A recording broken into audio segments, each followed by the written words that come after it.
โอ้โห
reír.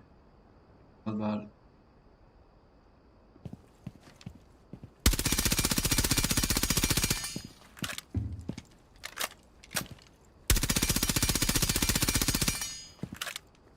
Priority phone call for Ash.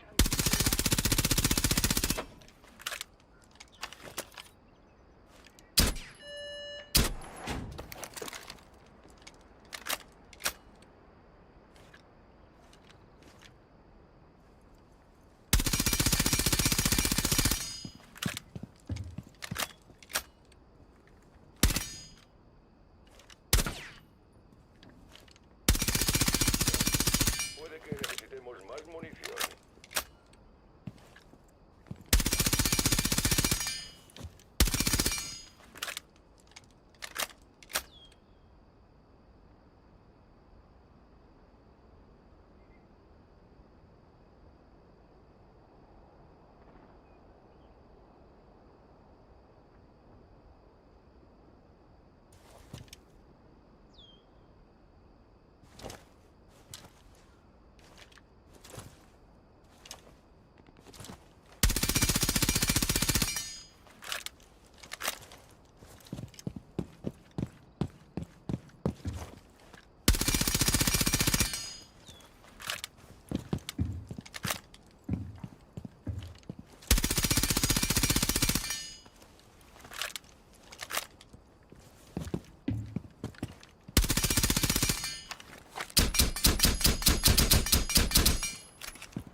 Shooting range closes for cleanup in 1 hour.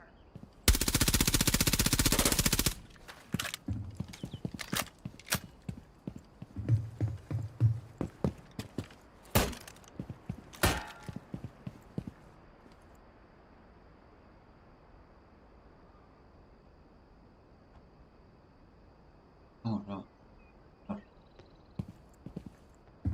Me alegra ver que te lo tomas en...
terminal.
Ole.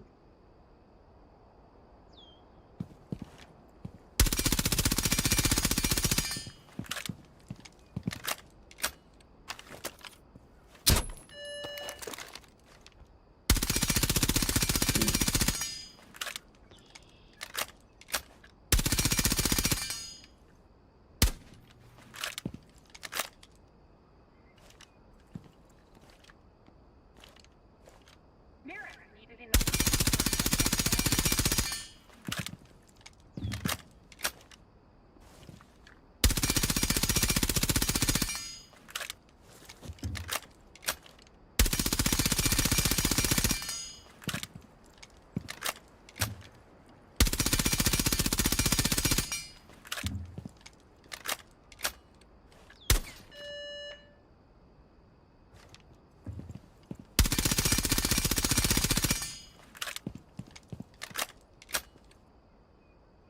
Ah, aspetta.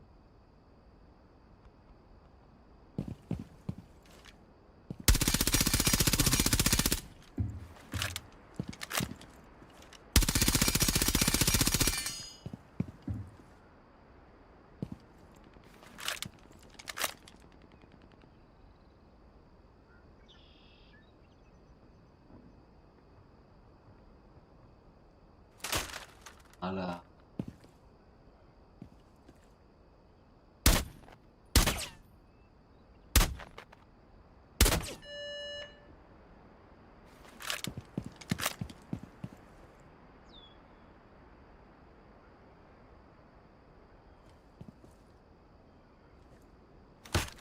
Volo.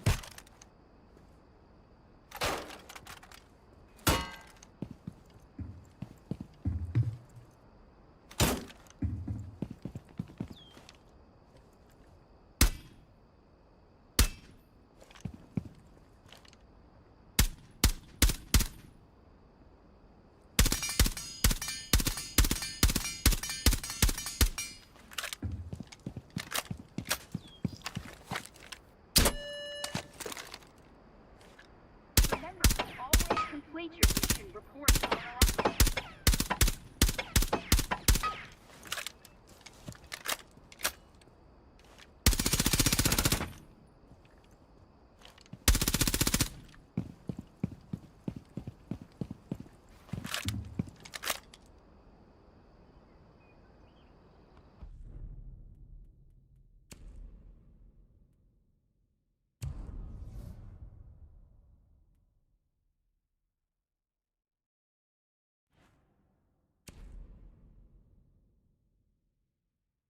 Ui.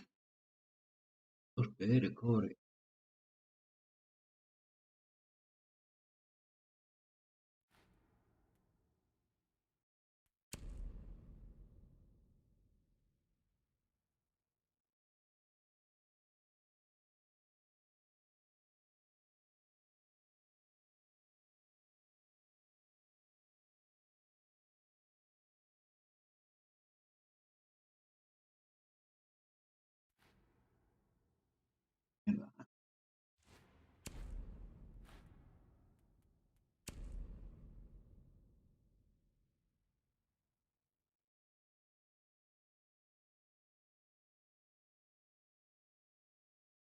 ¿Eh?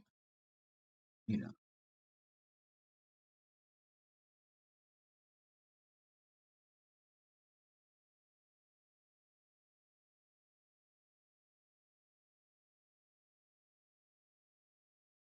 he destruido 30 millones de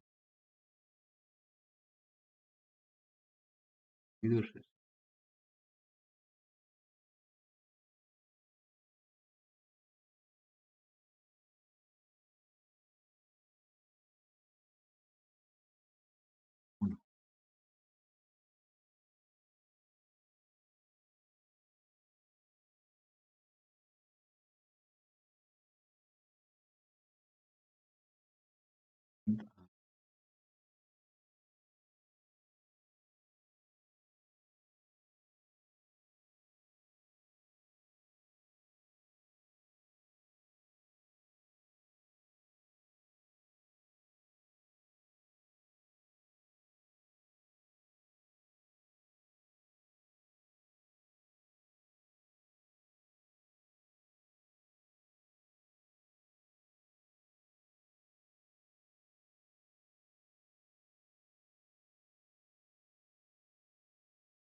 Uno.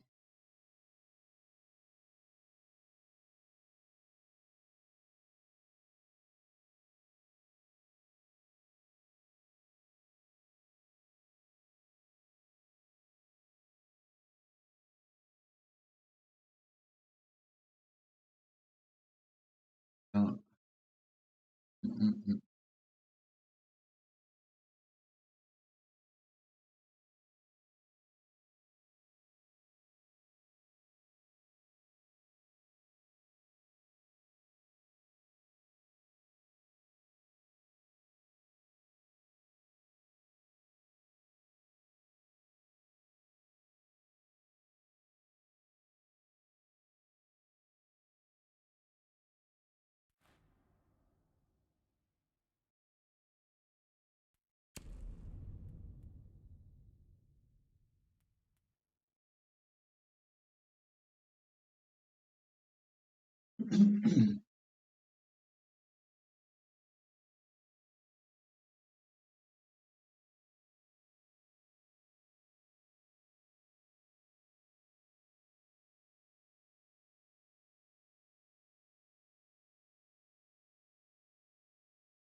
eh,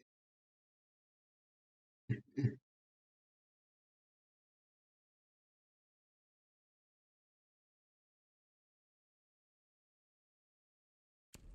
Repulse.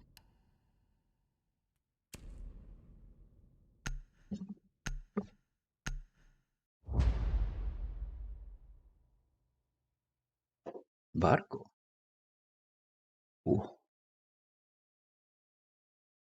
Hace siglos que no veo este mapa.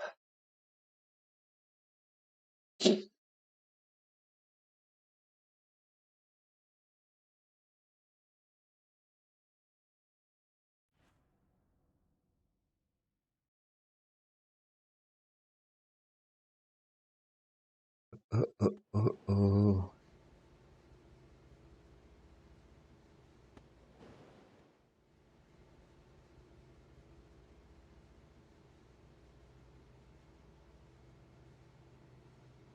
Funciona eso. 4 eso. Prepárense para eliminar a los hostiles.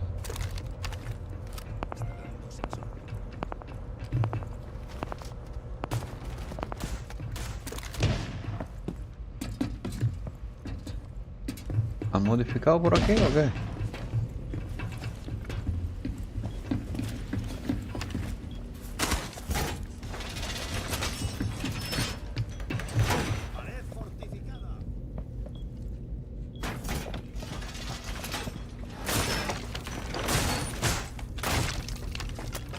Faltan 10 segundos. Faltan 5 segundos. Bomba localizada por el enemigo.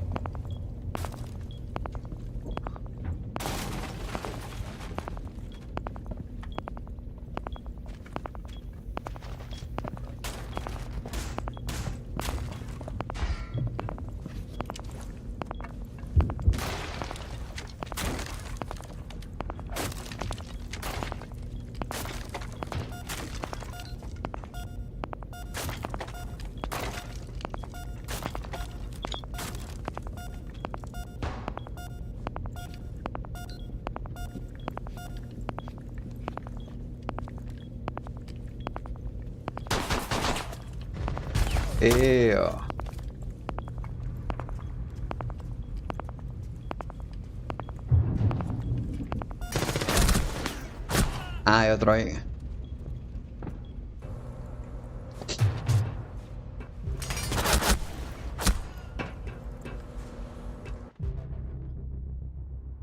Último agente aliado en pie.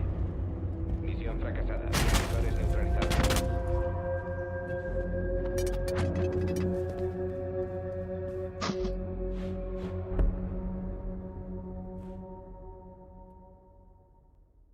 Con pulse yo.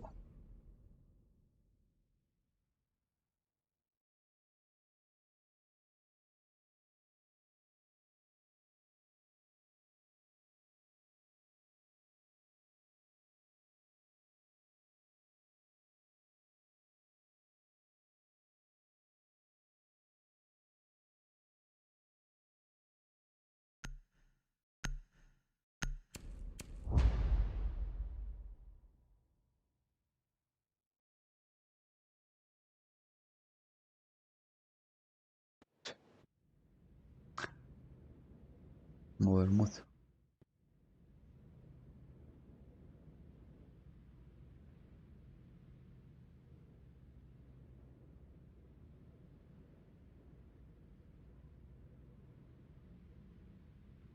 Prepárense para enfrentarse al enemigo. Pero no pilla mucho.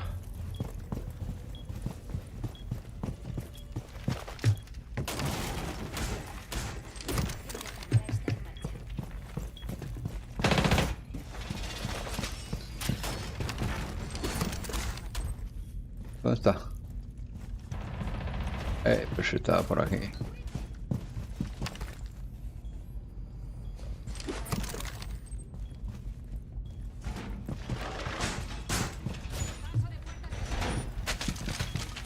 Faltan 10 segundos.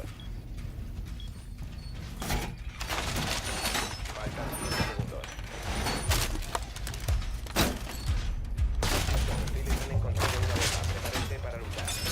¿Dónde puede estar el dron?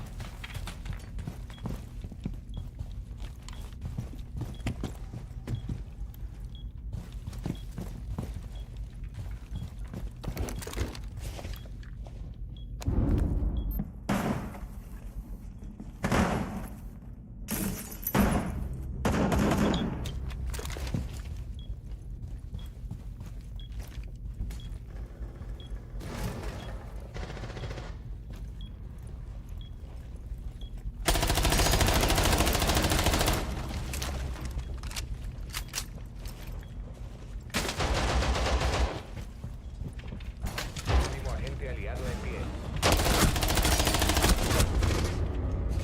Misión fracasada. Aliados eliminados.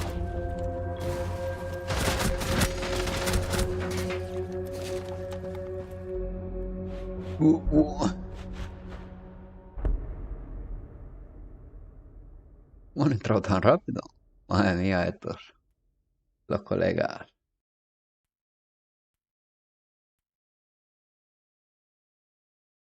¿Por detrás?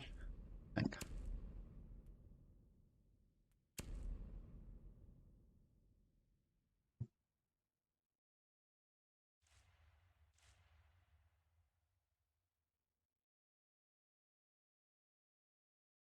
¿Vas?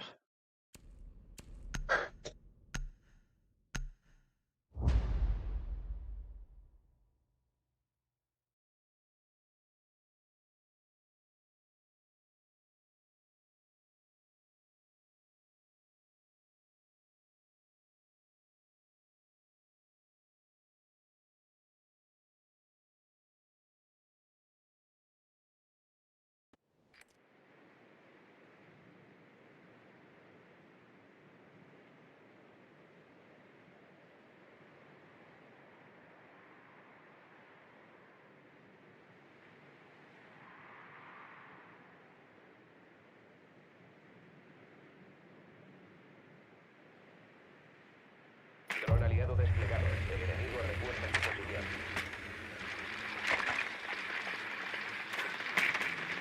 ¿Qué pasa? Muy bien.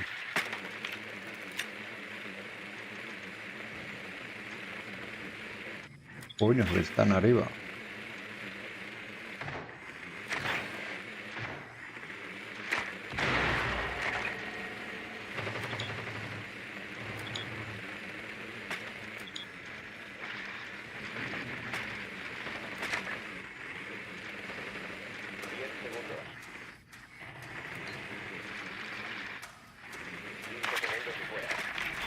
Que se me acaba el tiempo. Han encontrado una bomba. Vayan a esa posición y desactívenla.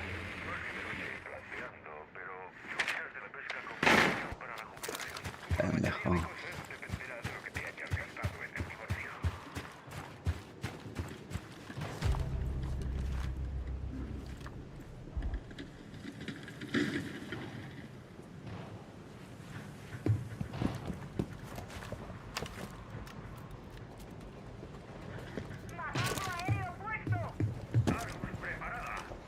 Hay que recuperar el TEDx.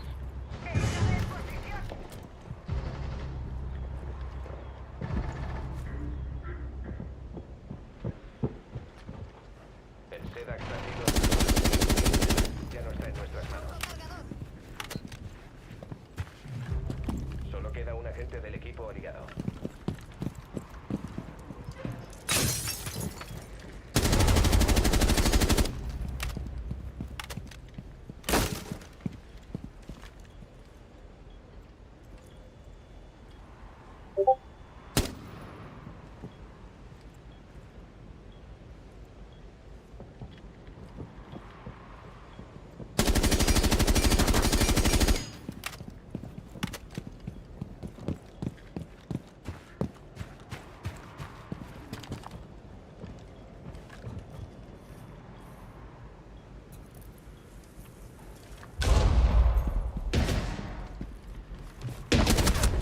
¡Oh! Aliados neutralizados. ¡Ha creado otro!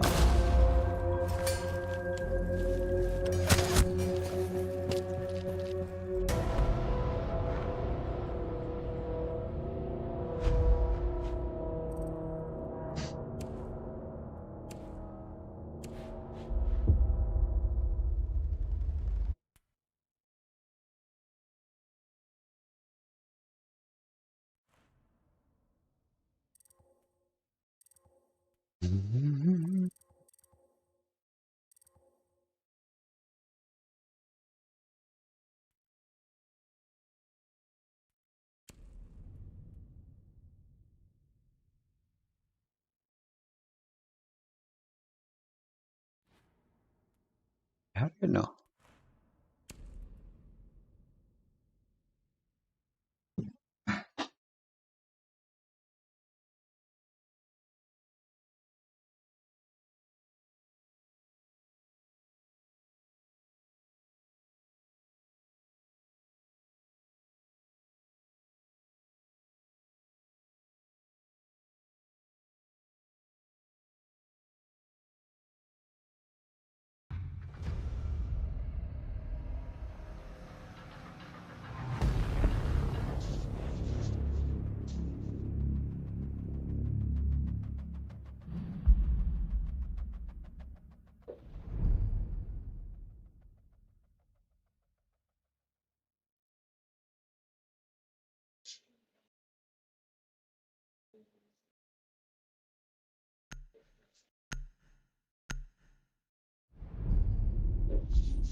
Oh. Debemos localizar una bomba. Mm.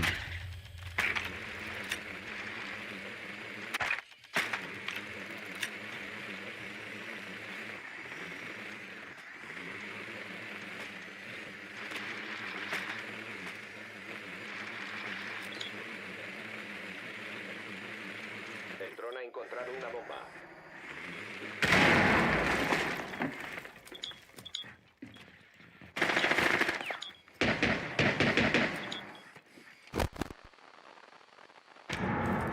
Diez segundos. 5 segundos y fuera. ¿Cómo cojo la termita? Vayan a la posición de la bomba Termite. y neutralícenla.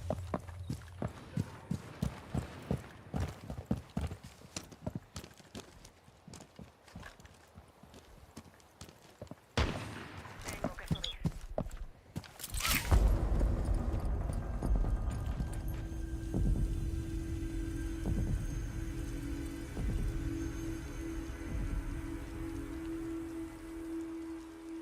¡Qué mierda, tío!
Ha cogido Vale.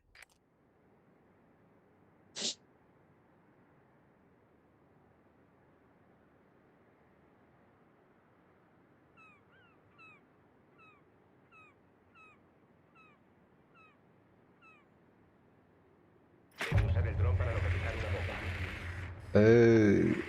Toma por saco. Me ha dejado.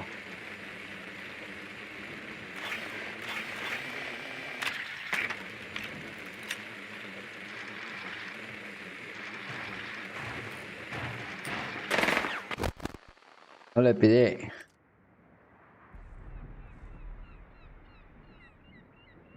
El dron ha localizado una bomba. A ver, ¿qué Inserción en tal 10 va? segundos. 5 segundos para la inserción. Bomba localizada. Vayan a su posición y desactívenla. ¿Qué hace, pendejo?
Ya no está en nuestras manos.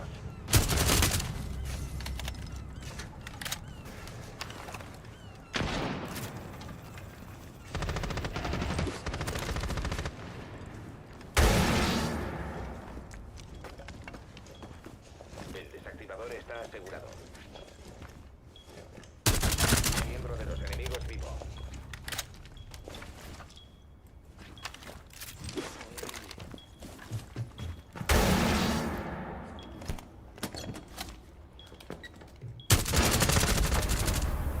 Defensores neutralizados. Vencen los atacantes.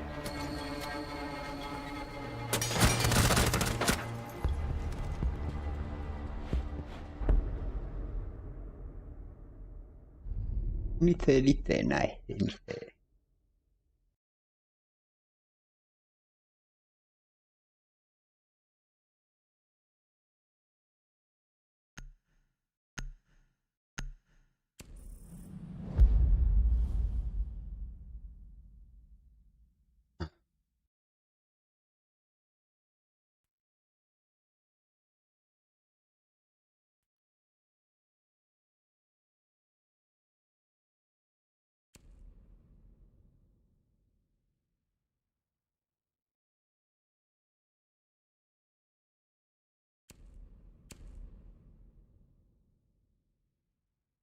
Ahora vais todos a la...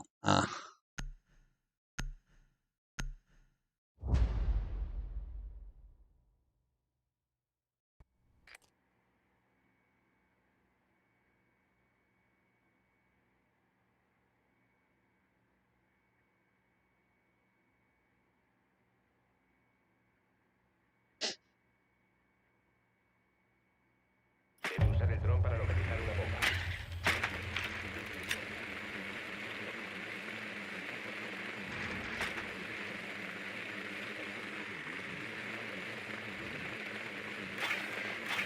El dron ha localizado una bomba.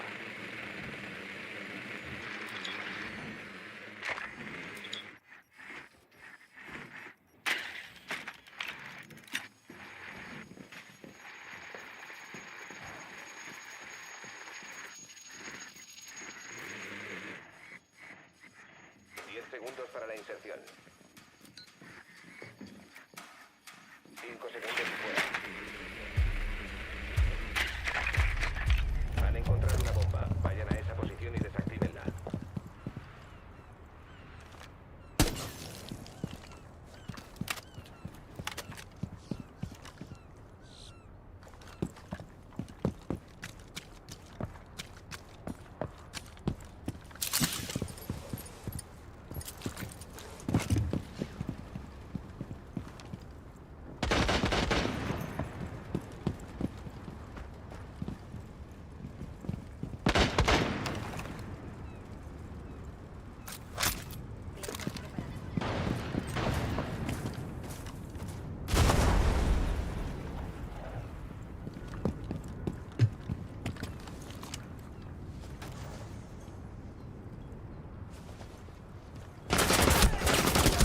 Ah, que no le di.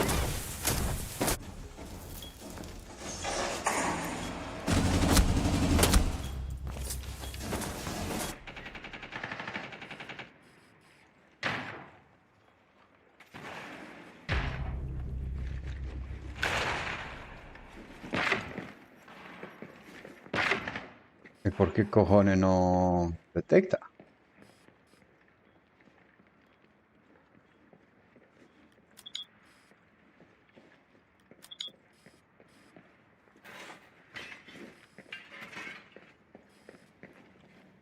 Hay que recuperar el Serax. ¿Eh? Solo queda un atacante vivo.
Murió, la ha quedado colgado.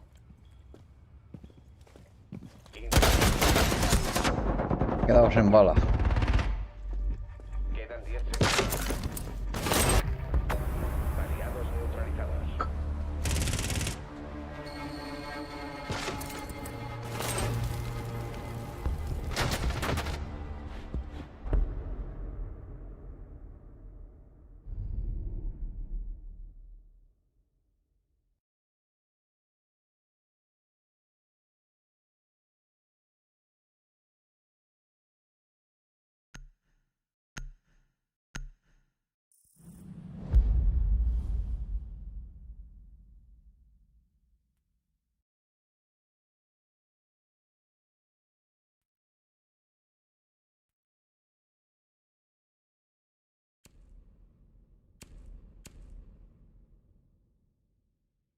Ah, no.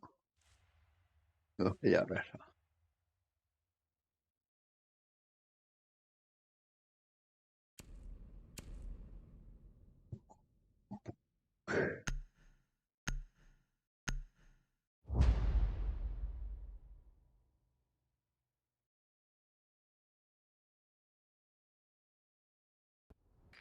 Así, hello. Vamos.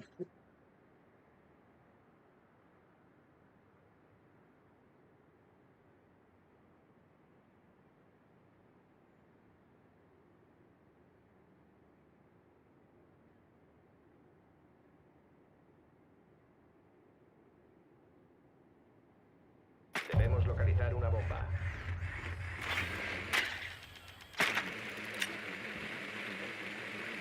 Buitres.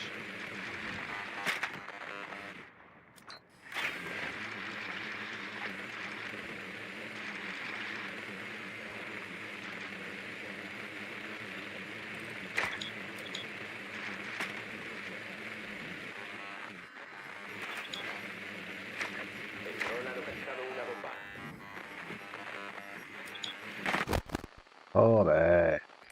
10 segundos. 5 segundos y fuera. Bomba localizada. Vayan a su posición y desactívenla.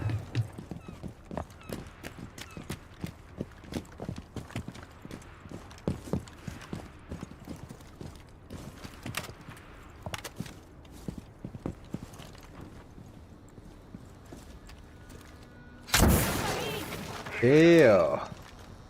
Veo una bomba. What the fuck? ¿A qué nos va a matar a los dos, tío? ¿Para qué cojones te metes ahí?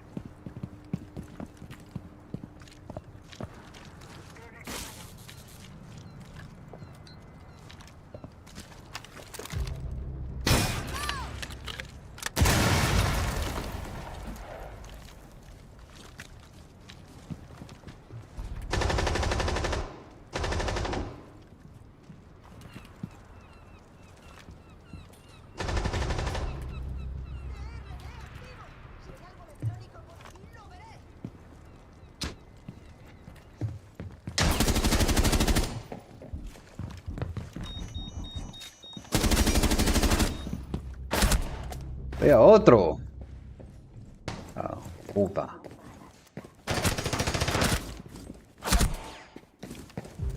Solo queda un aliado.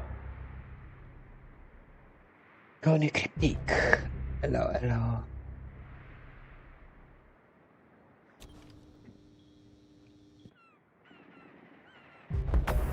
Los aliados han muerto en el combate.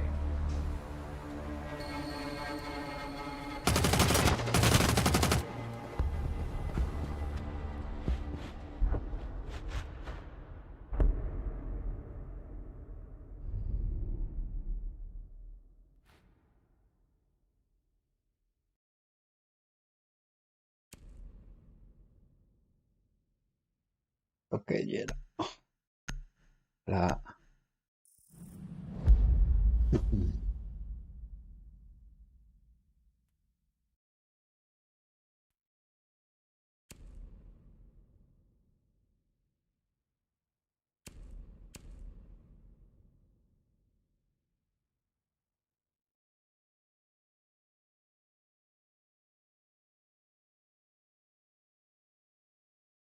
El 15.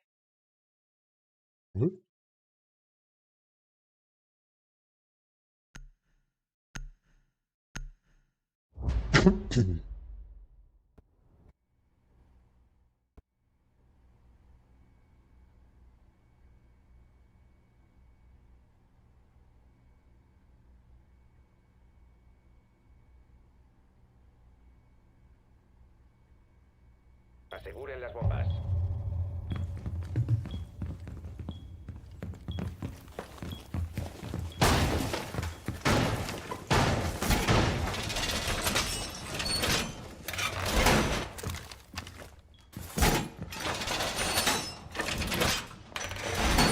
Los atacantes han localizado una bomba. Planifiquen su defensa.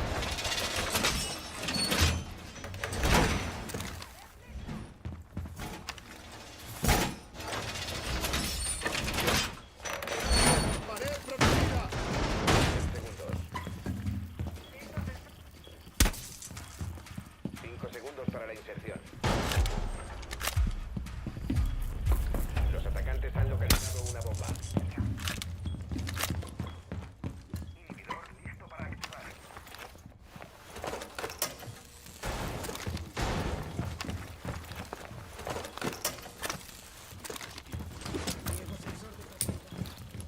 Alarma de proximidad.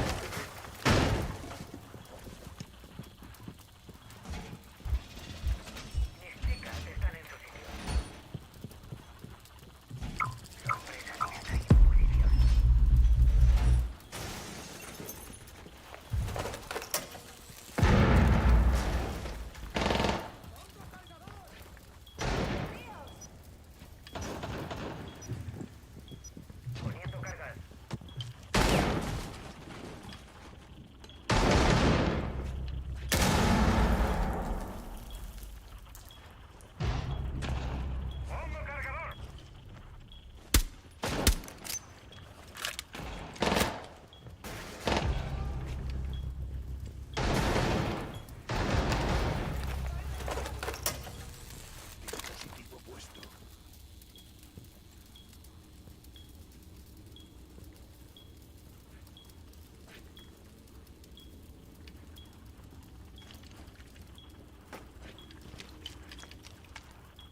Trrr,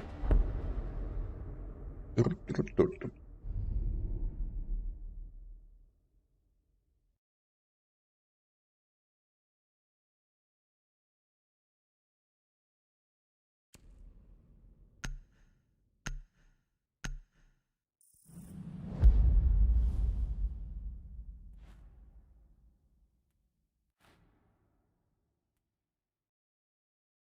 No.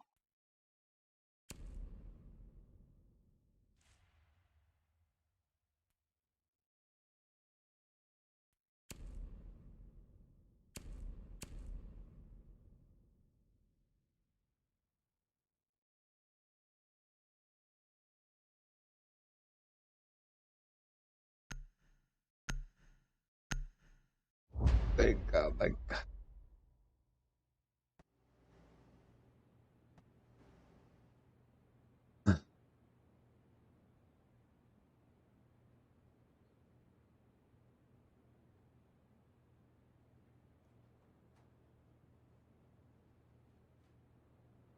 Protejan las bombas.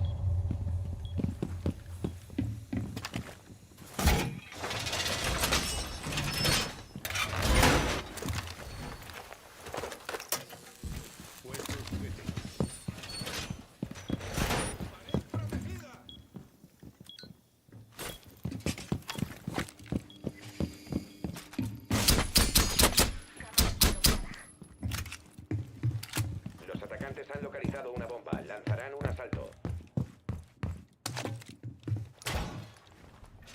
Quedan 10 segundos.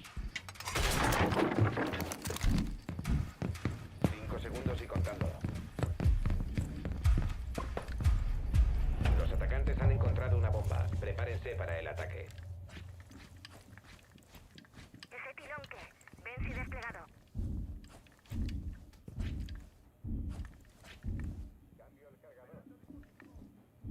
Aquí.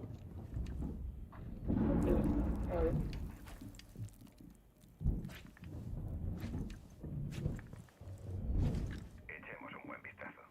Cámara activa y funcionando.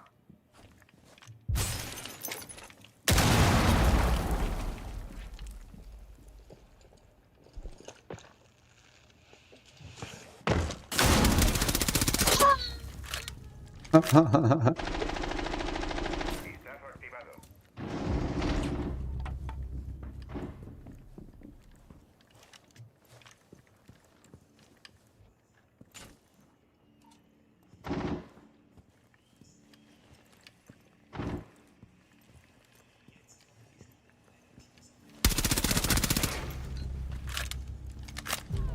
Solo está vivo uno de los atacantes.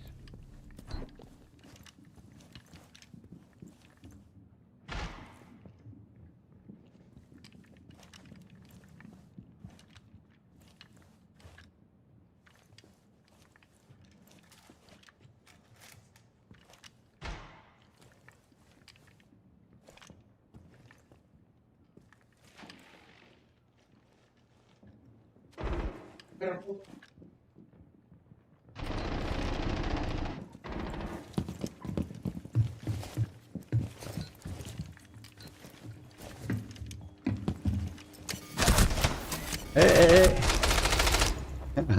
Justo. Justo me ha pillado.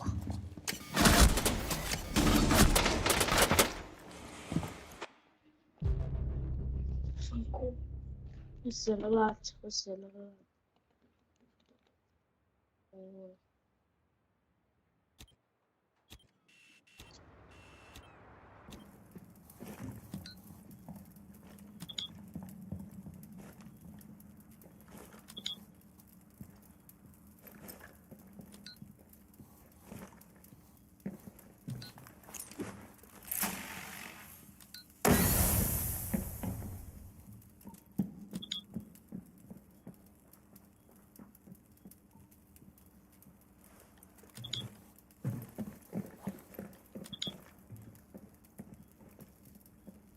Solo faltan 15 segundos.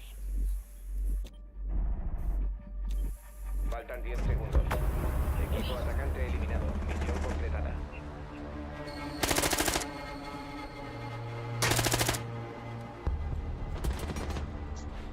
Y volvió a por más. GG, GG. Yes, yeah.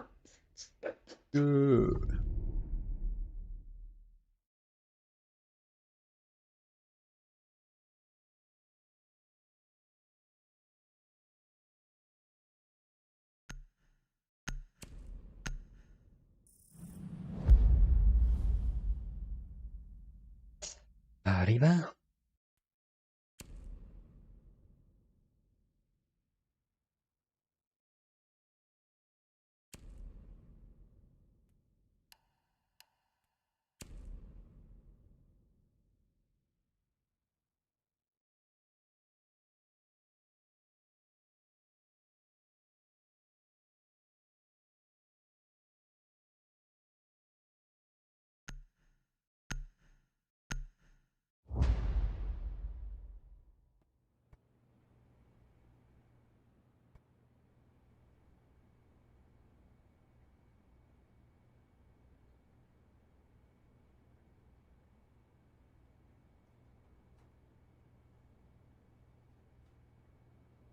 Aseguren la zona y protejan las bombas.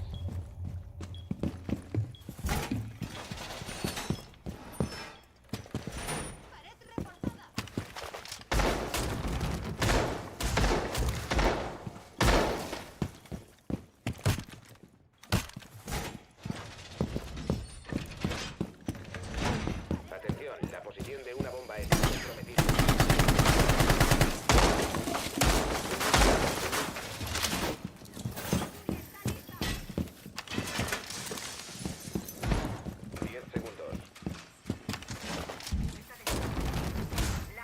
Faltan 5 segundos. Los atacantes han localizado una bomba. ¡Disparo activado!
Cargo munición.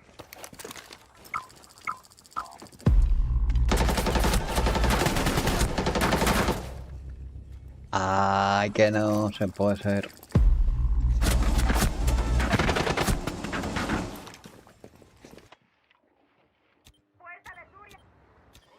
Culpa mía.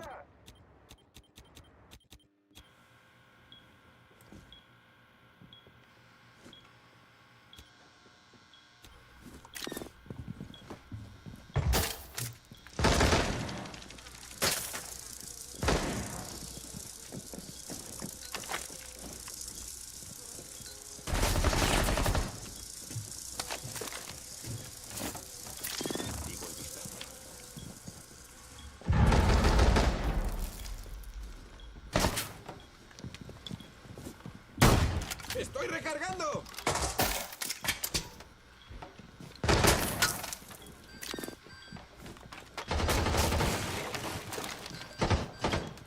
Faltan 15 segundos. Último agente aliado en pie. Faltan 5 segundos.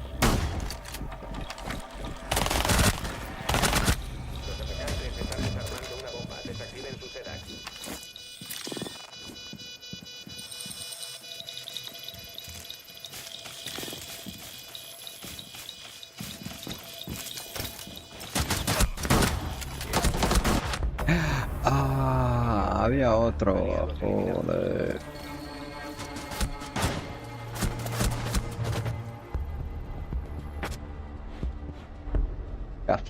Casi. A pie. Hola. Casi, tío.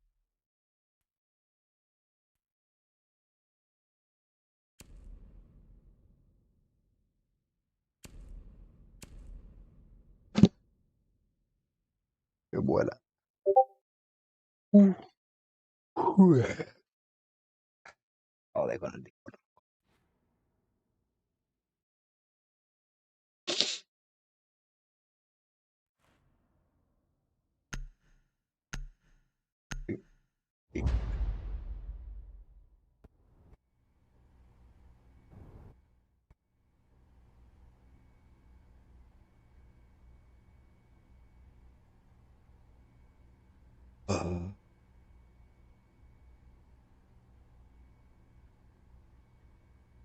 Protejan las bombas.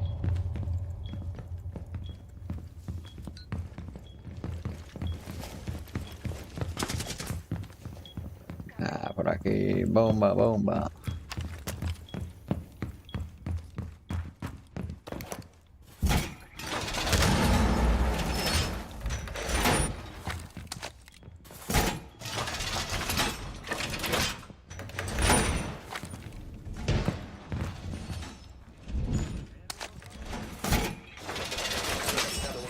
Lanzarán una granada. Quedan 10 segundos. Faltan 5 segundos. Dispositivo en posición. Los hostiles han encontrado una bomba. Prepárense para luchar.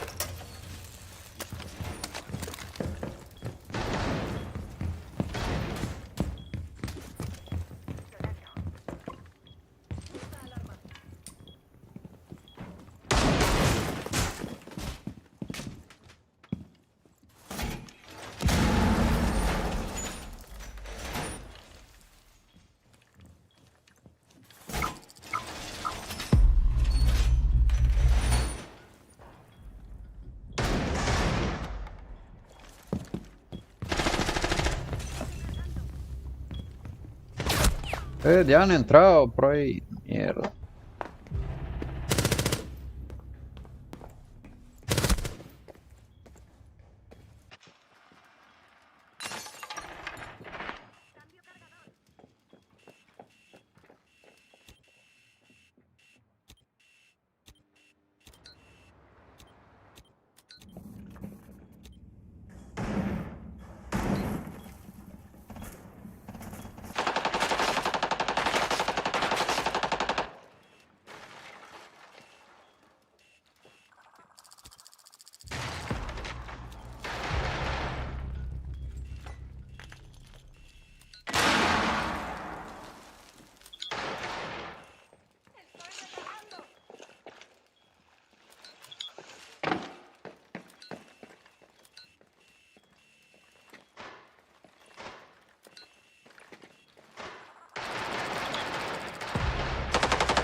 Los defensores eliminaron a los atacantes.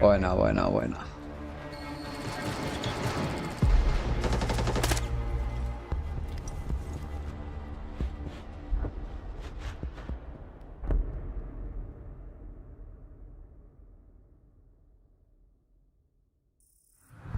Savage Queen. Hello. Uru. Hello.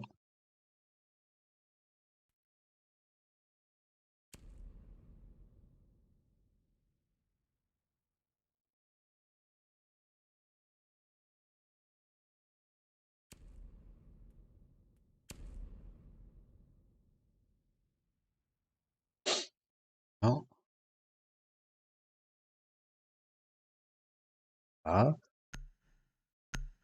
Para romper uno.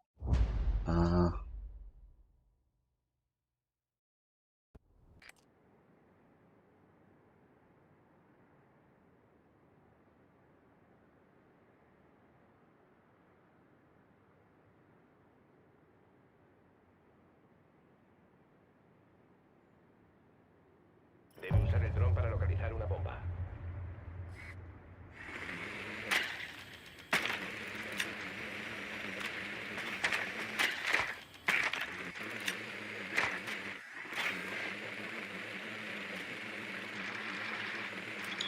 Atención, el dron ha localizado una bomba.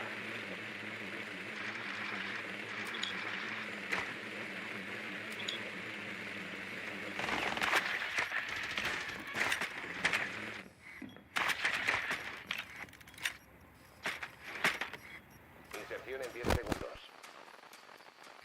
¿No has visto el... 5 segundos para la inserción. Han encontrado una bomba. Vayan a esa posición y desactívenla.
Solo queda un atacante vivo.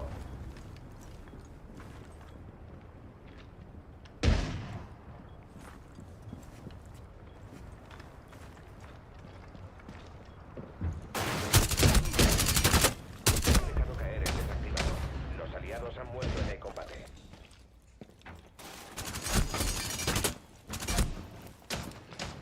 Coño. ¿Y eso?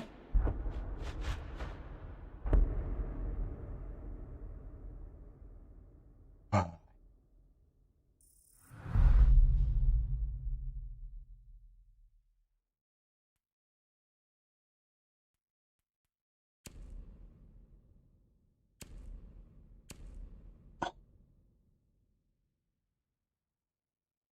Ya puede ser.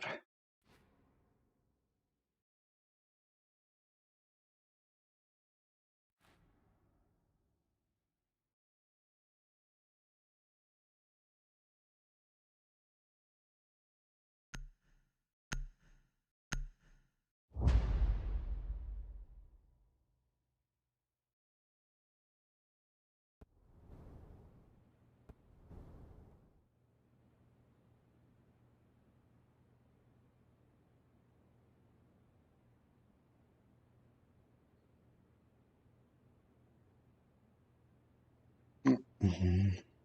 Protejan las bombas.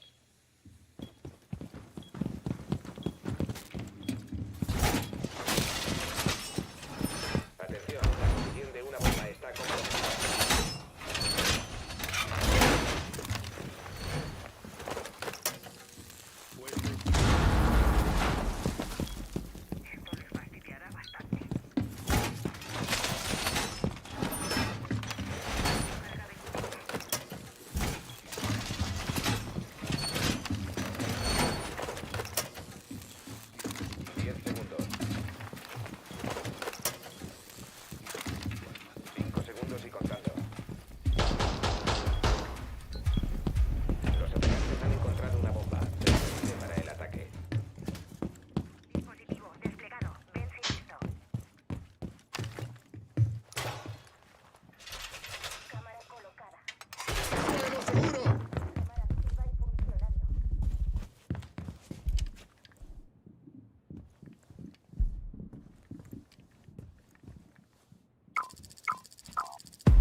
Ognuno va.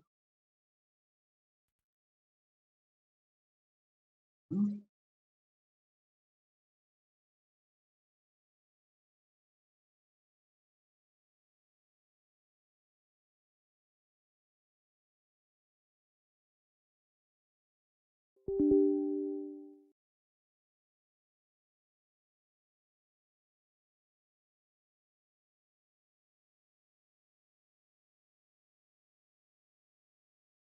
Allora,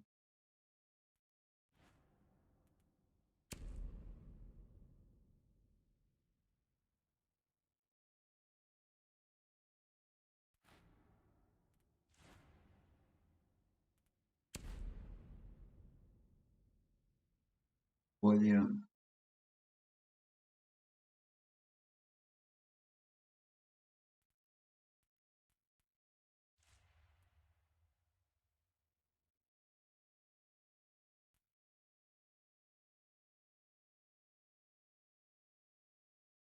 Nadie endorse.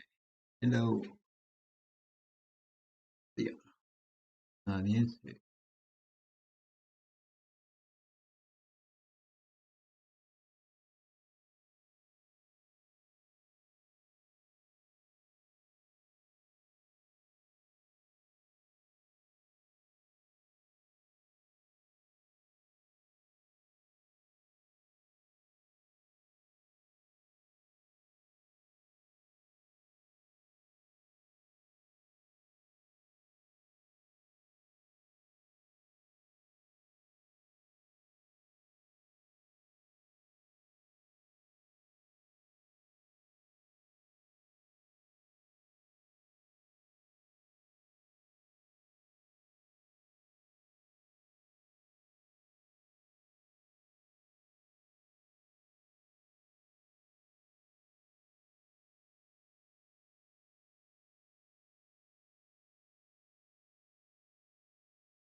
use.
¿Qué mapa? Esta. No me gusta. A esto no le gusta el café.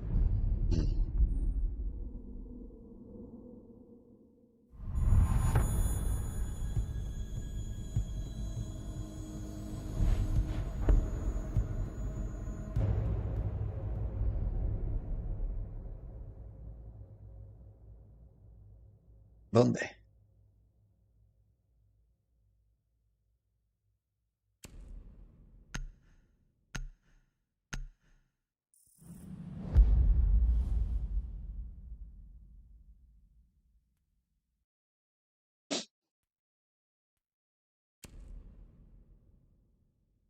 Ah,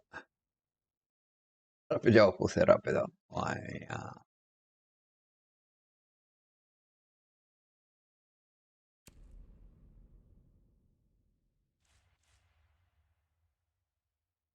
Debería entrar ahí.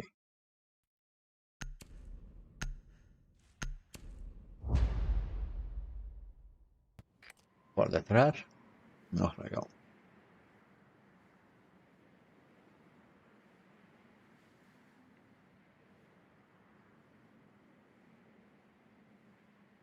Boom, boom.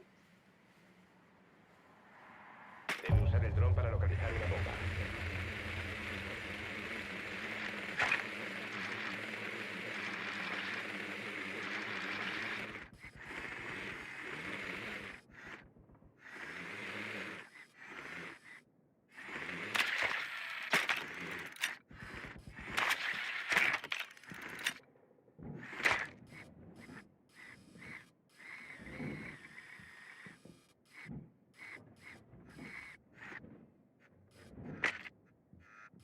Atención, el dron ha localizado una bomba. 10 segundos. 5 segundos y fuera. Bomba localizada. Vayan a su posición y desactívenla.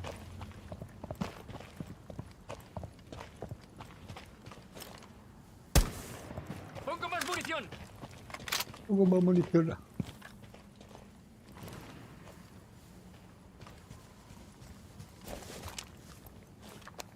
Tengo que hacer esto.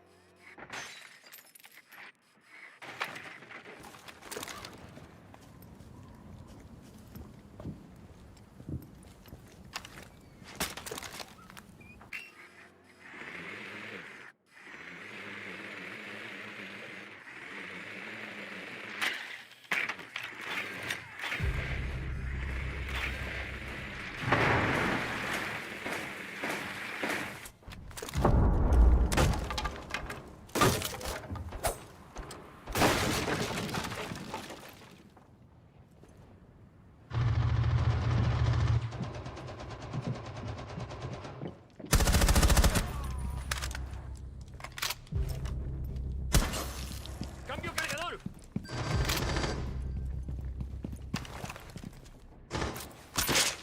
Colocada.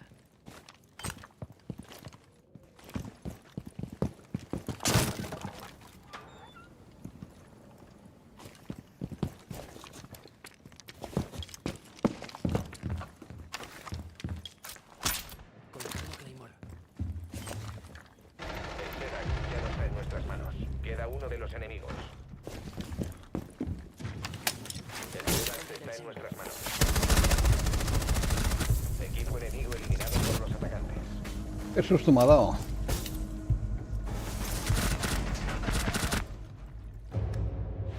Joder. Gus. Ah, ver Gus. Gus. ¿Qué? A ver, ya.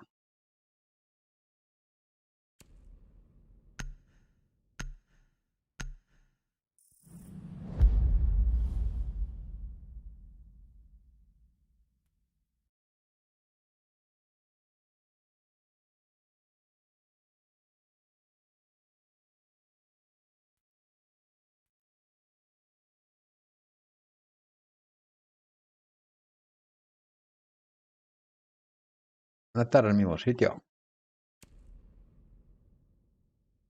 Ah, coño.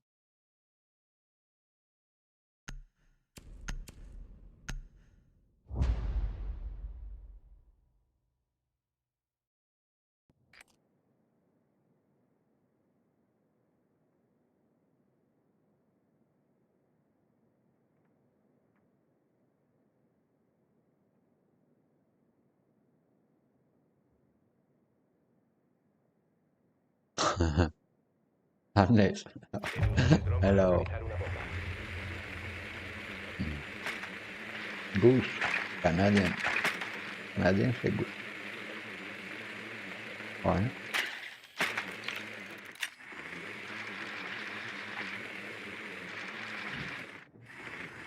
En arriba. El dron ha localizado una bomba.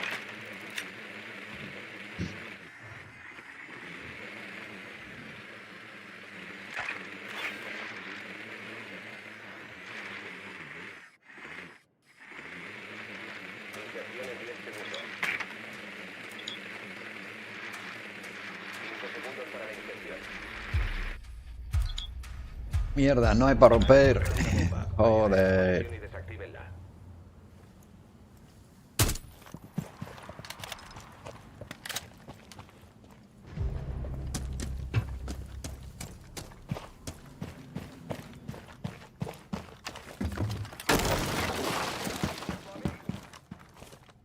A punto de despegar. ¡Estoy recargando!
Caer el desactivador. El desactivador está asegurado.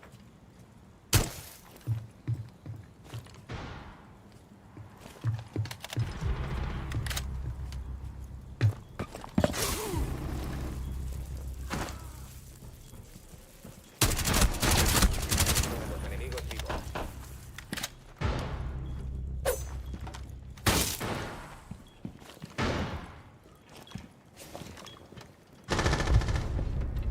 Defensores eliminados.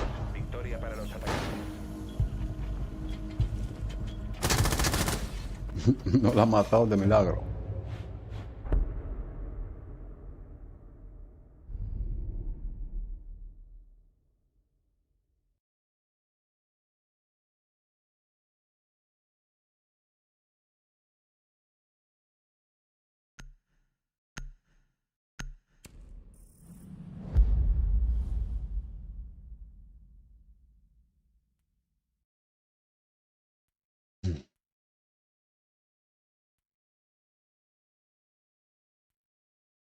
Otra vez. Hola.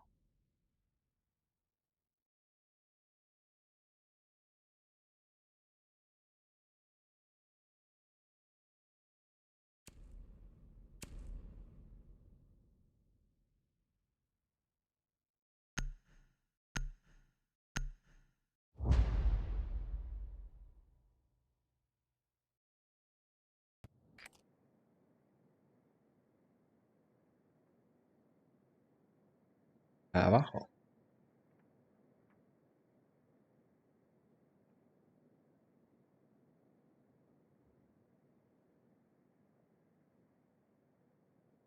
Debemos localizar una bomba.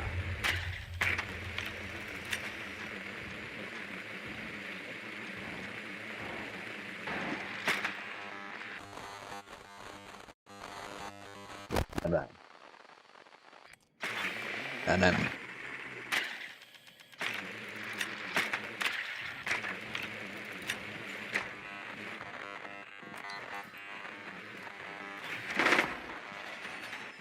El dron ha encontrado una bomba.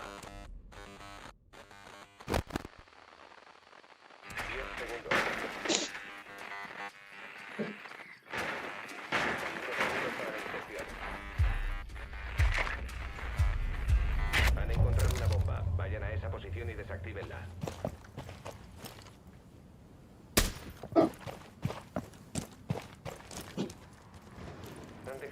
el desactivador.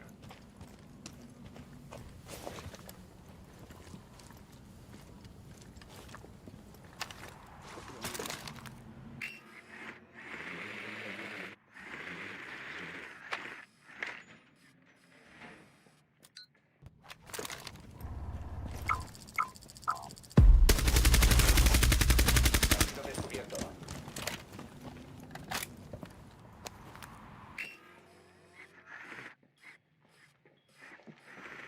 El SEDAX ha sido recuperado.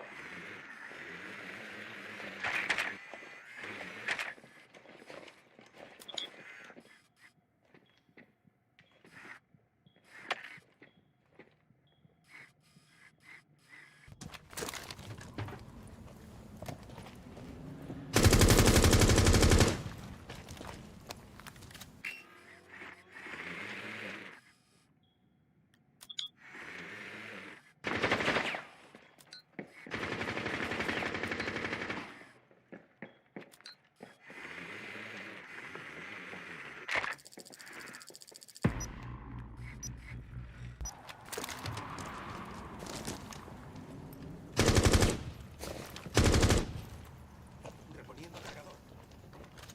El SEDAX ya no está en nuestras manos. El SEDAX está en nuestras manos.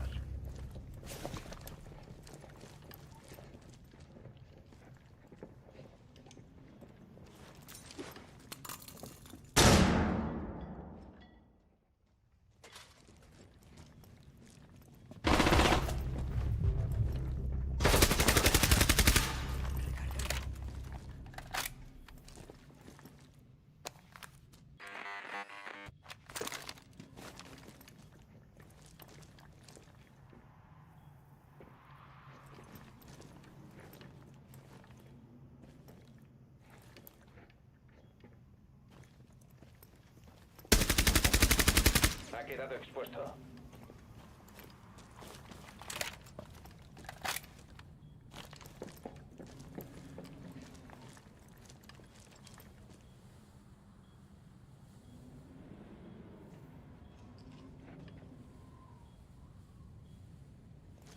Segundos. Solo queda- El desactivador está Estaba cerca. esperando. Hay que recuperar el SEDAX. Aliados neutralizados.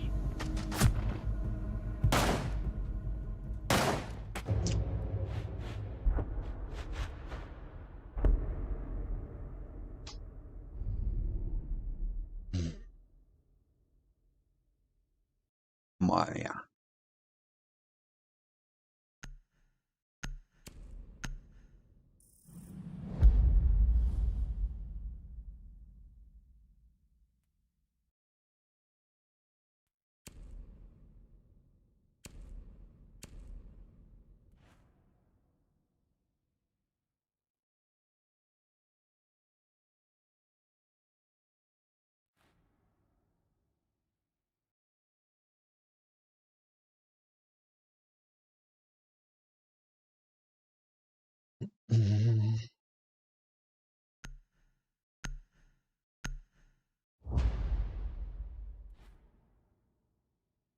Qué caluroso.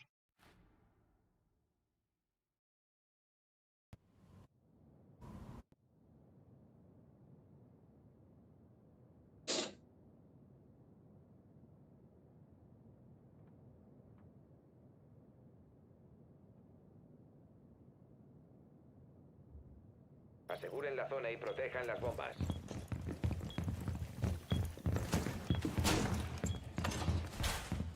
El material explosivo está listo.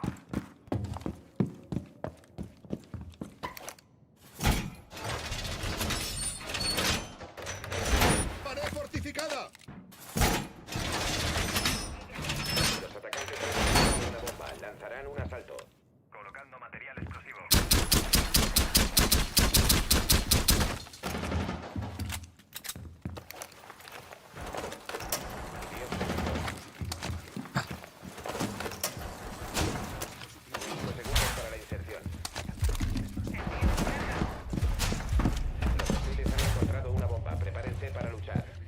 Joder, pero no han tapado nada, tío.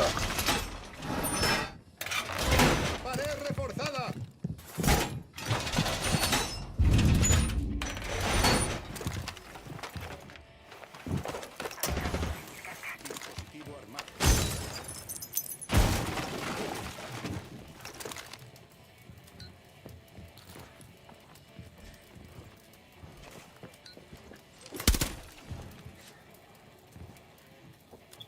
Tío, vete de ahí, coño.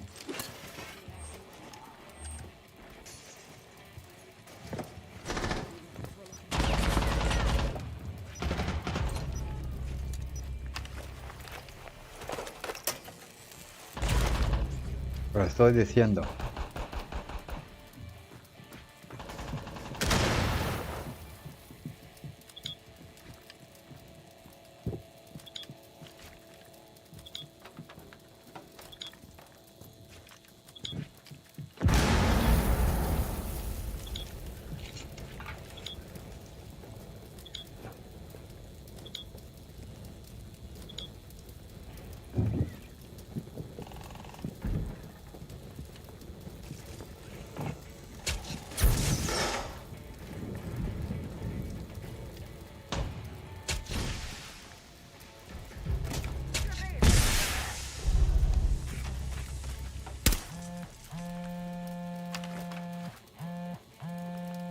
Los atacantes han colocado un Zodiac.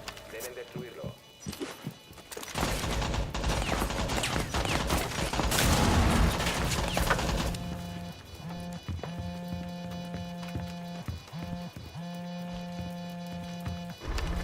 Último agente aliado en pie.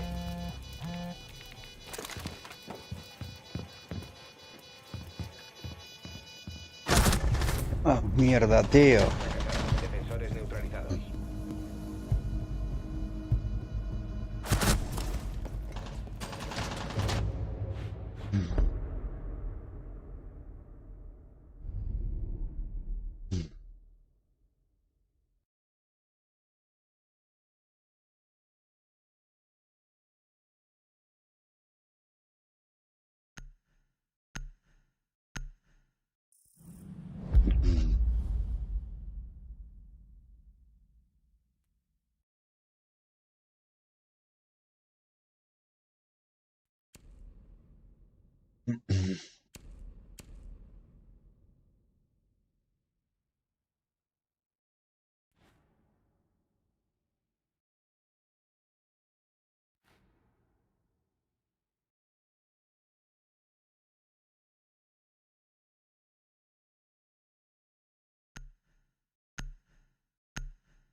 Aseguren la zona y protejan las bombas.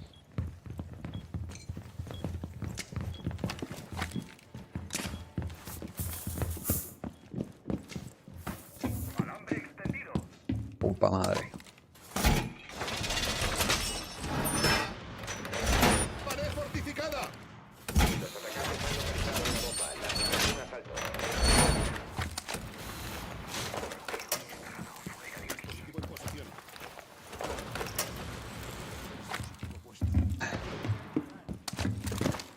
Quedan 10 segundos.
joder, siempre por detrás, tío, no.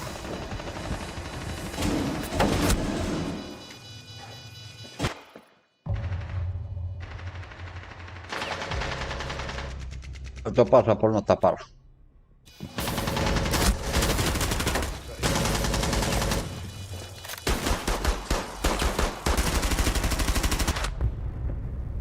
Misión fracasada. Aliados eliminados.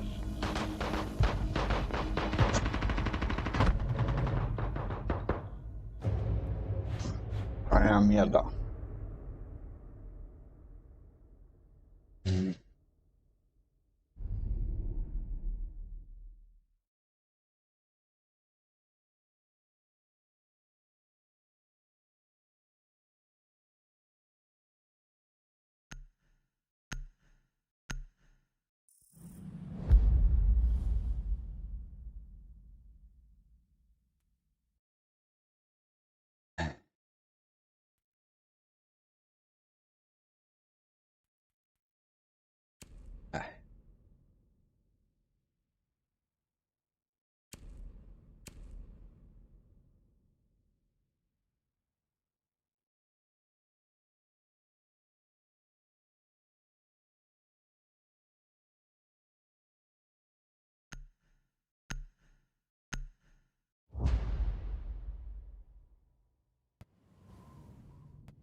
Protejan las bombas.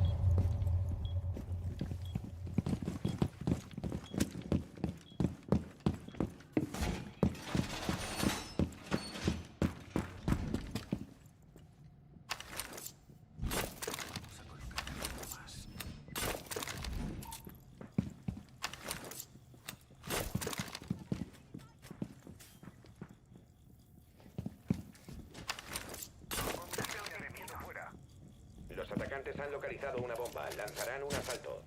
Lanzo una flor de espino. Quedan 10 segundos. 5 segundos. Los atacantes han localizado una bomba.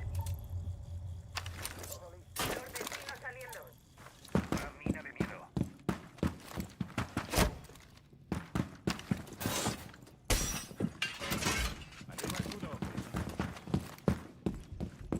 Preparando uno. Recargando.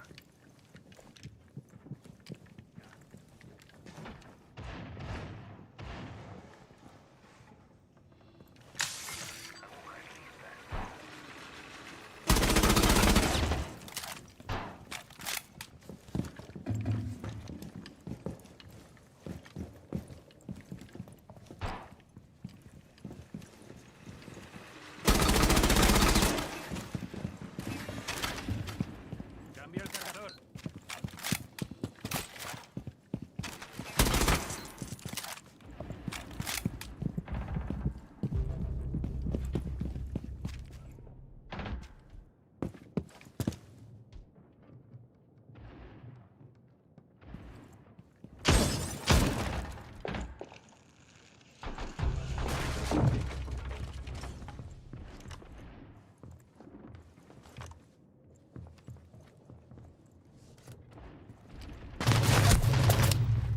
Ah, que entró por arriba. Es la de... Ah, mierda. Joder, parece que te están viendo, tío. Queda el último agente aliado en pie. Vaya partida de mierda, tío.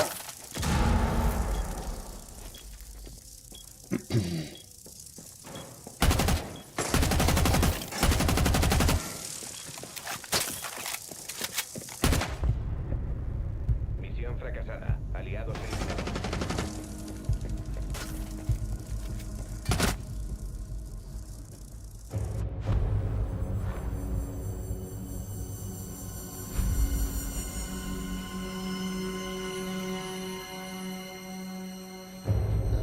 El sonido va como el culo. Ay.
Vamos, tío.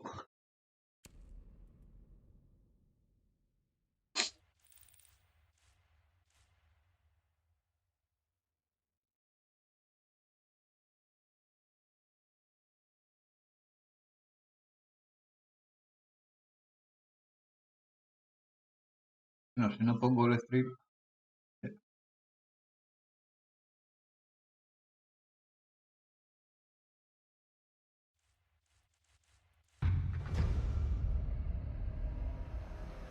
Ah, ya ha empezado. Ahora, venga.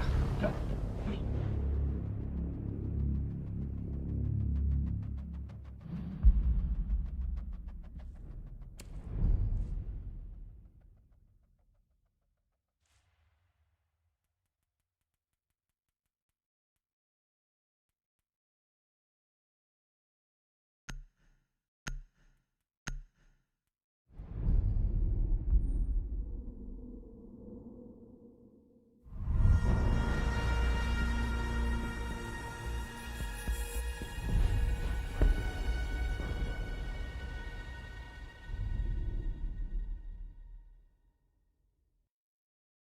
No sé dónde.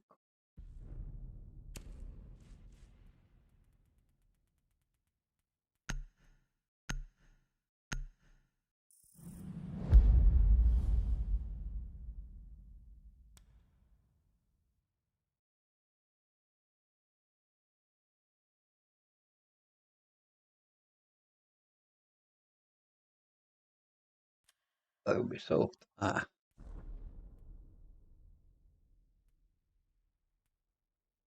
¿dónde estamos? Ah, mierda.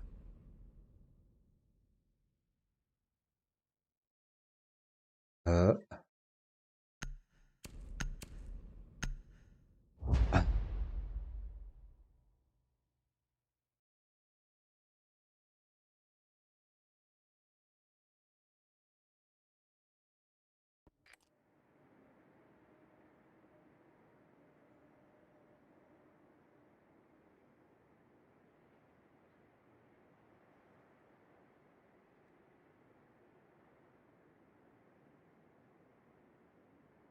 Debe usar el dron para localizar una bomba. Logra localizar una bomba.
Joder. Solo queda un agente definitivo aliado.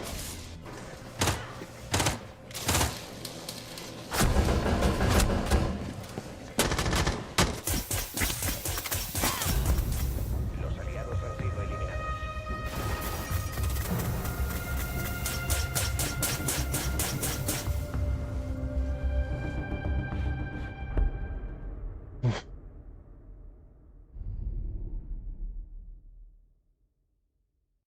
Hi, John. Happy Wednesday. Wednesday.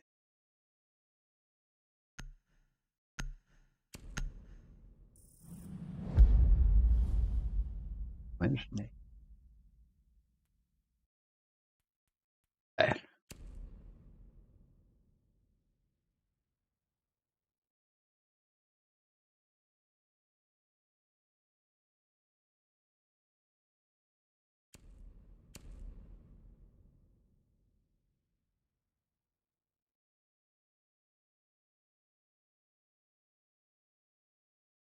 Bonnie. Hello.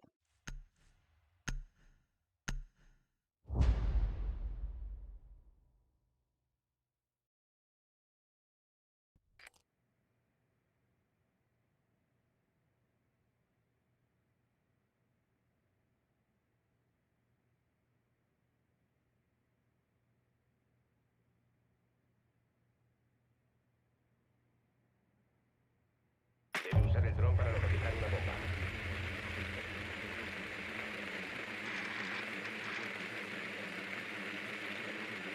Atención, el dron ha localizado una bomba.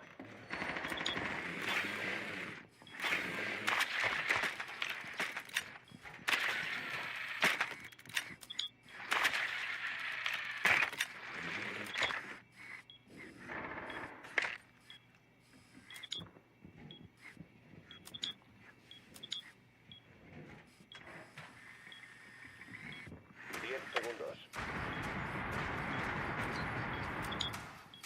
5 segundos para la inserción. Bomba localizada. Vayan a su posición y desactívenla.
Dando secuencia de demolición.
que gustan de... de... Debe usar el dron para localizar una bomba.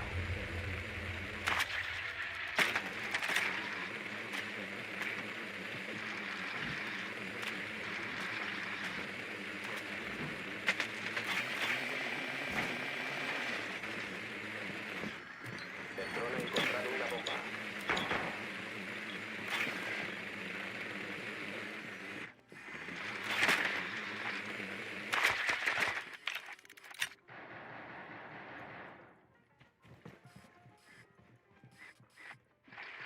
Segundos. 5 segundos y fuera. Bomba localizada. Vayan a su posición y desactívenla.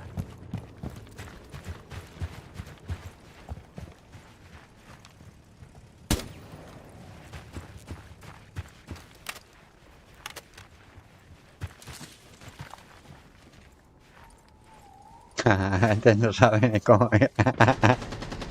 Tío.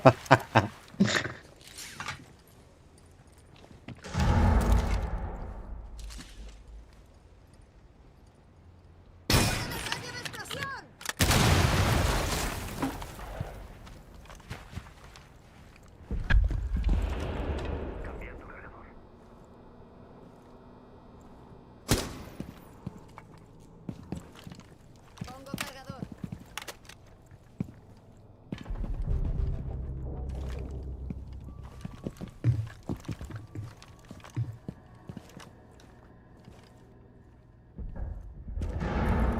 Voy a cambiar el cargador.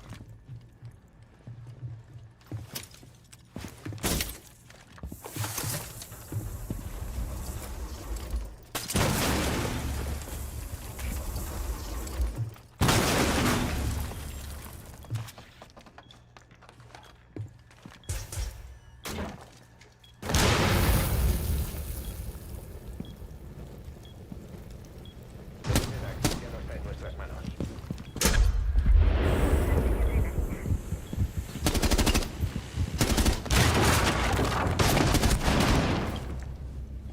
Ah. Le tenía, macho. Pero yo pensaba que era de los míos.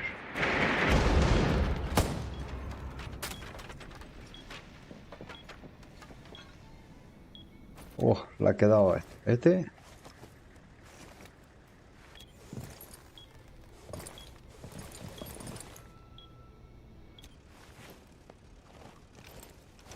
¿Este qué le pasa?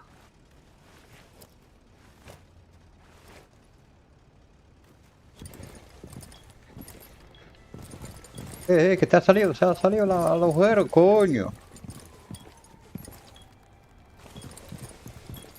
Y le mata a la... Solo queda un aliado.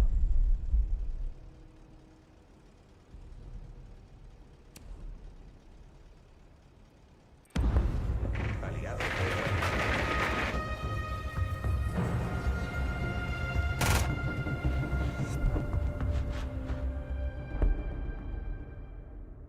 Venga, tío. ¿Qué cojones pasa aquí?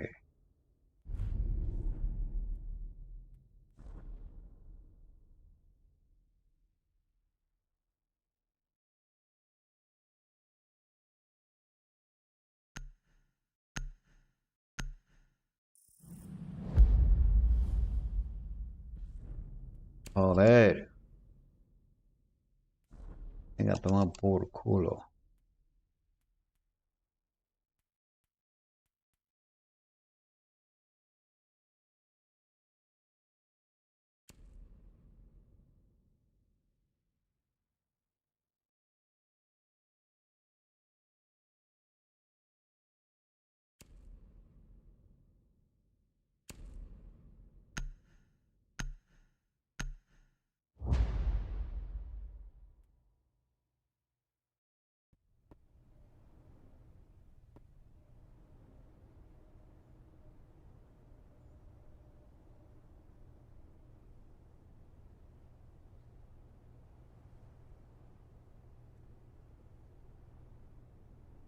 Aseguren la zona y protejan las bombas.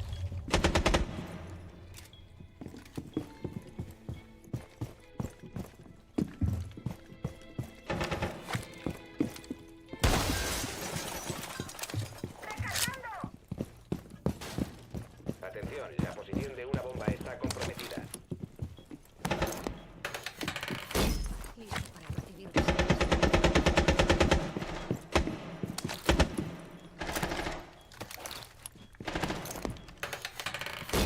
Despliego la alfombrilla trampa. 10 segundos.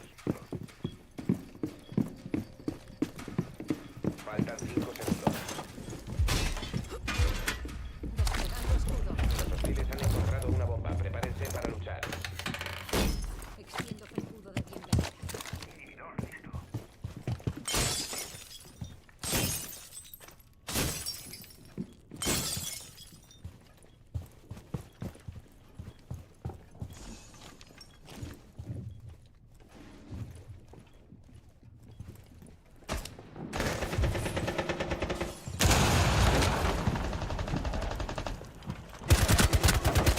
¡Recargando! ¡Ah! Estaba ahí.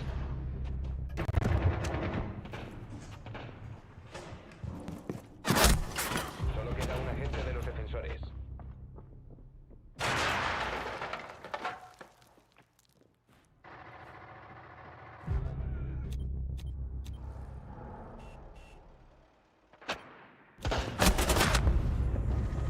Misión fracasada. Defensores.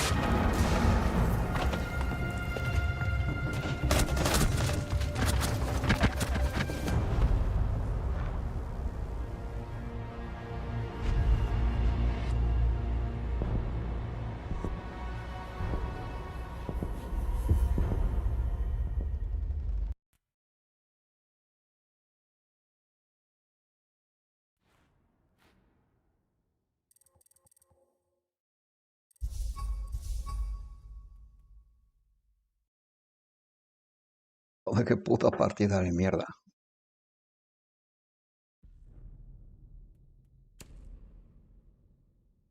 ¿Cómo se anula esa?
SSG is starting playoffs off really strong with a dominant win on that first map pick. And wildcard, I mean, to be fair, they got the first 2 rounds and then it just kind of went. Yeah. Well, I think it goes into what I was talking about, where I said I think SSG is going to feel comfortable on these maps. Obviously, it's still to go without Clubhouse. But yeah, I mean, you're right. Wildcard did get the first 2 wins, but then you immediately saw the transition into those next 4 rounds where SSG, from those previous 2 rounds, understood their matchup, understood what Wildcard were doing, and started countering pretty heavy, whether they were finding the flanks, cutting it off, whether they were hitting sight really quickly, just understanding what Wildcard was trying to do throughout the rounds. And then even in round 7, I mean, Link said it as well, why not have the Cali all the way out in the side to watch that rotate hole into CCTV to go for that kill? And then also banning Mira. That just doesn't make sense to me on Clubhouse. Clubhouse isn't a map where I'm like, oh, you know, Mira was there. That really would have helped.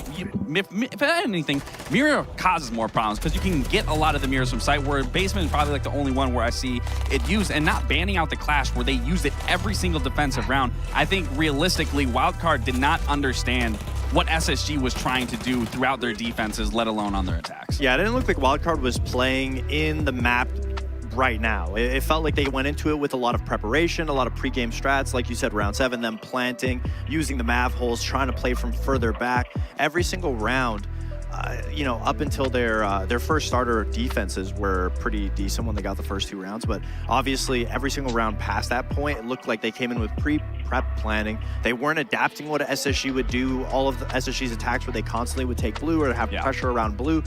Wildcard was not responding to it correctly, and that was the lack of adaptation that we've been seeing through Wildcard throughout this whole stage, something that we haven't seen since Reload. And so it's something that Wildcard find themselves in this position where they're in a comfortable map, but it looks like they're just playing and putting on what they've done in practice, what they've done in paper. They're not playing to the game day. And obviously SSG is a very hyper-adaptive team. They're going to make things work on a snap of a finger, try to adapt, try to figure things out. Even in that round 7, I mean, climbing up through the oil pit, going for a Garage Rafters flank to then focus on that defuse. I mean, that's something that only works if all of Wildcard is focused on the strategy of playing super far away, trying to play against that diffuser.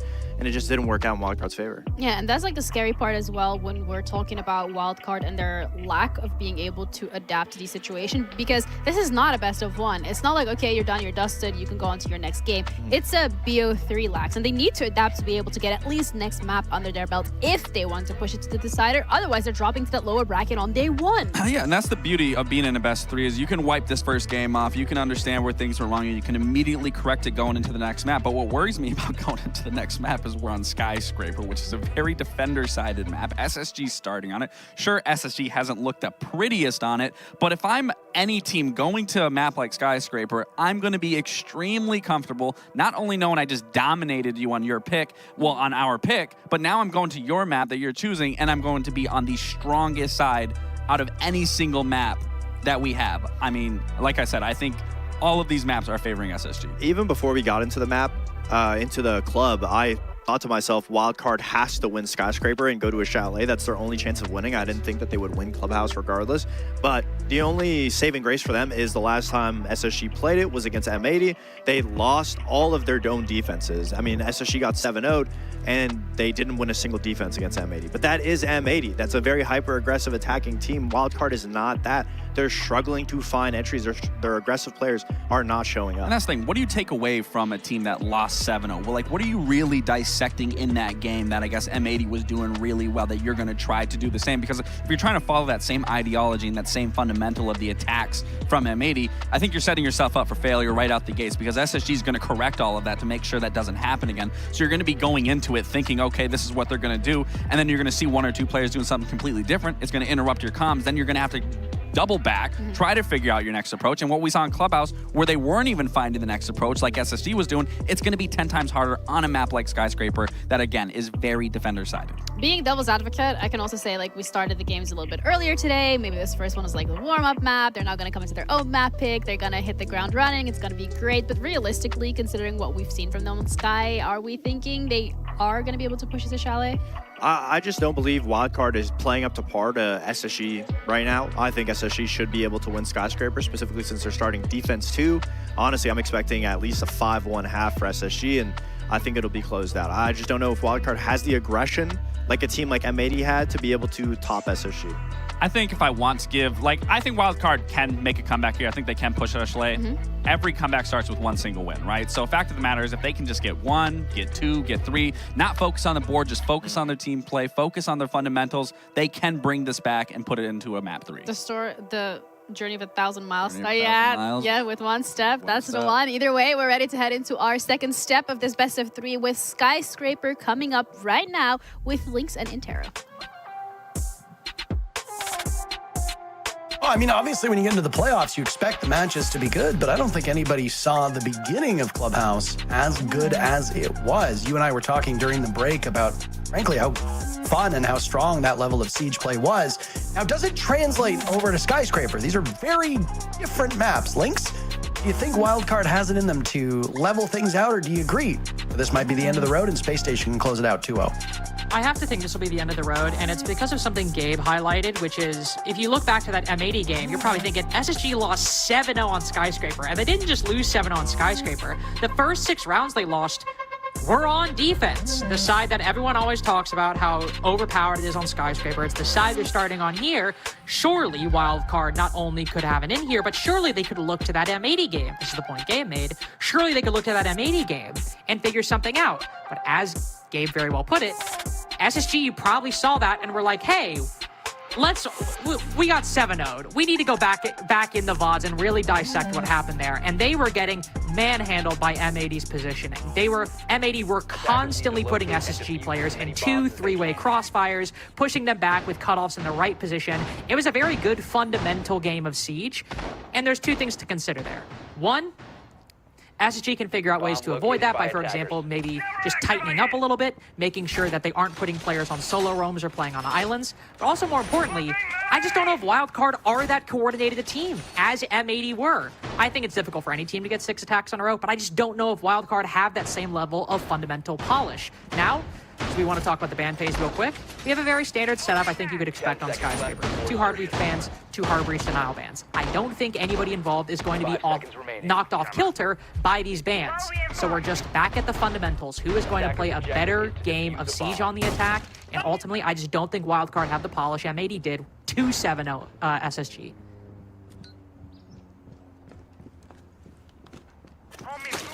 It's quite the nitro cell by Newers. Finds nothing. Could have been an explosive beginning for Space Station here on a map that they lack the same familiarity that Wildcard has. Nothing really outside the norm for this Wildcard lineup. Some of the most played operators in hand. Ying, Dokkaebi, and Lion all together is a nightmare for defenders who are ill-prepared. There's a Warden on the board, though, by the way. So they're prepped for it, and Wildcard would have known this. The Warden gets locked in before any of the attackers do, so the Warden is not a response. Quite the engagement here. First kill goes to Ashen, second kill goes to Ashen. Newer's gunned down by Bay. As Bay takes up residence over on Office side now. He'll sustain some damage. Nitro Cell gets hucked out as well. It'll claim what remained of Bay. Bolts is on the board early. Ashen still living with both kills, and Wildcard's advance. It's been caught flat-footed. They've tripped up, fallen flat on their face. Ash goes down as well, and with 1 minute and 45 seconds still remaining in this round, Spiker finds himself in a 1v4, holding the defuse kit outside of the building. SSG knows his whereabouts. He's over by the Samurai statue, over by Dragon, over by the window, now back over towards back stairs. It's either J9O or Ashen atop those stairs, waiting very patiently. A shotgun blast will be his undoing if he steps too close, but Benjamaster gets the job done first. SSG off to a strong start. They look so confident, only losing 1 player on the road to a round victory. And to the point I was talking about earlier about Wildcard maybe just not having the polish that a team like M80 did, we have, as you said, a very scary combination. Ying, Dokkaebi, Lion. Dokkaebi, Lion in particular, obviously very good for the information, but the Yings can cause so much chaos in a defending lineup. In SSG, contrary to what I thought would happen, are playing a pretty heavy roam. They've got Ashen over in Terrace, and then Newers on Warden extended all the way into Exhibition. But where is that Ying throwing Candelas? At the Warden. Now there's a mute, so there's intel denial at play, but you could have thrown those Candelas over on Ashen's side, where there's also 1 player who's a bit closer to the defense, but then maybe you split up his support in Drum, and then you can pinch him, and then if you take down Ashen, Newers is cut off in Exhibition. There's nowhere else you can go. You've got his retreat, and there's somebody pressuring at front. But you're throwing the Candelas at the 1 guy who can see through them, and call that this is a feint and that the push is coming from somewhere else. And when you push into a player like Ashen who's got a shotgun right around the corner, there's not much you can do. I just don't think that was a very well thought out attack from Wildcard. Even if the positions all made sense, the people in them, not as much.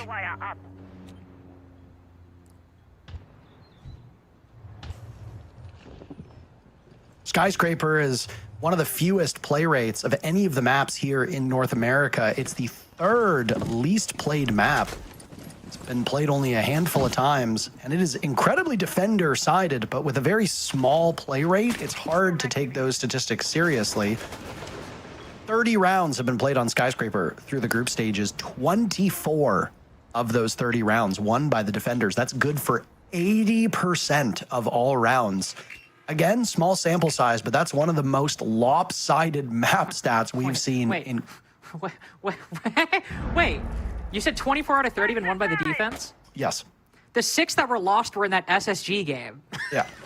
So, wow, that's crazy. That's 80% with an 0-6 defensive half tucked in there. That's wild, isn't it? And I mean, SSG's kept up that stat line. They won their very first defense. That's to be expected here. Again, small sample size. SSG will do exactly what they did on the first round here in the second. As Dash is not long for this Earth. Kansan dies, Spiker dies, Baby Shark dies. All of these players without a single kill. The only person able to find a frag in the previous round was Bay, and he will not find one this time. A flawless second round by Space Station. Ashen was, for a brief moment, all smiles. SSG knows what this feels like. This is what Wildcard did to them in map number 1, and now they are doing it to their opponents. The difference is that since their timeout taken after the second round, SSG has dropped 1 round. They are 9-1 since that timeout in map 1. This is quite the streak they put together, quite the body of work.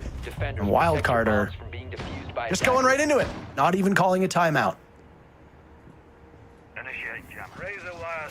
Parker, I'm actually going to break my own rule that I kind of, not rule, but break my own kind of stand that I said earlier, and I'm going to talk about an M80 attack specifically and what Wildcard did not do. Because, weirdly enough, the defense we just saw, at least positionally, was very similar to an SSG defense we saw last week. Now, to be fair, it was on T Karaoke. That round we just saw was on Office Exhibition, but it involved an Azami playing around Geisha and Karaoke, defenders playing inside of T, and what M80 did was they brought a Capitao, they put players on Karaoke window to firebolt the Azami, playing deep in kind of like around the door of Geisha, and then pinch her from the window and from players pushing up. In that round, it was just one guy pushing that side of the map. Just one guy, and then he ends up walking into the entire defensive lineup. M80 stationed players around the players furthest extended to pinch them and get an opening pick.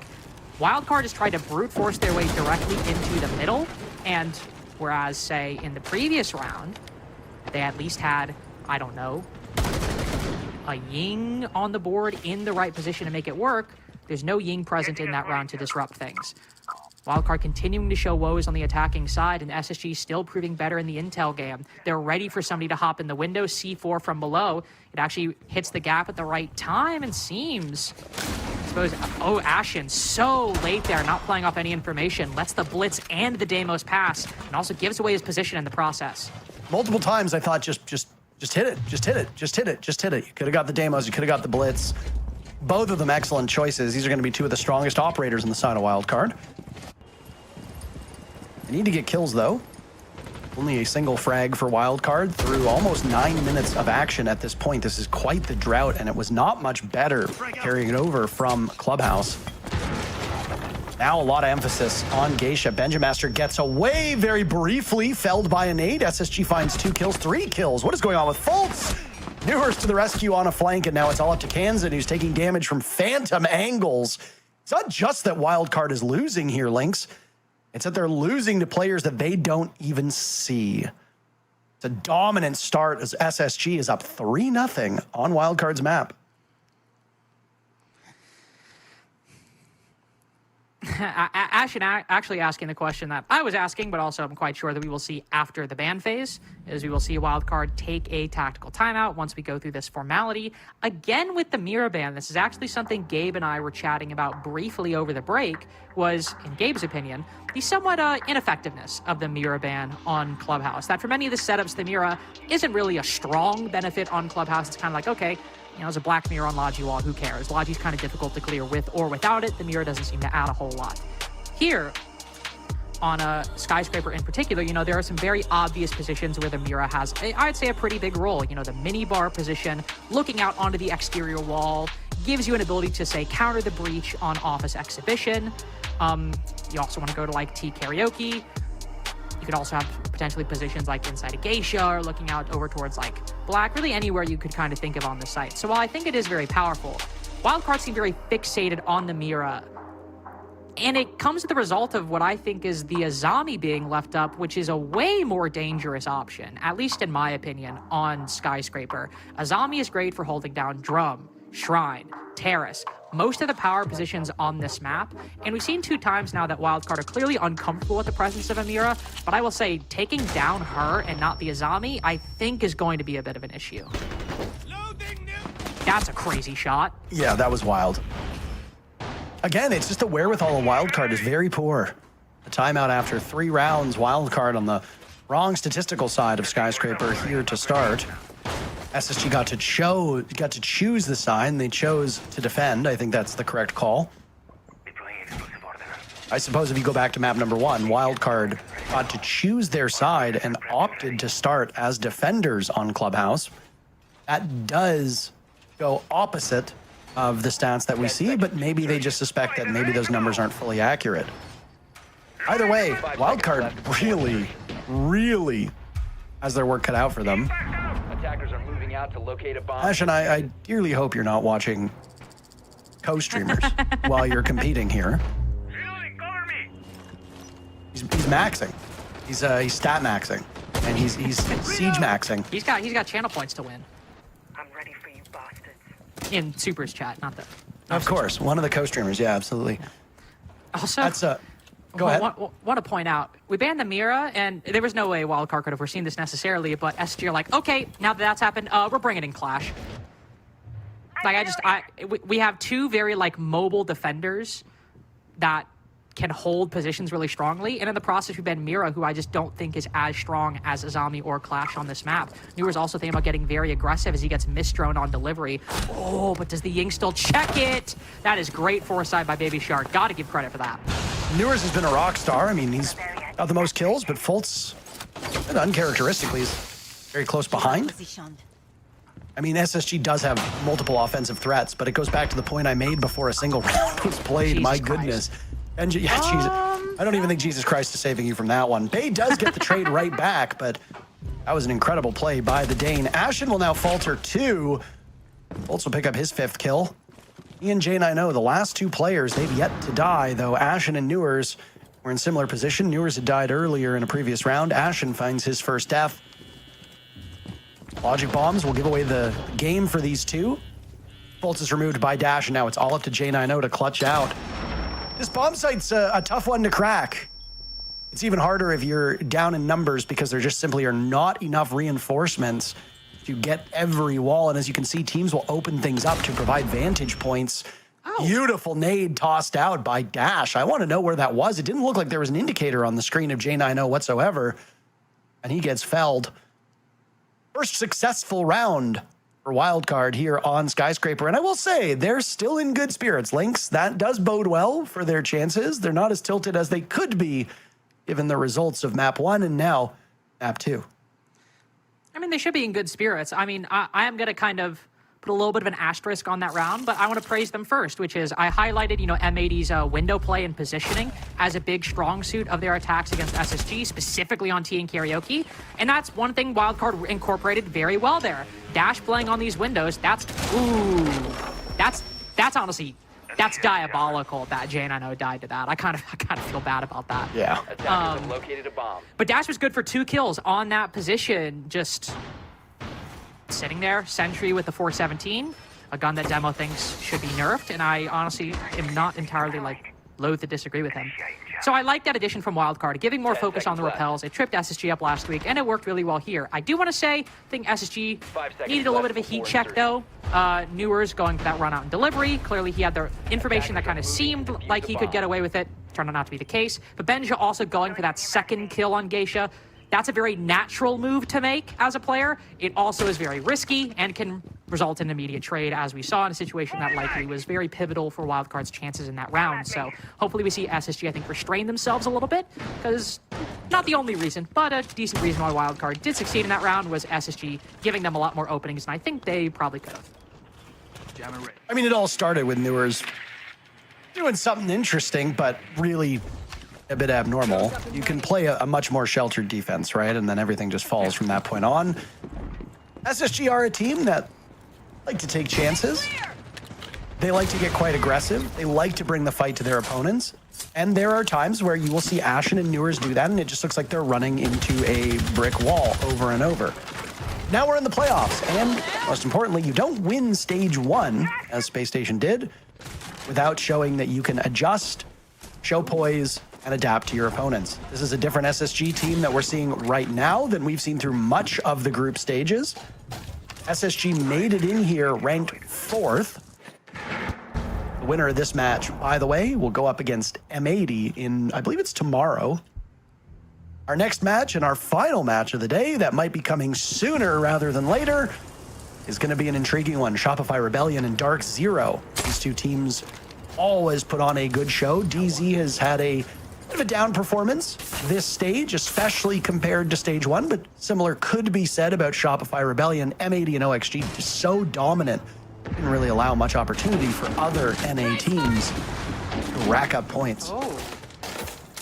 That's not great. Wildcard basically out of tools to deal with this clash. Both Ash charges have been used. Every bit of lifeline utility's been used. Fultz setting up a crazy angle sitting behind that shield.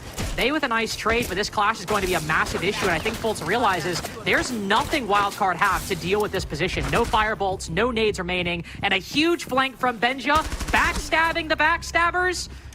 Great shot in turn, but this seems to be SSG's round. I mean, it's Bay and Kansan. Kansan having one of the worst starts he's had in quite some time. 0-4 is a dreadful result for a player of his caliber. Fultz is outside. He's just wasting as much time as possible. 30 seconds to go. J90 grabs Kansan. Kansan still held off the score sheet, and Bay will be as well, as Jack gets both of those final kills to give the lead back to 3 rounds for Space Station. A 4-1 first half so far with one more round to go. This is about as good as you could possibly imagine. Dare I say, a 5-1 first half looking exceedingly likely.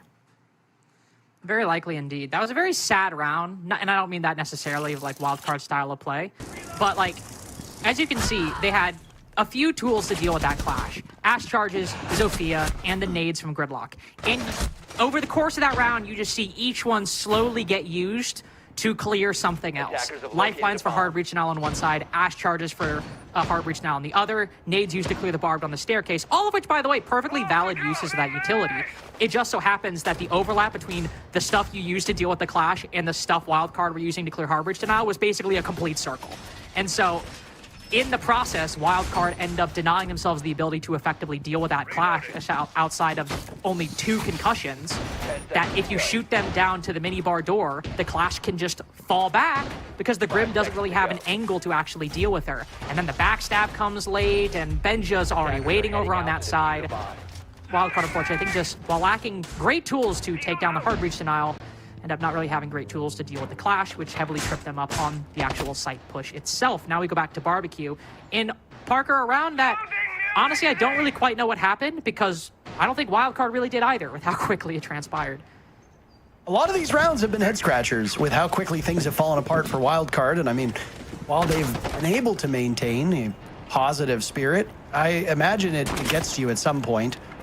This is not the end of the road for either of these teams. There is a lower bracket, so the loser still has one more opportunity to make a good run of it. And frankly, it's quite common for teams to catch fire in that lower bracket and like make SSG? that gauntlet run. Oh, okay. Well, you know, I was getting there.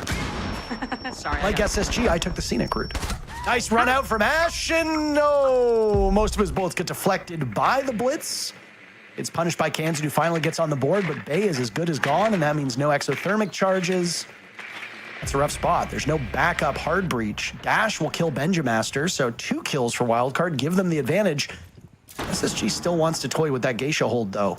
No floating between that and the stairs. It's got Newers for backup.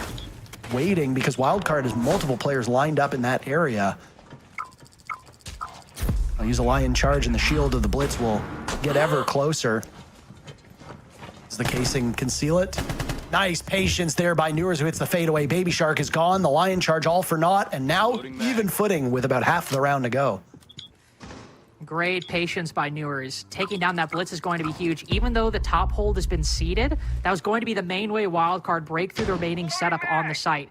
SSG aren't long on utility, though. Only one toxic canister remaining with over a minute to go. And Wildcard do have all this vert. They'll have control of the hatches. They've also got the smoke bolts and 3 nades to clear players out of positions or block off lines of sight. So even though it's a 3v3, the utility's better for Wildcard. They just need to use these couple remaining drones and hunt down these remaining players. If they can do that, I think they'll be good. But if not, there is a way for SSG back in, even if they aren't the favorites. We got Peak Ashen right now. He died, so he is as much time in the world to type as humanly possible. Cannot allow him to get under your skin. Ganzen and Spiker with 1 kill apiece. It's not where you want to be for this Wildcard team. Only smokes remain on the side of Wildcard. Grenades there as well in pocket if need be. Newers striking a second time, taking down Kansan, now positioning himself to look over towards Restaurants. Grabbing Dash, a triple kill on his behalf. Bolts and J9O just need to lock out the round, and it's a 5-1 for Space Station. Spiker realizes he's got his back against the wall. Time running out, and now they'll circle the wagons. SSG getting ever closer. Spiker dies at the hands of J9O in a messy gunfight, but sometimes messy works. 2 rounds separate Space Station from a date with M80 in the upper bracket semis. They are demolishing Wildcard on Wildcard's map. That round, by the way, the power of off angles and the power of off positions. That basically every single kill acquired by SSG, more specifically Newers, was achieved by taking a position later in the round when Wildcard either didn't have the time, the utility, or the wherewithal to clear it. That's how he got the kill on the Blitz. And more importantly, I would argue, and I think it's a very easy argument to make, that's how they won that late round, because you're sitting behind the bar in a position that you could hold, but Wildcard will need to check, and they could avail themselves to without really thinking about it. You're also holding positions, just outside of delivery, not holding a direct angle, but just crouched in a corner, like what we see Newers doing here. Constantly, these positions he was finding himself in and picking the right moments to take fights. That one was just a really nice shot. But the first two, just a really good understanding of how the attack can be weak going into these late rounds, and also how to position yourself and when to take fights to take advantage of that weakness. 5-1-1 on the defense is excellent. I'm not going to say could have been 6-0, because I think Wildcard did genuinely win that 4th round, their 1 attack so far. But now the onus is on SSG, and we have seen, not often, but if there's any map where a 6-0 defensive comeback can happen, Skyscraper is unfortunately one closer to the top of that list, even if the odds, of course, are low. 10 seconds left before insertion. Well, the stats aren't getting any better for the defenders versus attackers, by the way. Only 1 attacking round victory. Space Station can bump these up. Attacker's objective is to defuse a bomb. And operators being brought, and SSG very much liking this Sens, an operator whose pick rate has steadily increased. Changes to Sens have made them a little bit more viable. Warden's about as meta as you can get, and there will be smokes and flashes brought on the side of Space Station. So again, Warden not a reaction, but rather getting ahead of the problem. Space Stations seem oddly quick this round. Yeah, smoke bolt used in the first 30 seconds. I'm intrigued where that went. Ooh, Ashen down early, though. I was about to say, I think somebody either taking a peek out of a window. Really great cutoff by Benja. Losing the Sens will suck, especially if you're going for a top black take. But taking on the smoke in the process, that's usually the player you're trying to actually push off the stairs. Seems like a Warden. Actually, no, that's Warden right there. Or maybe that's the Vigil. Either way, could be somebody black stairs. Oh, yeah, that's the Vigil, and Benja will realize that pretty quickly. Unfortunate. Just a slugfest right now, Lynx. Indeed. And honestly, I mean, Spiker's at the position right now where 1:45 remaining. You're Vigil. Just waste time on this side. You don't need to fall back. Still holding this spot. Yet to loosen his grip above, but will take some serious heat. Flushed out of that spot as the fire will continue to grow over by the geisha door. SSG's not droning this right now. They're just going to face check it. They have to be very concerned with what might be over towards Drum, as a flashbang tossed out by Space Station almost trips them up. Wildcard with the numbers advantage, just a little bit over a minute to go. Finally, they find some safe passage here in Geisha. They take down Kansan. There's no response by Spiker. Bay takes down J9O elsewhere. It's all up to Fultz. 7-11, and the man is working overtime right now. 3 players on the side of Wildcard still to deal with. Inside of Drum. Starts with 1, but an immediate trade by Wildcard. Excellent response by the defenders. Wildcard to stave off series point and win a much-needed round. Off of a pretty concerted exhibition office roam, players pushed all the way to the opposite side of the map, and it's a setup that Wildcard really struggled to deal with on the attacking side, and it's one that SSG also struggled to deal with in their foray onto their own attacks. Wildcard have set up vertical angles, little contingencies in case an attacker decides to try to push them. And while Benjo is really good on that cutoff, the aggression from Wildcard working out very nicely in the opening kill, and then just letting the setup do the talking in the later round. Specifically, you can see all the defenders starting to rotate over to Terrace once they realize that the remaining SSG attackers are full committing to this position. They stack Bay on that spot, so that way that he can immediately trade out the second to last player once he goes down. Good coordination by Wildcard overall, and I just think not really going for too much on that setup, and Baby Shark getting a second kill off that run out. Sometimes run outs don't go well. In this case, it did. We can all be happy about that. Moving to T Karaoke now, he'll pick up the Azami. Very powerful operator for this site and also in general. One thing I wanted to mention, by the way, just to point out, Wildcard only banned 1 hard breach operator instead of... Oh, wow, he actually got the trade. Also, buck for Azami, I would make that deal every day of the week, by the way. I 100% think SSG come out the better for that. But what I was going to say is you can see Fultz playing Hibana alongside Newers on Thermite. By Wildcard banning being a fair operator to ban, SSG have way more options to open up these walls, which you'll see being used right now.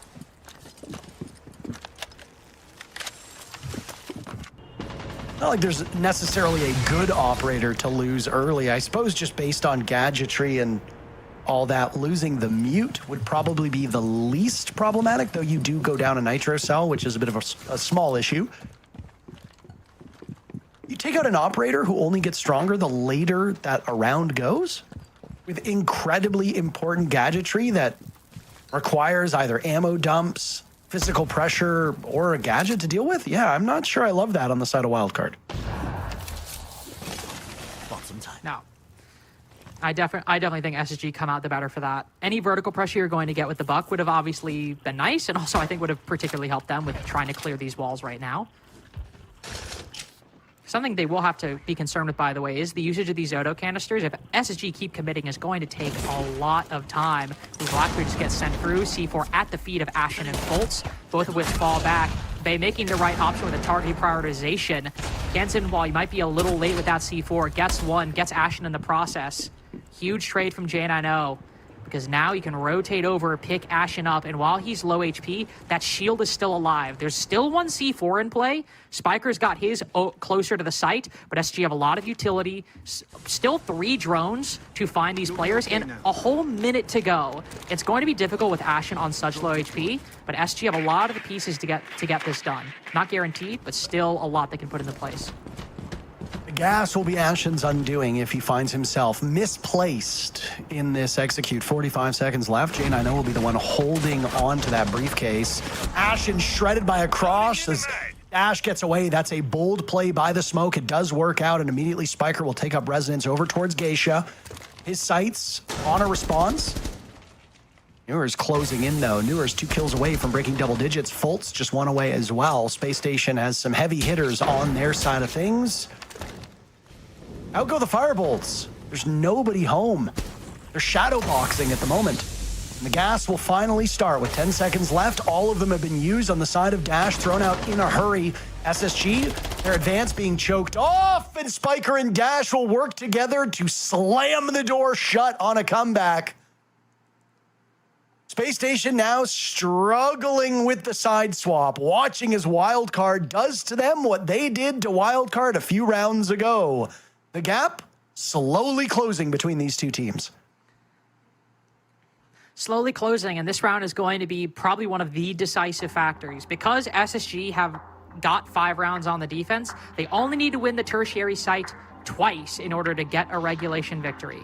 And if any site is going to fall, it usually will be barbecue or bedroom, obviously, if wildcard go to it. I think it's a big reason why SG are taking this time out right now. One, also because these attacks have never really got off the ground, in large part because of Baby Shark getting so aggressive early on. Even though it was a trade, he still started off with an opening kill for wildcard every time. And even though in theory, wildcard were the losers of that trade based off the utility lost, and even though SG did get an advantage later on in the round, wildcard are always keeping SSG trying to catch up to their pace. And SSG are always needing to fight back, and wildcard, when Baby Shark gets aggressive, have the remaining 4 players playing really close to each other, playing off of each other, and SSG have yet to break through that kind of that structure and the stalemate that wildcard are keeping them at for a good portion of the round. That being said, SG realizing that are also going to the tertiary side, as I mentioned. If they get a win here, even if they lose T Karaoke and Office Exhibition again, they can close this out in regulation. It'll go the full distance, but they can close it out. It's been an exciting matchup between these two teams. I am thrilled to see Shopify Rebellion and Dark Zero up next, as I assume that will be a good game as well. It is unfortunate when we bill 2 juggernauts going head-to-head, and it just ends up being a quick affair in this regard. I mean, Space Station winning a 2-0 would suggest that the matchup was not as well balanced as we'd hoped, but I would still like to see these teams do battle a little bit longer, whether that means Chalet is on deck or not. That's really up to Space Station at this point. They're going to change as much up as they can. We're going to see Nookfer. Is that the first time today, Lynx? Yes, first time today. An intriguing operator in the hands of Ashen, who's had some struggles to kickstart his own fragging ability. And I think part of the reason is, what have SSG done the past 2 rounds? They've seen that setup from wildcard once Baby Shark goes down, and then they tried to break it with utility. They've tried to isolate players with the Sens screens. They've tried to use a Blackbeard to barrel right into it, and neither of those have worked. So what do? We immediately get 2 lurkers brought into the lineup. Not just the Nook, as you mentioned, but for the first time on SSG's attacking half, we see Dokkaebi enter the mix, who is a very, very obvious corollary to what you will use Nook for on these attacks. Find ways of staircases, hunt for gaps in the defensive lineup. So rather than just trying to mash their setup into the defenses, now they've got 2 different players who can play a patient, see where these openings are, and then take them down. That being said, wildcard have made a really good read. Anticipating perhaps that could be the case, Baby Shark bringing in the Valkyrie after the timeout is the exact kind of operator you want to see the defense do to anticipate this style of play. There's Ashen watching as the windows next to him get opened up. A nade will herald his entry, but no, he thinks maybe let's go somewhere else. Still not in the building. Watching as SSG now tries to hunt down these roamers. Logic Bomb will go off. Possible. That'll give Bay's position on House stairs away as he now engages, and Benjik grabs him. Oh my! Nearly a second onto Kansan, but can't get the job done. Just a little bit too high. Kansan, 3 kills and 8 deaths, is among his worst performances we've seen in quite some time. If he can heat up and bring the fire to SSG, wildcard can close this 2-round gap very quickly. Ooh. One thing to note, though, Dash is the only player inside of the site, and I'm not really seeing any vertical angles inside of Barbecue. So if this castle goes down, it will still be pretty tight, but SG could find a way in, and there he goes! Off to the races! SSG can taste series point at this point. Now watching for an entry over towards that kitchen door. Ashen uncontested in the bomb sites. He loses some shelter from above. An ugly gunfight. Newers and J9O on the board. Kansan finds his second. Baby Shark is up there too, and it's all on the shoulders of Kansan. Heading for the hills, running for cover, back to the bomb site. Fultz holding the case. J9O with him. Both fire arrows still remain. Fultz will attempt the defuse plant. Kansan's approach, heard. Fultz falls off. SSG has a lineup. Kansan right now inside a pantry. They're running out of time. Kansan has to make a move, or Fultz will be able to pull this one off. Kansan wasting time, attempting his best. Both players from SSG standing pat. Nitro Cell missed, caught on the wall. Kansan has to take matters into his own hands, and J90 shuts him down. Space Station a single round away from a 2-0 victory, advancing to the upper bracket semis. A round victory, by the way, that might genuinely not have occurred if we weren't in Siege-X, and there's a reason why. Ashen gets into the site, but Fultz is all the way over on Geisha's side at the kitchen window, and we've only got like 40 seconds left in the round. Pre-Siege-X, you got to rappel all the way down, run around the building, rappel back up, and then you can hop in. Whereas now, you can just run, turn the corner around the building, hop in, you save a whole 10 or 15 seconds, and that proves important because Fultz doesn't start getting that plant down initially until about 15 seconds remaining. But then he has to rotate because Kansan is in a good position to counter it. Then he only gets it down with 1 second on the clock. That round came down so late, but if that rappel change isn't in there, he might not get to that initial plant spot until the time at which he rotated in the round we just watched, meaning Kansan in all likelihood maybe could have crept out, got that kill because Fultz didn't have time to rotate. All that being said, it was a good initiative taken by Ashen and SSG reacting as quickly as they could. But man, still a really close effort, and Wildcard still have an opportunity to get some rounds on the board.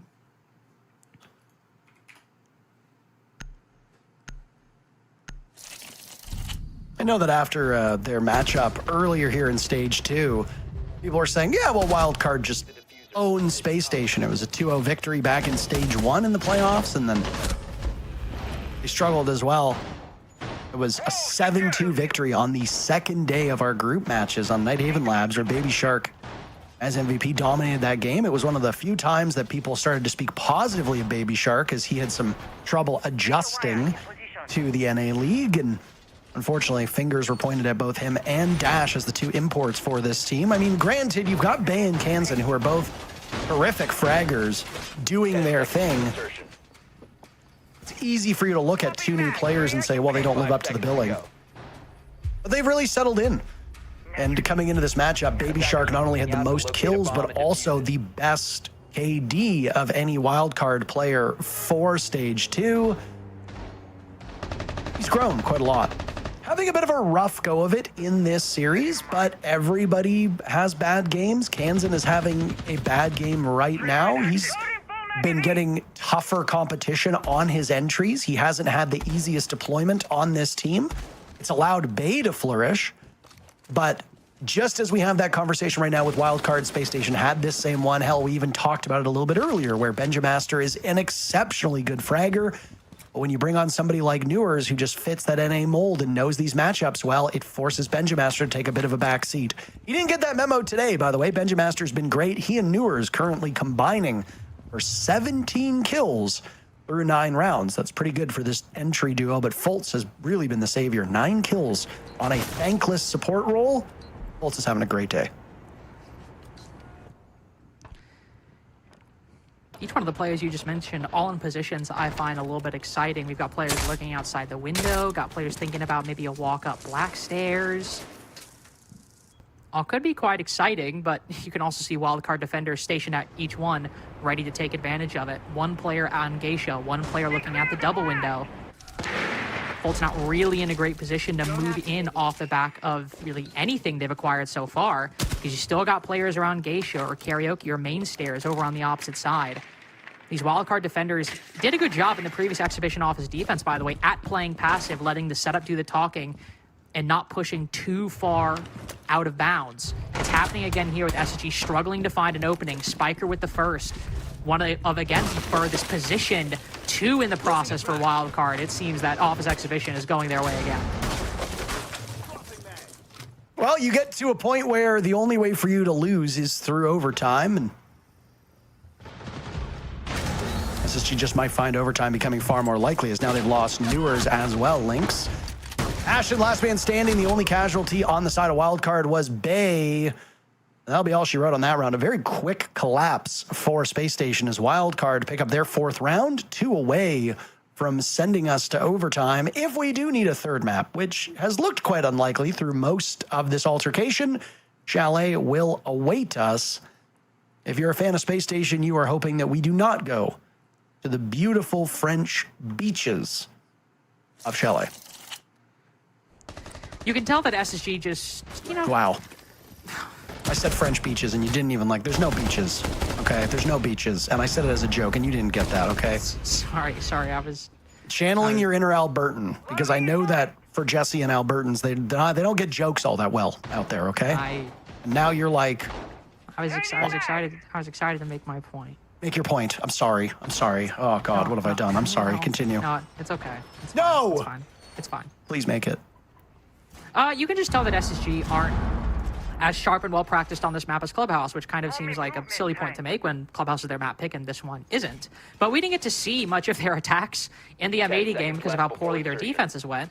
And given how well the defenses went here, I was kind of hoping that maybe we'd see some of that opportunity spotting, some of that coordination we saw in Clubhouse. And to be fair, Skyscraper is just a more difficult map for that to make happen. But SSG, you can tell they understand kind of the form and the structure of what Wildcard are doing, but the way to get in has just not really manifested. Ashen has been lurking both times in this exhibition office attack. They've not really found a good way to get him activated, just moving around delivery kind of aimlessly. Fold stuck droning and clearing utility on the opposite side of the map a minute 30 seconds in when Wildcard haven't even moved. It just looks very qualitatively and subjectively different than the way they were playing that Clubhouse game, where they were very quick, very sharp, reacting to new information in real time, whereas here it always feels like they're a little delayed and always kind of like trying really hard to figure out what's going on. Wait, hold on. Okay, wait. We're going to bedroom, bathroom? I didn't want to interrupt your point again. You were so excited for it. Okay. Talk about this bomb site. Okay, so Wildcard won tier karaoke, and it wasn't like super close. Like, sure, it was kind of close at the end, but Wildcard had the momentum the whole time. It's a primary bomb site.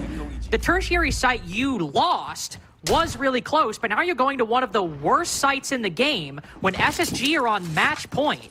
I'm not saying this is a bad call. This is a risky as hell call, and Wildcard just trying to catch SSG off guard.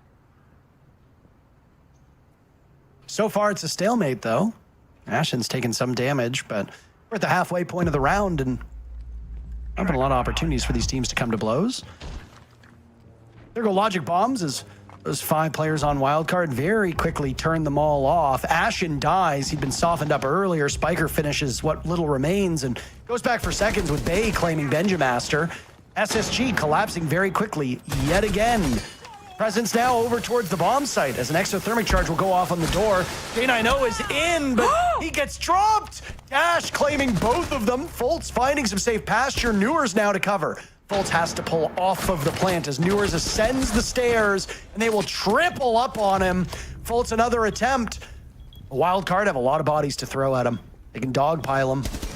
They likely heard that case going down. If they didn't, they heard the bullets now. Foltz is trying to fire his way out of a bad position. He's been sitting on 9 kills for quite some time. Looking for something, but Wildcard showing Zen-like patience. One final round of regulation looks like it awaits us unless Foltz can pull off the unthinkable. Trapped inside of the corner, just by the bomb chassis. Very little places for him to go. He will be fighting his way out. He drags his cursor across the screen, finds one, but that's it. 2 more players on the side of Wildcard survive. They get the final kill, and we'll go all the way in regulation. And still really struggling to get a good plan into motion.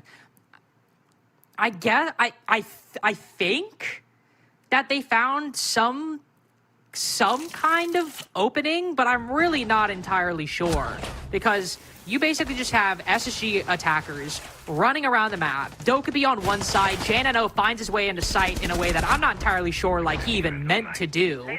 Foltz opening up a castle barricade with a thermite charge, which isn't necessarily a bad thing, but given he's directly in the middle of the site and kind of exposed when he's planning it on that wall, not a great position to be in with the odds they were at.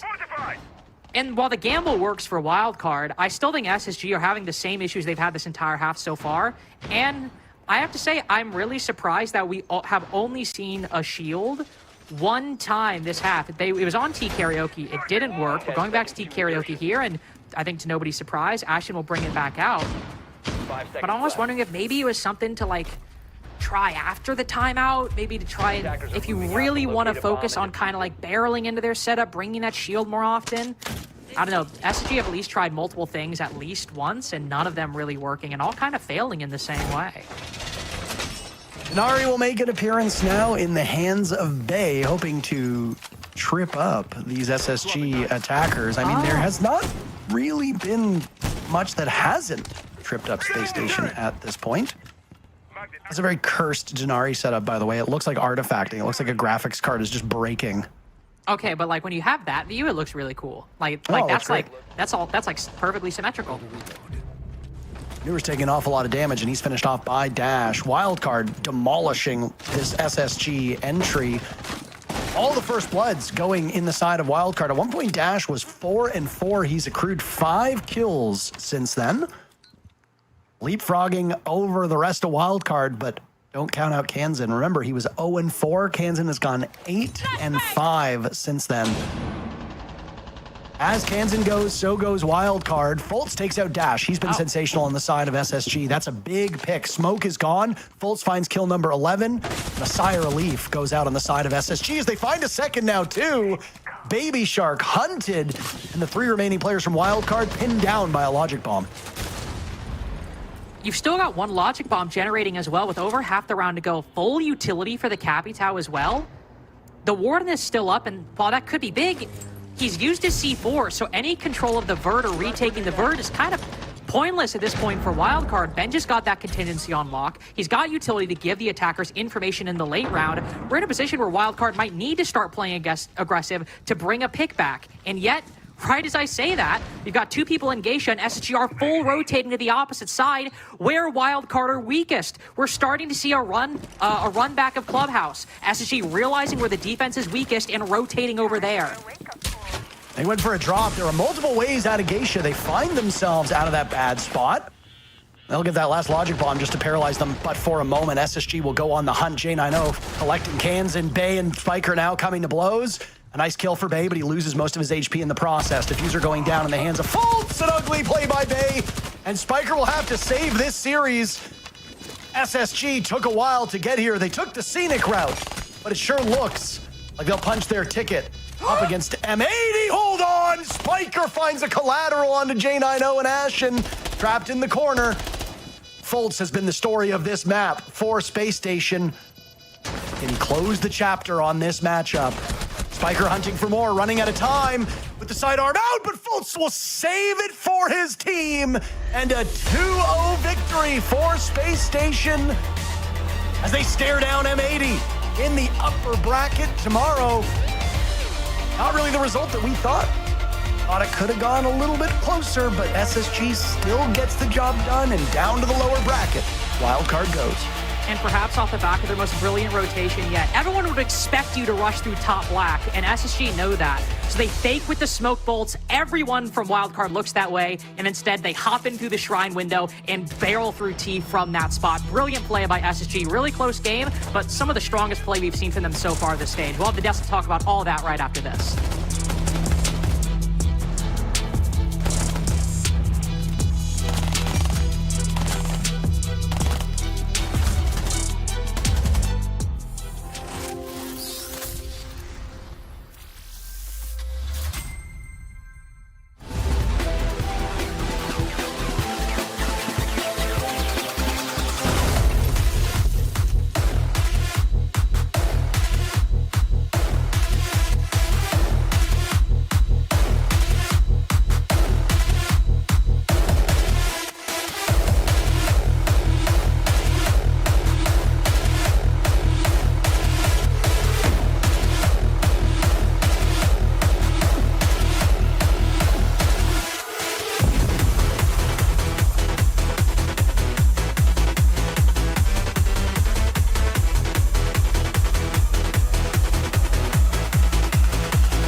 they say it's not the destination, it's the journey? And the journey of 1,000 miles begins with a single step. And you know what? They're right.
Oh my god. Good fucking shit.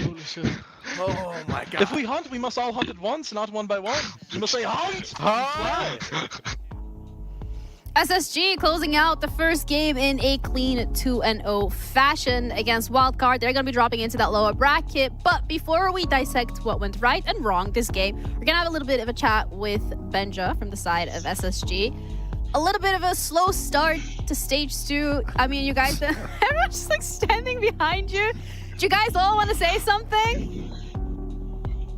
No, they don't. They don't want to do that, no. Okay. We'll continue with the interview then.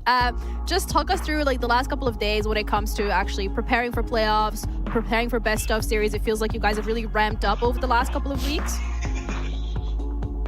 Yeah, I mean we had like good practice and the last group game and prep well, so yeah. Yeah, something that we highlighted a bunch was the stylistic matchups of your guys' map bans. Is that something that you guys have looked a lot at? For example, today you banned Labs Lair. Obviously don't want to play wildcard on Labs. So is that something that you guys are really focusing on, is making sure you get a good team matchup on the maps that you're playing? Yeah, I mean, we only focused on banning in Nighthaven. That's basically the only map they know how to play, so. Yeah. Fair enough. Well, Benja, congratulations on the win. I kind of want to talk about a point that Fox referenced earlier before this match started, was talking about kind of the support struggling a little bit on the SSG side. Kind of, I mean, in this matchup, we saw that completely change. Has there been a shift in the dynamic of just the approach from the support players, or kind of just it varies from map to map? It varies from map to map, and like anyone on our team like can shoot, so I think like it's just like, you know, kind of depend on how enemy plays on who's going to play good, you know what I mean? And just one more follow-up. So we've noticed that you're taking more like of a utility-based operator role, being more in depth of, you know, opening up walls, opening up floors, just being more utilization coming from your end. Have you been finding a lot more success, or is it still something that you're like slowly progressing to just kind of get down more and more with each game? No, I mean I can play any roles. It doesn't really matter. Like just what we as a team feel is the best for like the team, and then yeah, just like about like being in sync, you know, as a team. For sure. Do you think everyone standing behind you right now and J9 showing his feet is like the best for the team? No, but that's what they wanted to do. So. Do you think maybe they want to share some words? Because they look very eager. No? Okay. It's like, no, I told them to not say anything. Okay, they're just there for mental support. No, I don't know why they're there. Are you about to get bullied? Like are what's you okay? happening Blink here? twice No, if you're no. being held hostage. I've seen this before. Yeah, you guys could actually like, this is not a good meme. This is not a good meme. Go away, go away. Okay, you know what? I'm sick, I can't laugh. I was gonna ask if we can expect SSG to do a replica from what we've seen them do last stage, you know? Yeah, I mean, hopefully, but we just take game one by one, you know. Hopefully this time we won't go to lower bracket, but if we need to, that's what we're gonna do, so. All right, well, thank you so much for the interview, and say thanks to J9 for showing feet, I guess, for free. In that case, enjoy the rest of your day, and we'll see you tomorrow. Yep. Bye. See you guys. Bye. You know what? At least the mental, the dynamic, the memes, the vibes, they're there.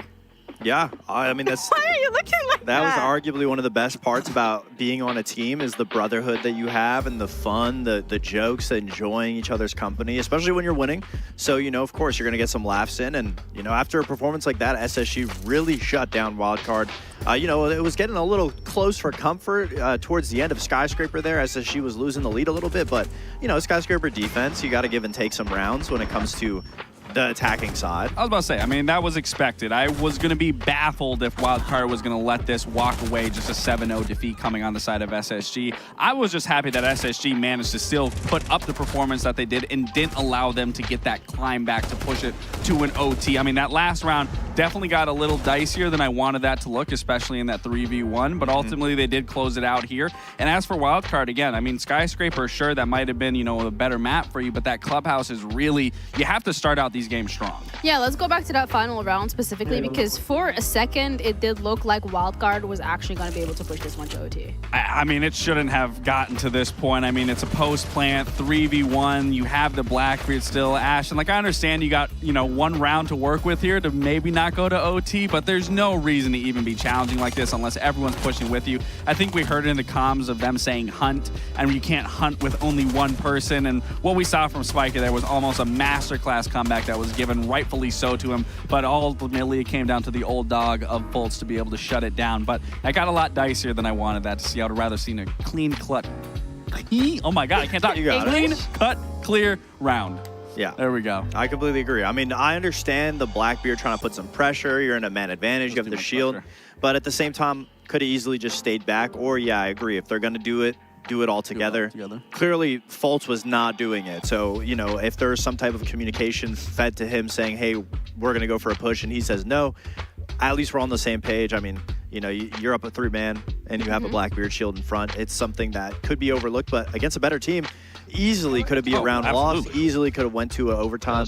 So, you know, thankfully they were able to close it out. Yeah, and it's also a mistake that they have now made. So hopefully it's not something that we're going to see them make again in a different game, because they are pretty much going up against M80 next, because they managed to stay in that upper bracket, whereas Wildcard is dropping to that lower bracket, and they're going to play tomorrow for a chance of survival to stay in the running for Munich. We still have one more best of 3 coming your way today, and that is Shopify Rebellion against DZ. Winner is going to go up against SSG. Winner is going to go up against OXG. Loser is going to drop to the lower bracket. So to see how that's going to play out, stick around, because we'll be back after the break.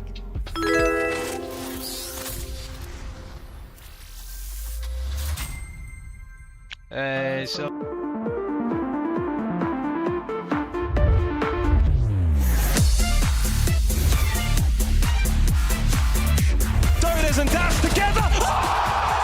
Unbelievable. Can he get there in time? Cameraman's going to complete. Big ET finds a huge 4K and give Rome their first. There's only 4 seconds left. There's no way. Whilst not easy, is potentially winnable. No. They've given him a 1v1 and they've given him both down. They find the down as well. Yesterday they took the crown from LA. Today they take the kingdom of Blackout.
Available now.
Welcome back to our second playoffs game of the NAL second stage. We have DZ going up against Shopify Rebellion. Both of these rosters had a formidable stage 1, but in stage 2, stumbled and tumbled a little bit as they crawled their way into playoffs.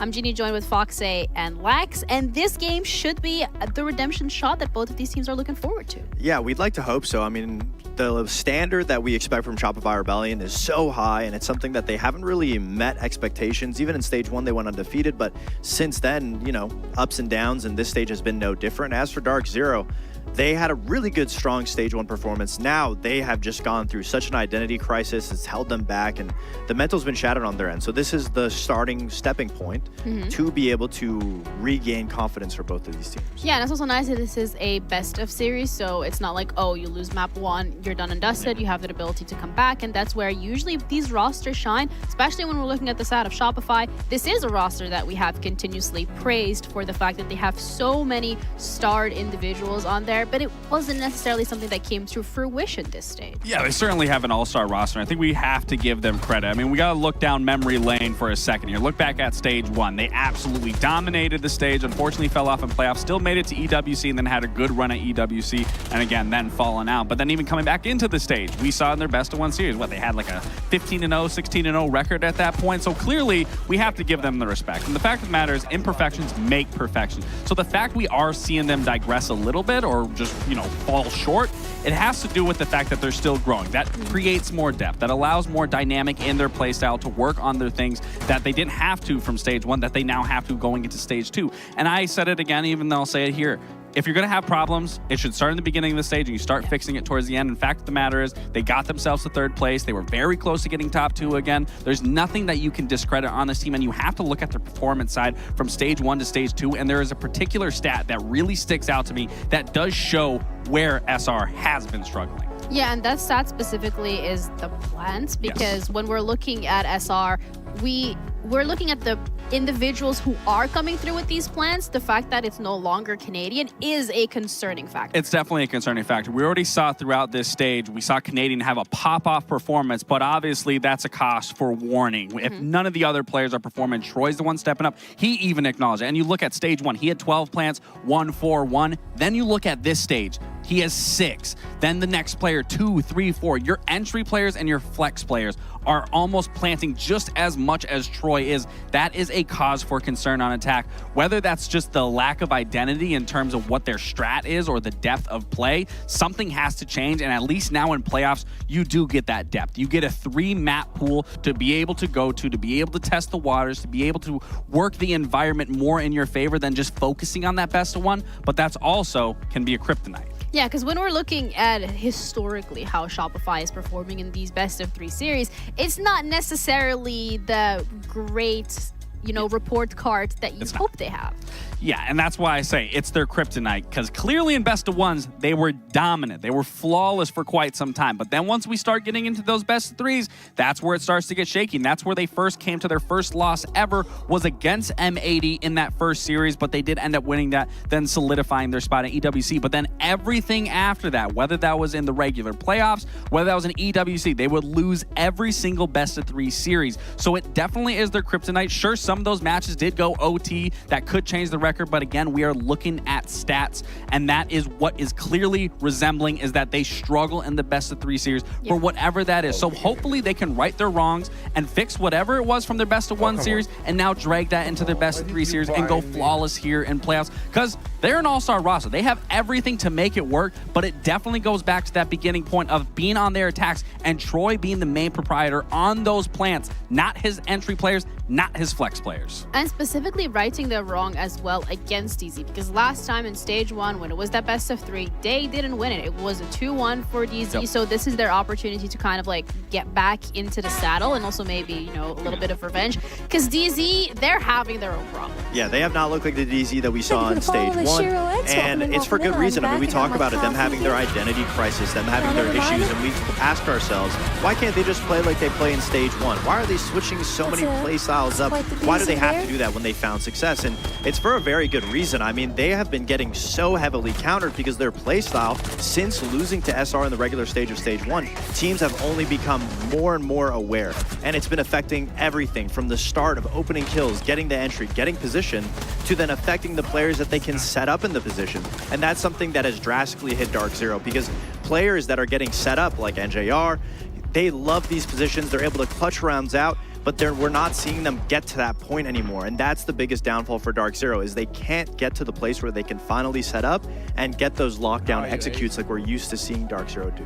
Yeah, it's actually also great that you're talking about individual players here, because NJR and Panda, we kind of want to look further into how their roles have been impacted this specific stage. Yeah, I mean, 2 players that in stage 1 were monumental for Dark Zero. They were within the top 10 players of the league, and they're players that you have to set up.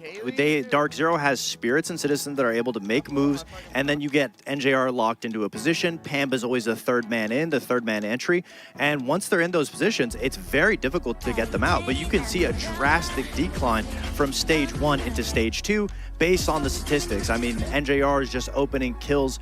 He's just dying way more often than he needs to. Pamba is not finding as much success as he usually would.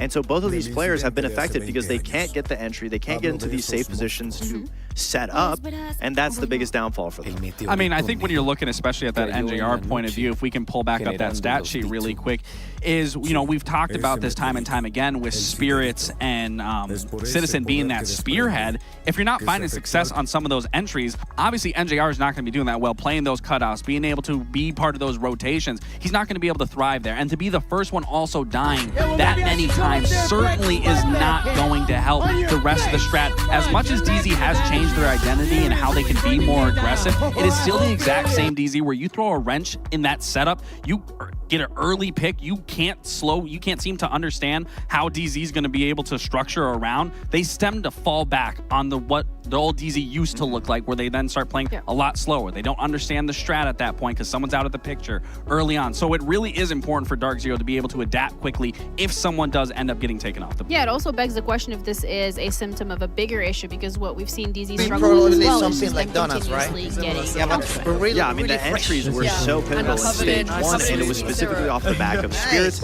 with Citizens on that Deimos. But since we saw that loss on the start of stage 2, teams have just become so aware of it. I mean, Spirits has been banned 14 times in the 9 play days that they've been able to have during the regular stage 2 season, and it just goes to show that teams are understanding how to beat them. Out of the 5 losses that Dark Zero have gone throughout stage 2, 4 of those losses, 2 of these operators were banned. So it really paints a picture that if they don't have the entry characters to be able to get the opening picks, feel comfortable, they don't have anything to respond to, they just try to go through the motions without those operators, and it doesn't work. And that's what Dark Zero hopefully has figured out throughout this week off, so they can get into playoffs with new responses, so that if these operators are banned, which most likely they will be, what can Dark Zero do better to then find success on the entry, set up NJR and Pamba, go for the execute, and play like the DZ that we know and love. But before to even be able to get to that point, we also have to look at the map specifically and the map pool here, because both of these teams are pretty much veterans when it comes to these map vetoes, map bans. I don't think the same questions or concerns that we had for SSG and Wildcard apply here. This is interesting. So obviously, as we know, Dark Zero beat Shopify Rebellion last stage in playoffs in 2 of these maps, one being that Nighthaven Labs and then the other being Chalet. But that's what also worries me and troubles me here, because that same Dark Zero that beat Shopify Rebellion certainly is not the exact same Dark Zero that we're here in this stage. And to go back to those maps where you did win over that Shopify Rebellion just creates a false sense of reality and creates a false narrative for Dark Zero. Sure, you might in your own mind, which you want to be mentally there, but you're not the same team and you're having those same struggles. Where Shopify Rebellion, if I have to compare the 2 in terms of their struggles, Shopify Rebellion is night and day difference in terms of what they're struggling with, what Dark Zero is. And also, when you go back to a map that you've beaten teams on, the other team that loses that extrapolates far more and will be able to adapt at a lot faster pace than the other team that had success on it, where they aren't looking at it as in-depth and at those micro things that happen throughout that map. That's what I was going to say, is one thing that SR, struggle or not, what they'll always have is Canadian with the brains. They'll have Super in the coach room. They're going to have counter strats prepared. They're going to be ready to go back to maps that they've previously lost to DZ on. We might see a whole new Shopify Rebellion when it comes to Labs, when it comes to Chalet. But Dark Zero, on the other hand, we already know that they're struggling. We know that whatever playstyle they play, they're not finding success. They can't make it stick. So that'll be the biggest question, is what can they do in those situations if the shields are banned, if they can't find those entries? Who's going to come alive? Will Pamba get a lot more aggressive? That will be the biggest question for Dark Zero, if they found an answer to that question of what to do when things go wrong. Yeah, and it's also a question of, did they wake up too early today? Because we just saw Pamba yawning. But either way, I think as well for predictions here, both of you, if I remember correctly again, were like, you put SR higher on that tier list as well earlier today. So I'm assuming that for prediction-wise, you are expecting them to be outperforming DZ. Would that still be the case regardless of the map picks? Yeah, regardless of the map picks. In my opinion, Dark Zero is so far deep in a hole right now that it's not necessarily strategy. It's more of a mental battle at this point. Dark Zero has always been a team that's struggled mentally, and when we look at the players that are struggling on the team, like NJR and Pamba, those are arguably two of the biggest mental players. So if they aren't confident in themselves, they're not finding the kills inside of the server. So for me, it's a moment where it takes a lot of time to fix those mistakes, and I don't know if a week off is going to fix that. And to add on to your point, where I look at Shopify Rebellion's errors and mistakes, those are simple errors that they're making themselves, whereas you look at Dark Zero's mistakes, that is a fundamental and mental error that they keep making over and over because they tried changing so much in the beginning of the stage. And like I said, you don't need to fix something if it isn't broken. And the fact of the matter, it starts creating more problems, and we've seen that time and time again, on top of teams also understanding how Dark Zero plays. And then you're going back to a matchup where Shopify Rebellion was the first team to really expose and really allow every other team to truly understand how to counter Dark Zero and play against it. And for the fact of the matter, what you said, what I'm adding, has to go to Shopify Rebellion. So in that case, when we're looking at DZ as a whole in terms of how they've been performing during the stage and how we're hoping them to perform in playoffs, what is it specifically that you think would be one change that they can make that actually sets them up for success this time around?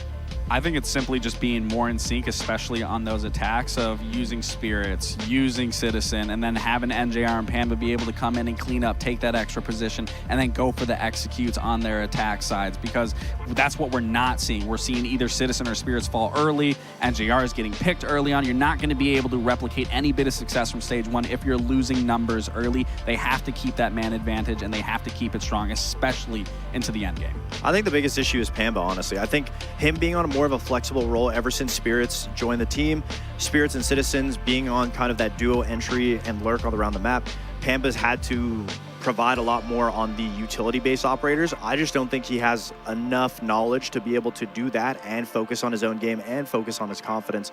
The only time that we've ever heard about Pamba in the last couple of years was when he was just focusing on the entry, was one of the main entries. And that's something that I think Dark Zero desperately needs to put him back into to build his confidence back up, because right now I think there's too much thinking on that he has to do on his play. Yeah, but also building your confidence back up against a team like Shopify is not going to be an easy task to do.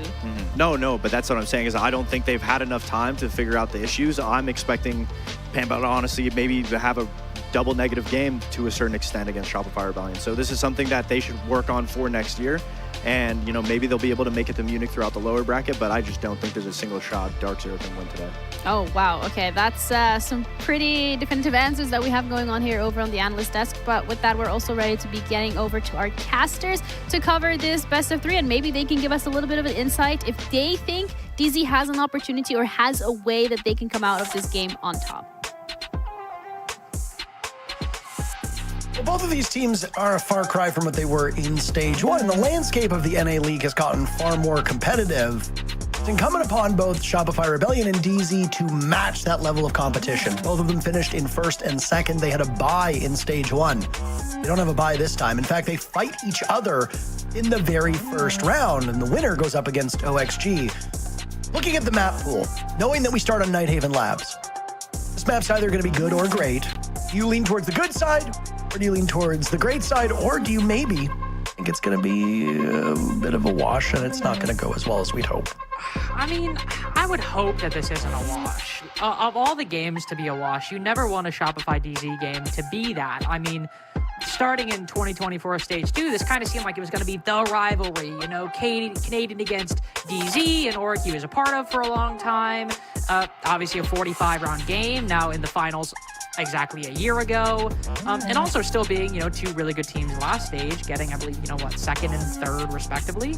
So these are still some of the titans of NA, and it is a shame that we are kind of reaching a point right now where, don't get us wrong, they're still definitively one of the better teams in the NA League. But we're kind of looking elsewhere for who might win. We're looking to OXG, we're looking at M80, and while maybe we're looking at Shopify, we're only looking at one of them to be serious contenders, whereas before they were always in the conversation. But to get back to your question, I would like this to not be a wash, but I also don't think it'll be a wash. These are ultimately two teams who, especially in the case of Shopify, have a system behind them, have the prep behind them, and have the resources behind them to really lock in for playoffs, and also I think the mentality behind them to lock in for playoffs. So even if this is a 2-0, I have to believe, even if part of it is taken on faith, I have to believe that this is going to be a competitive game no matter how many maps we go to, and that both these teams will give us a good showing, even if maybe, for example, Dark Zero haven't improved to, you know, haven't recovered all of the momentum and success they've had in previous stages.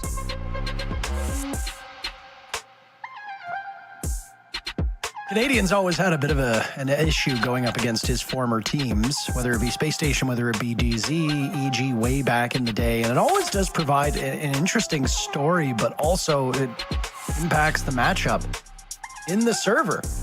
An 8-7 scoreline on Bank back in the same play day where we saw the teams that just did battle of Space Station and Wildcard play is a fascinating one. Both of these teams have made some improvements, but the big point, I guess, that goes against the Shopify Rebellion team is their fragging power. It got quite a large spotlight after their coach Super tweeted it out saying, I think it was like 1 in 20 or something along those lines on entry ain't going to get the job done.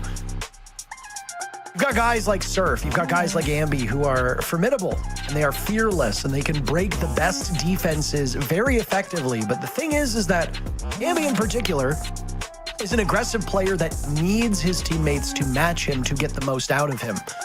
We have seen countless teams where a hyper-aggressive fragger will decide to go in, get droned in, have very limited backup, be a step or two ahead of his teammates, and well, he gets a kill and then immediately gets traded out, whereas there is a more optimal way forward, which would be waiting just a couple seconds. This player here on your screen, Rexon with the cat ears. Beautiful headset, by the way.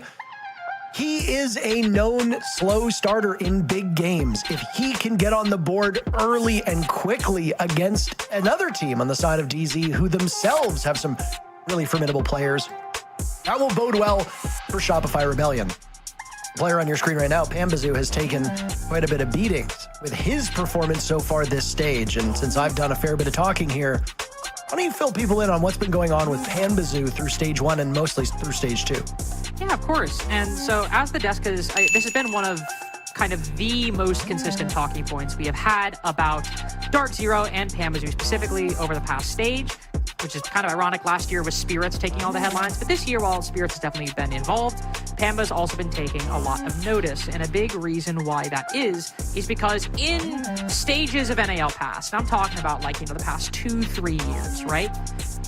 Pambazoo has basically been the fragger, not just on Dark Zero, but inside of North America generally. Like, he has usually been one of the highest rated players in the league, playing very aggressive roles. Not necessarily like your Ashe, but like, you know, your Ying, for example, with a really good utility who can get into a great position.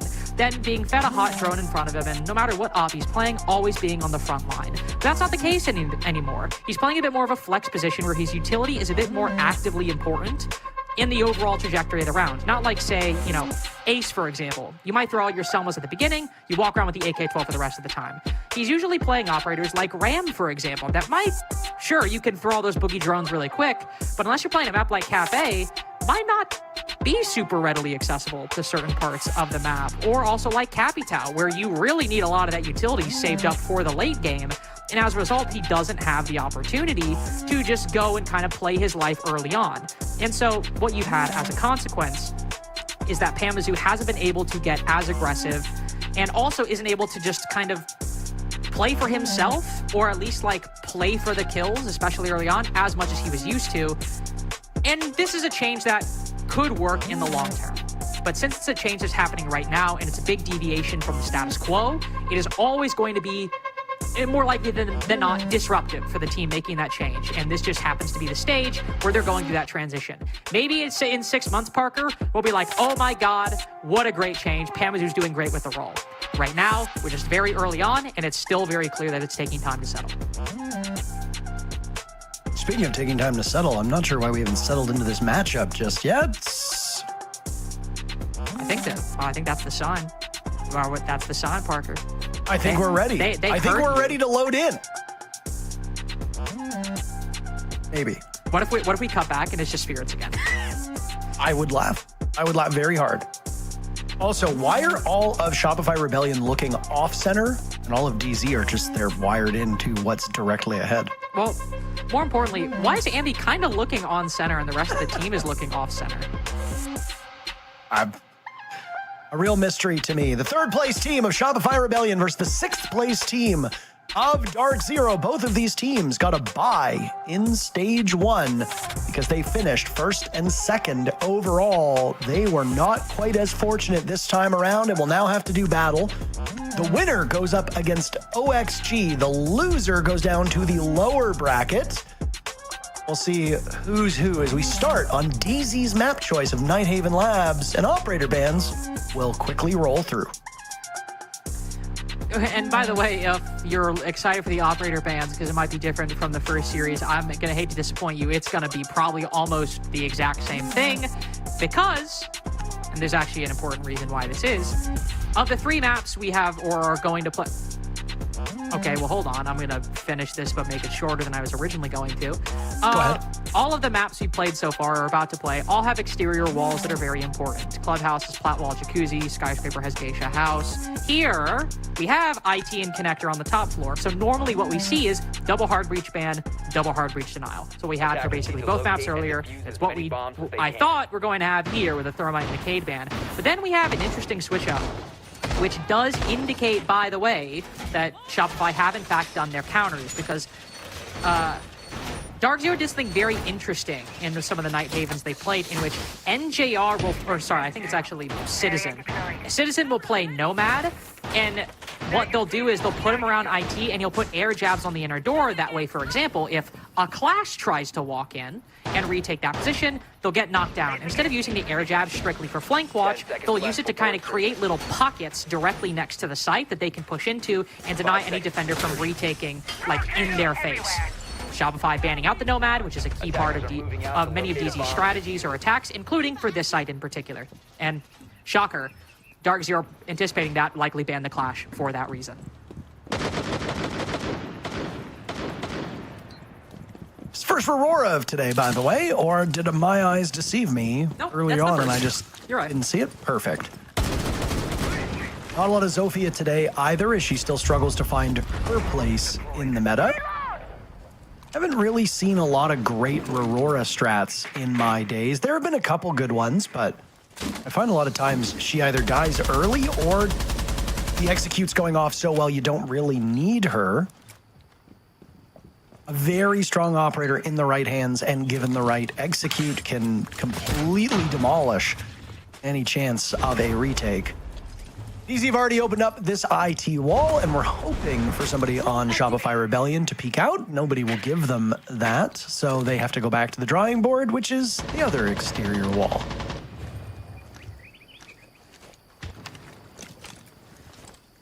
Can be taking a lot of damage through seemed to be that drone hole. The smoke grenade going through. Curious if Citizen will follow up with some doors placed on some of these positions. Pamazu hops in. Good way to get him activated. Kind of taking a page out of Ashen's book. Can sometimes get aggressive with that glass on the smoke. Ooh, the Canadian with a great C4 goes down early. Well, that's a very nice position for Spirits to find right around the corner. Somehow, I think that nade actually fell through the hole in the floor, and as a result, or maybe Canadian takes a lot of HP damage in the process. Either way, whatever occurs, it's none of it's going well for Dark Zero, who have lost the IT push, then rebuffed from Electrical, and now flood into Connector, where there is a direct line into the site as Shopify have not had time to reinforce it. But still, the broader site is in the hands of Shopify, and Dark Zero at the moment are only pushing from one direction. And you've got the Rebellion right now, all tucked together, just patiently waiting for this Blackbeard to give them something. Spirit's quite adept with the shield, so he's not one to make many mistakes on these rolls. It's going to get quite claustrophobic in there for this defense on the side of the Rebellion. Spirit's taking even more damage now. Ambi and Canadian living on borrowed time. Canadian the only player on the side of Shopify Rebellion with a kill. 30 seconds remain. There goes the door, closing off Rafters, and a sweep through as Nave looks to exploit it. Rexon and Spoit finding a kill apiece. Rexon gets another Surf on the board. Ambi, the only player on the Rebellion not to get a kill in that round. And a very quick dog pile onto the attackers will give Shopify Rebellion the round. My MVP, I'm the king. I think that's actually a pretty good example of why Aurora can be a very good idea in theory, but not really be as helpful as you otherwise think. Because in that case, to be clear, I think that is a perfectly fine door. You want to push up IT, there's two angles you have to worry about. When you actually swing inside of the site, as we saw Citizen or Nate do, but also the garage single door, but somebody could peek you from. So he blocks off that door, allows him to push up. Totally fine. Then, of course, you still have to actually, like, peek into the site, and unfortunately, that roar door alone was not enough to kind of make the attack sufficient, because while you have somebody who's able to push up to IT, you still have players stuck in connector, you still got a guy stuck behind a Kiva in electrical, and then, because of that door, you're just stuck in IT. The defenders are already looking at that door anyway. They're ready for it, as we clearly saw justamente te pide permiso para hacer la conexión de pausar tu internet y eso para jugar online. But there was a lot more going wrong, and Roar's just not one of those operators that is usually sufficient to make the attack work. I did like that they isolated that Rafters, but I mean, there are so many ways to get back into the bomb site. Once you take that IT and look through the doorway into the bomb site, you're... I mean, you have to win your engagement right away, or else the defenders will have time to get into that position. That's exactly what happened with Shopify Rebellion. They had two players on the ground. It's a very quick entry to clear out the roam now. Upstairs, as Spirits is off to the races, 2 rounds in a row where he will rock the Blackbeard. Everybody else on DZ is swapped up the ops. DZ is a team where I expect to see a shield pretty much every round. That's just the way that they play. They've got at least 2 players who can toss out a shield if need be. And all of the shields are available. Shopify Rebellion banned out the Thermite and the Nomad, so if need be, Blitz and Monty are very much on the board. Dare I mention the Fuse shield? I mean... I choose not to. Nowadays, you have to. It's a thing. It shouldn't be a thing. Well, fortunately for you, it is. Smart for Shopify, by the way, to rotate back so quickly, especially hearing that Blackbeard stomping around the corner. Also be good information right now, as Spoit can calm that Spirits. The Blackbeard is at bottom Aqua. And wherever that Blackbeard is, you can imagine that there's going to be somebody with him to be an extra gun in case he doesn't have the option to ADS. A lot of pressure being applied to Spoit, in fact, around this electrical position. But it can always be a little tricky. He doesn't necessarily have to peek, and then he's got the defender on the stairs supporting him. Citizen finding an engagement onto Ambi early will be great. We've also got one around the corner, and Dark Zero's intel game, not quite enough. Canadian finds yet another kill. It's been a good day for the supports, both in the earlier match and now here too. But my goodness, Shopify Rebellion watching as Spirits deflects all those bullets. Now it's a flank from Spoit. Bided his time, waited ever so patiently. DZ has lost control of the bomb site. Spoit and Canadian sharing the same room here in Toronto and now share the same circumstance. Nave gets finished off by Spoit at the last second. DZ not watching. That's Diffuser surrendered as well. Canadian has to survive that blast as the Blackbeard charges on in. The Bionic Arm not able to connect with the shield of the Blackbeard. Spoit takes out NJR, and now it's Spirits. Spirits in a 1v2. Spoit with 4 kills. Canadian will find a third, and look at that. A beautiful building on King Street, if my eyes show me. They play out of the Shopify Rebellion headquarters. Excellently done by the Rebellion as they go up 2-0. An excellent recovery. I mean, so much credit has to be given to Spoit there. I don't think you could have played that whole round better if you were Spoit, because I mentioned that this position can be difficult to clear because while the defender is like right in front of Aqua double door, he's trapped by the window, cutting him off. It should be so easy. Yet there is a little bit of a... He can thread a little bit of a needle so long as he has somebody in kitchen playing. And Canadian getting that trade on Citizen is big, because if Canadian also falls, Spoit is completely pinched. There's nowhere for him to go. But because Canadian wins that fight, Spoit can play there for longer. And then because the attack fully commits to pushing down the stairs, they've kind of let him slip by. They've let him get into a position where he can hop down, bide his time, get Nafe on the diffuser. But, of course, I did start this by giving a lot of credit to Spoit. It's also the case where if Canadian does not get that trade, that round probably, through a whole different chain of events, goes Dark Zero's way if Canadian doesn't get that kill early on, because of the pressure Spoit would then be under.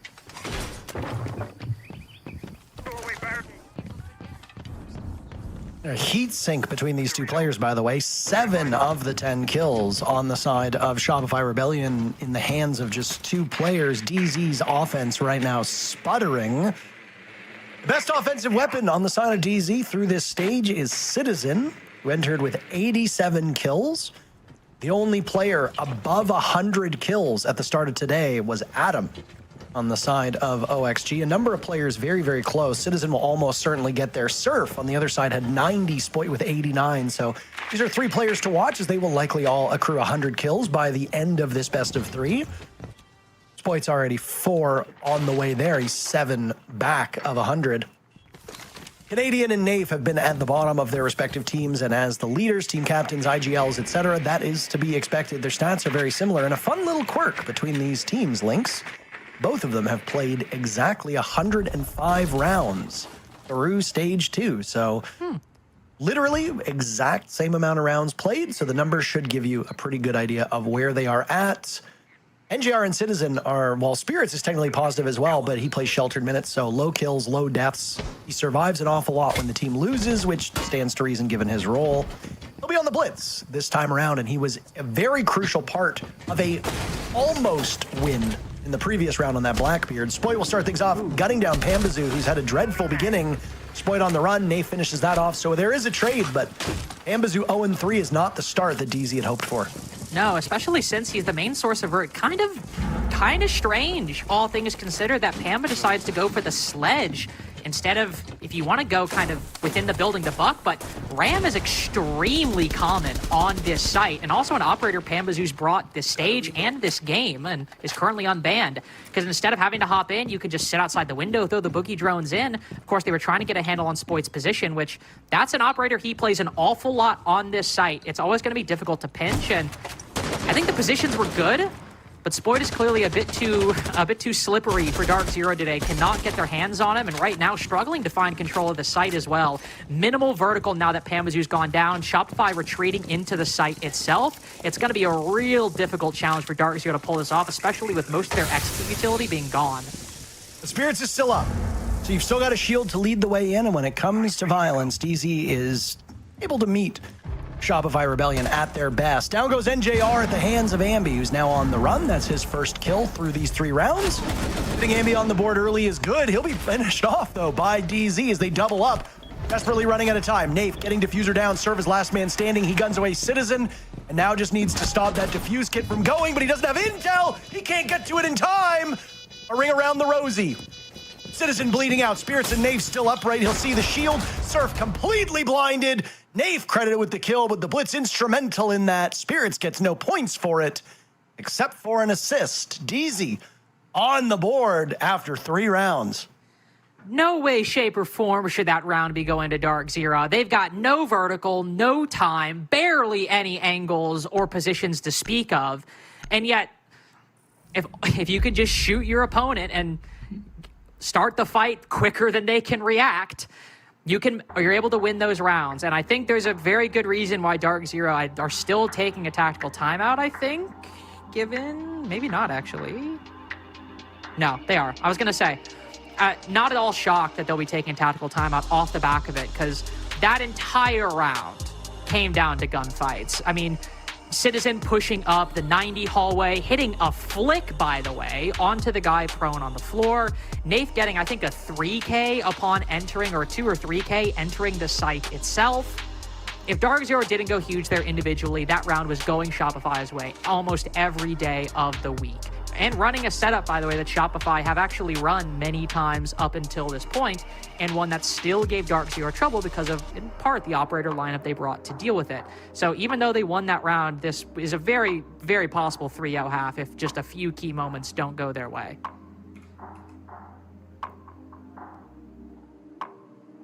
It's Kangaroo Kenny in the bag. I know you're a Kangaroo Kenny enthusiast. He's taken over the reins from Mint, their previous and longtime coach, who's now been doing quite a lot of work actually in the T2 and T3 scene, has been helping lift up a lot of the younger and less experienced players.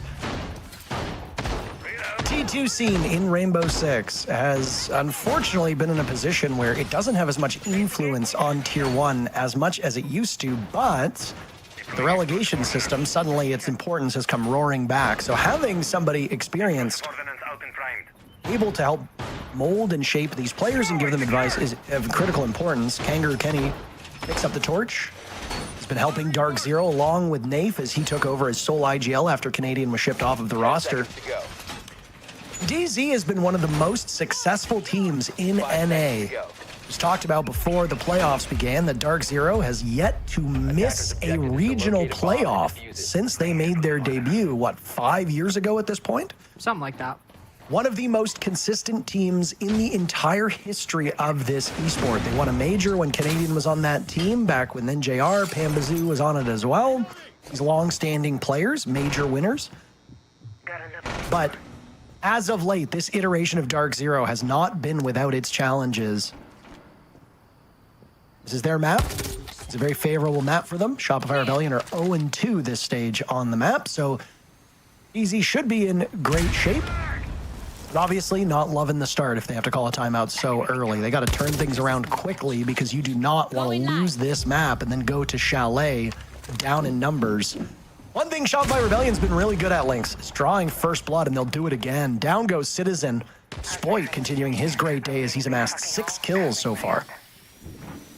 Deimos going down on second floor is also going to make things problematic. Remember how last time Dark Zero were pushing one-dimensionally? Well, the angle they were pushing was electrical. And what you bring the Deimos for is, of course, to apply pressure from below, but usually it's to pressure a player playing with a shotgun close around the corner, which is where Canadian was playing last time and could easily retake that position currently.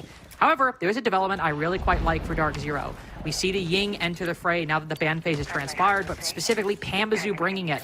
This is one of those operators he just has not played as much. One, with it being banned often, and two, Spirits kind of taking that role. I like seeing him with these Candelas. When he was in his prime, it was when he got to, well, use the LMG in that case, with the shotgun right now and the auto pistol in his secondary. This could be really, really exciting, even in the disadvantage.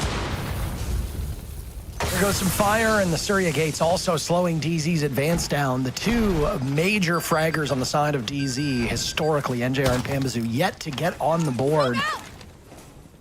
For a minute left in round 4, well over 10 minutes into this match, both of them still held off of the scoreboard. That is not ideal. The two historical fraggers on Shopify Rebellion, Ambi and Surf, also not getting kills at the moment. Ambi's numbers are actually down this stage, well behind what we expect of him. A nice drop, and Rexton somehow wins it and has the opportunity to hit him with a question mark drive-by in chat. That's a damning blow for Spirits. They'll lose their second shield on the side of DZ as Surf demolishes Nafe. And it's Pamba and NJR left, the aforementioned kill-less players looking for anything they can get in the next 30 seconds. A Candela will go out. Down goes Pambazoo. He'll find nothing. What about NJR walking into the bomb site? A kill on Ambi. That's a good start. 4 more to be found. That is the entire team of Shopify Rebellion now competing for the final kill, minus Ambi. NJR crouching his way through the bomb site. Explosions around him. His position known, and Spoit will get kill number 7. A Shopify Rebellion blunt whatever momentum could have been gained from DZ's timeout. I'm gonna be honest, I don't really know what the game plan was with that attack. Utility-wise, I like the adjustments. I like adding an extra shield alongside Spirits. It specifically being a Montane, in theory, should give you 2 different options to apply pressure with the shield. Quick with Spirits, a bit more slow and progressive with the Monty. And I also love Pambazoo bringing the Ying. All great utility. And yet we see a push in the exact same directions. Same push from Connector Electrical, despite the changes. Same push from IT, despite the changes.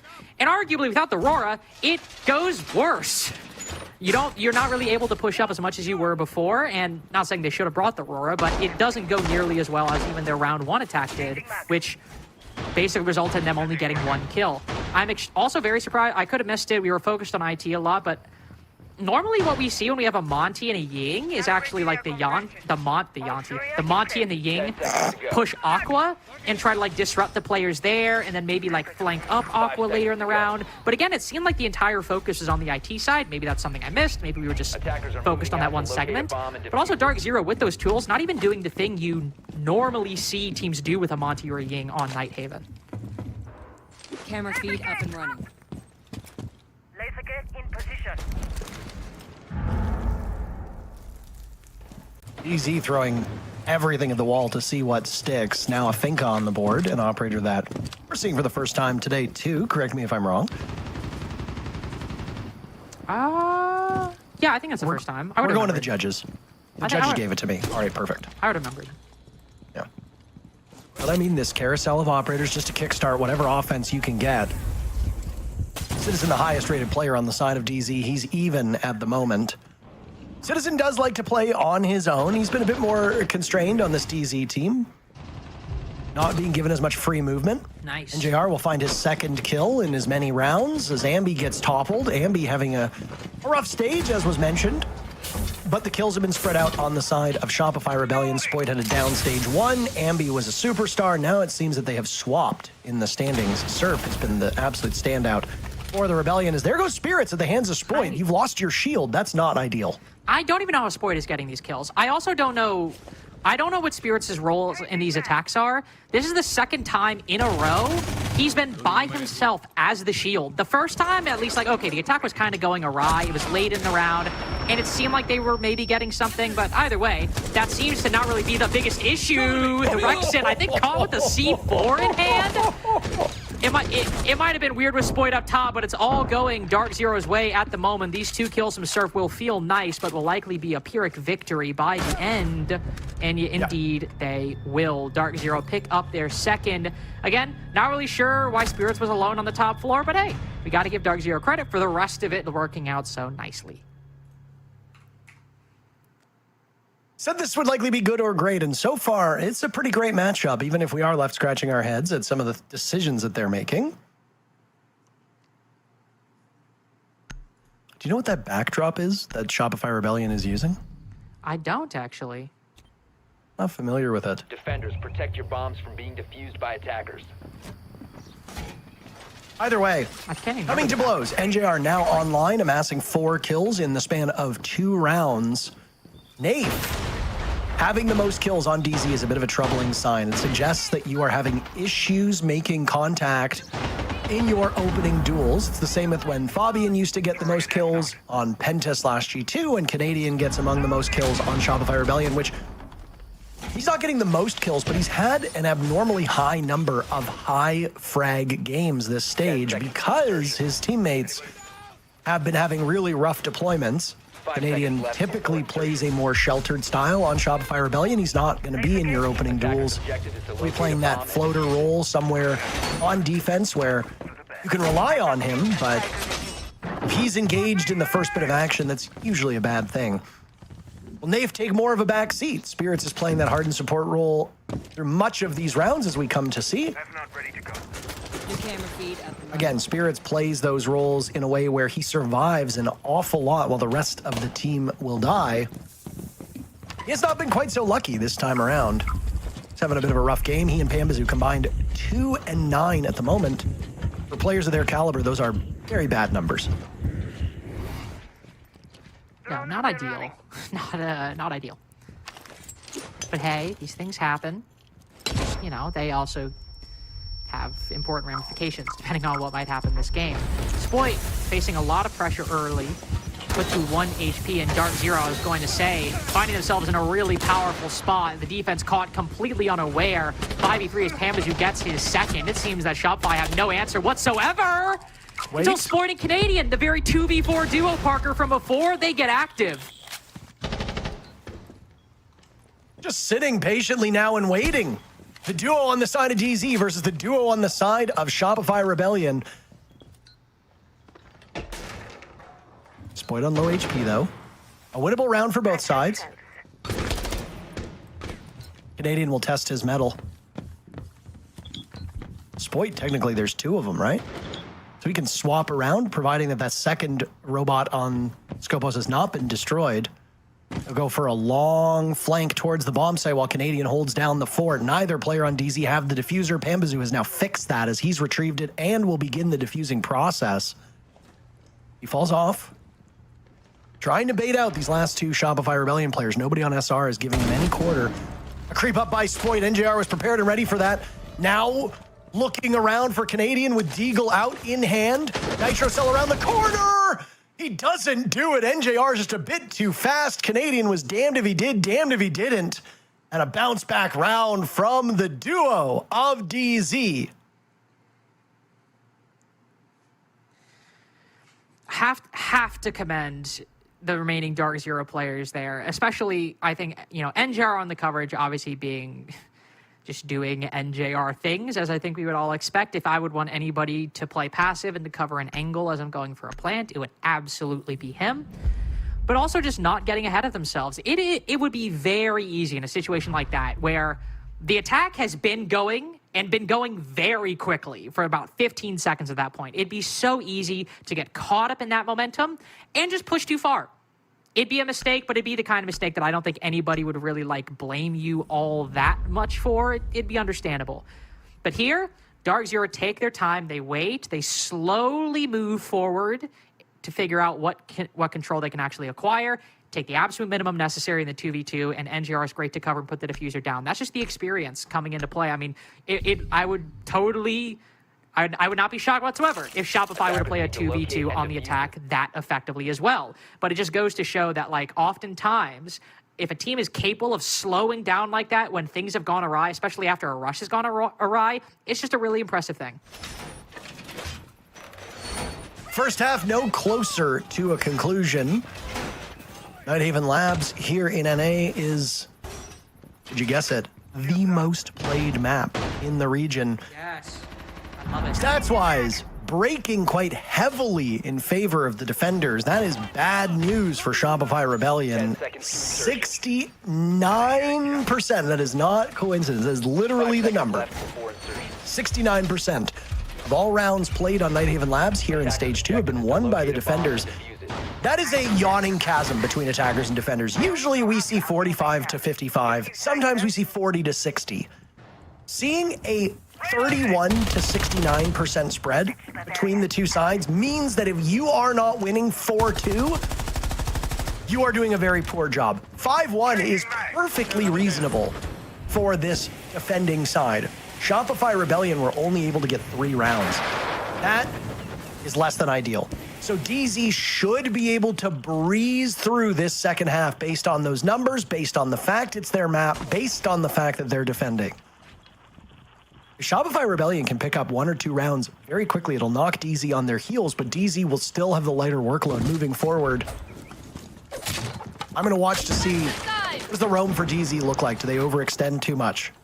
They've been having issues with some of their fraggers hitting their shots. Do they play off that confidence, or do they be a bit more sheltered and realize that let's let the attackers come to us? This is a defending fortress. Let's let the map do the work for us. It's the kind of advantage you have when Clash and Azami are available on your defenses. 2 operators where you can really move the fortress wherever you want, whether it's on the garage side, the electrical side. It's a great advantage to have both those tools at your disposals, as Shopify opt to ban the Cade and the Mira. No Bandit being brought, as you can see. First kill going the way of Shopify. Wow, look at this from NJR. Oh no! The timing doesn't quite work, but the guns elsewhere work excellently. Pamba and Nape, a huge coordinated run out by Dark Zero.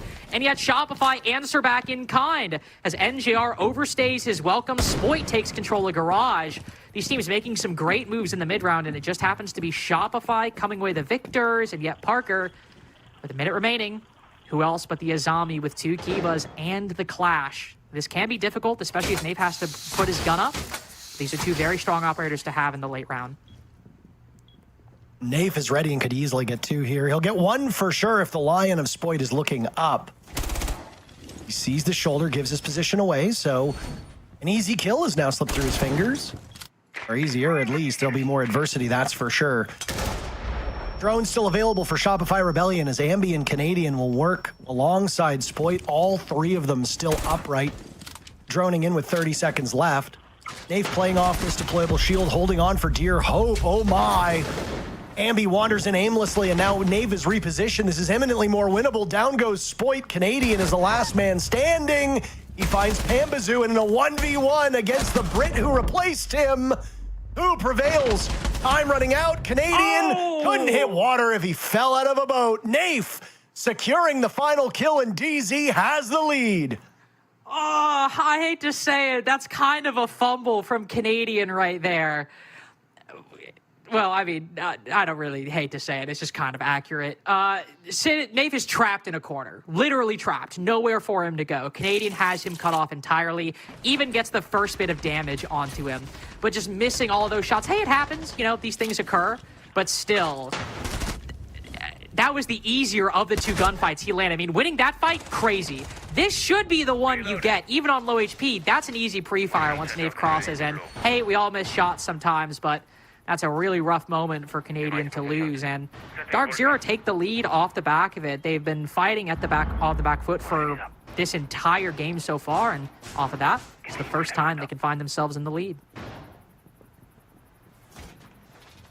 A nice come from behind victory for Dark Zero that, well, the pendulum kept swinging, didn't it? 10 seconds left. For a long time, it looked like Shopify Rebellion would have the upper hand, and with all the droning they did, it is a bit puzzling that Ambi was not able to determine Nave's position. It was a relatively easy kill as he just turned, beheaded Ambi, and immediately went back to that aqua door leading into Command Center. Left Shopify Rebellion in a no-win situation. Most of Canadian's kills have been impactless as he's been fighting in vain in the dying moments of rounds. Still 6 kills for him, gives him second on the team. We are talking 7 completed rounds, 8 active rounds, and Ambi with 3, Rexon with 4, Surf with 4. These are dreadful numbers for 3 players who should be doing much better. We pointed a finger at NJR earlier, and would you look at that? He's 7-6. We did the same with Pambazoo. He's 1 kill away from going positive. DZ's offensive threats have woken up. Shopify Rebellions need to do the same, or else put this map in DZ's win column and move on to Chalet. Canadian with shield in hand now will be the first to come to blows. Citizen was isolated by multiple players of Shopify Rebellion. Spoit credited with the kill. And a nice reprieve for Shopify Rebellion as they get the opening pick. Quite a simple 1-2 punch on the clear. Canadian maybe needing to chill out just a little bit as he's caught off guard by Spirits. These stairs can always be difficult positions for shields to navigate, as the defender could get a, like you just saw, an angle on the legs, or if the positions are reversed, could get an angle on the shield's head. So it's always something that any player, whether you're playing Monty, Blitz, whatever, always has to concern themselves with.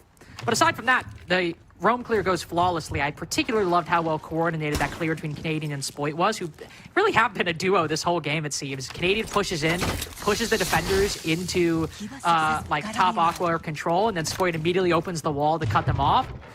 Just a beautifully coordinated 1-2 punch, and a 5v3 looking quite strong. Pambazoo and NJR playing off positions to try to work a pick back. Kind of what you have to do at this point, but NJR turning off the phone in front of Canadian. Oh yeah, this one's going Shopify's way, I think.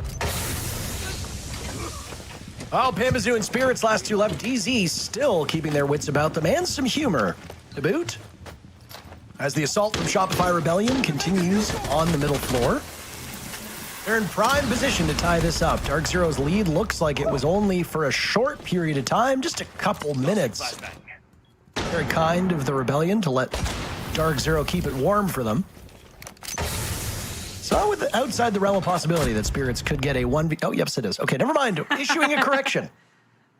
It is outside of the realm of possibility. We spoke to the judge. It's outside.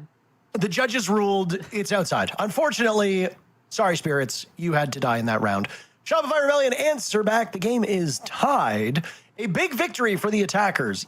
Attackers on this map shouldn't be winning too many rounds. 3 were won by DZ on their attack so far. Shopify Rebellion only been able to do it once. If they want to win this game, or at very least go to OT, they're going to need to get a couple more on the side of SR. And hey, if they look more like that, they could be in very, very good form to at least keep it competitive on this half, that kill aside. That's just something that happens. Two things are kind of like my big takeaway from that round. One was the roam clear I mentioned, just really well coordinated. The comms and the overall kind of just like strat from Shopify is really good. Two, Spoit's just having one of those games at the moment. Not that he's winning fights that he shouldn't win. He's just constantly finding himself in engagements and positioning himself wisely, or the team positions him wisely, where he is favored to win all of those fights. And also in moments like that where he opens a hatch, he's reacting very quickly too. Spoit is just in particularly sharp form at the moment, and I'm just going to explain it because you always want to be thorough. Spoit's a really good player, like one of the best in the world, and if he's having sharp form, your team could be like pretty not good, and there's a non-zero chance you still win.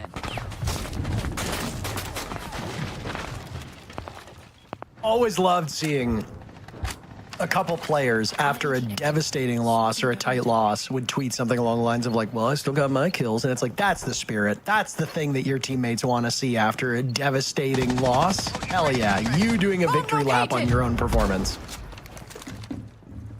Safe to say that if Shopify Rebellion do lose this match, which is entirely possible, Spoit is not to blame. He only won several of those rounds in the first half because of his efforts.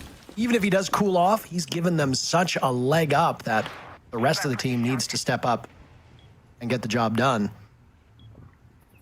Still wondering when these 3 stars on SR will break out. Surf, Rexen, and Ambi having fine days, but fine is well below our expectations of them. And I do think that's inarguably the biggest thing that's kind of inhibiting Shopify at the moment, particularly Ambi and Rexen. Surf's a bit more understandable. Even when he's doing well, he's always playing backline roles, so it's not like the biggest deal when he's not doing well. But Ambi and Rexen, I mean, if they're putting up Spoit numbers, this game might be over.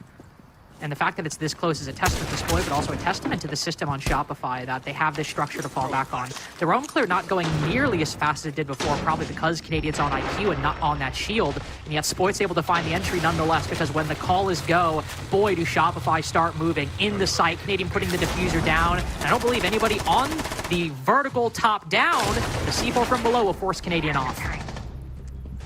Spoit will get yet another, my God, 14 kills. Nafe and Spirits will now defend against these 4 players on the side of SR.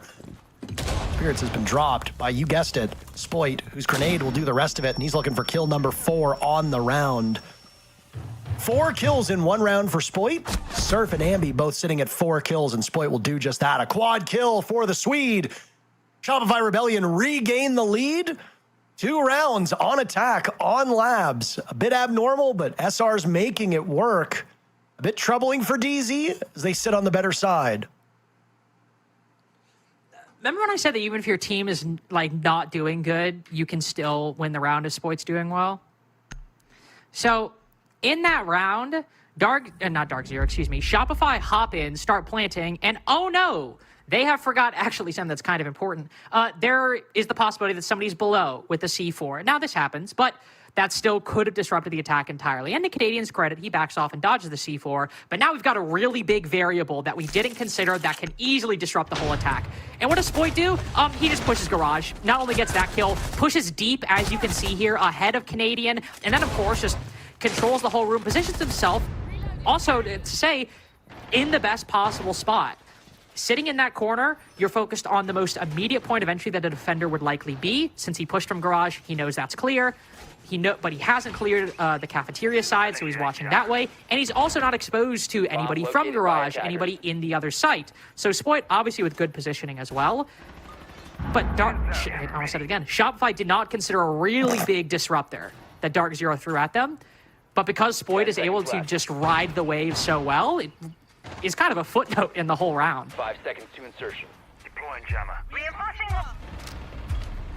I think this is the matchup that I'd hoped that SSG and DZ would, or Wildcard. Now I'm doing it. Look at you infecting my brain. My bad. Some kind of mind virus. But this is what I hope that SSG and Wildcard would end up being. For those of you that have not watched that matchup, not going to spoil the results for you right now, though we will give reference to it when it comes to overall playoff picture. I'm liking what I'm seeing here on map number 1, but what does this say for DZ on map 2? Do you think that with how close DZ is, because right now, worst case scenario, the Shopify Rebellion lose 7-5. Realistically, overtime seems to be the most likely outcome. And then who knows what happens there. But what does that mean for DZ on Chalet? Not a rhetorical question, I'm asking you. Oh, sorry, I genuinely thought that was a rhetorical question. No, I mean, what does it mean for DZ when they go on to Shopify Rebellion's map? I think it's, well, there's a couple different ways you could approach it. I think if Ambi and Rexen are still really struggling to pick up performances, it might not be as bad as you think. That's a map where, especially on the attack, you want to control the pace from outside the building. But if the defense retakes and Ambi and Rexen keep losing fights, Dark Zero could easily counter one of the biggest strong points of Chalet just by taking those fights and winning them, as, let's be honest, while Dark Zero are kind of struggling, Nafe's doing well, and Pamazoo and NGR are getting a decent amount of kills. It's really not a great day for everybody. But if they can win those fights more often, could easily be a good game. However, if they go down and Shopify start really refining themselves strategically and Rex and Ambi start coming alive, that's a whole different story. Yet if this round is anything to evidence, I don't think second floor is Shopify's best territory. Well, Rexen and Spoyd blown up very quickly, and Canadian very much worse for wear.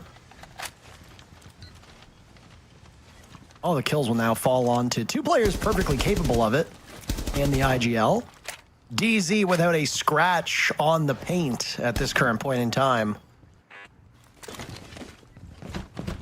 Canadian Ambi will work together with 45 seconds remaining. Lynx, this is a tough spot for Shopify Rebellion to be in, but hey, they get one, almost a second. Ambi baited in, Citizen has the cross.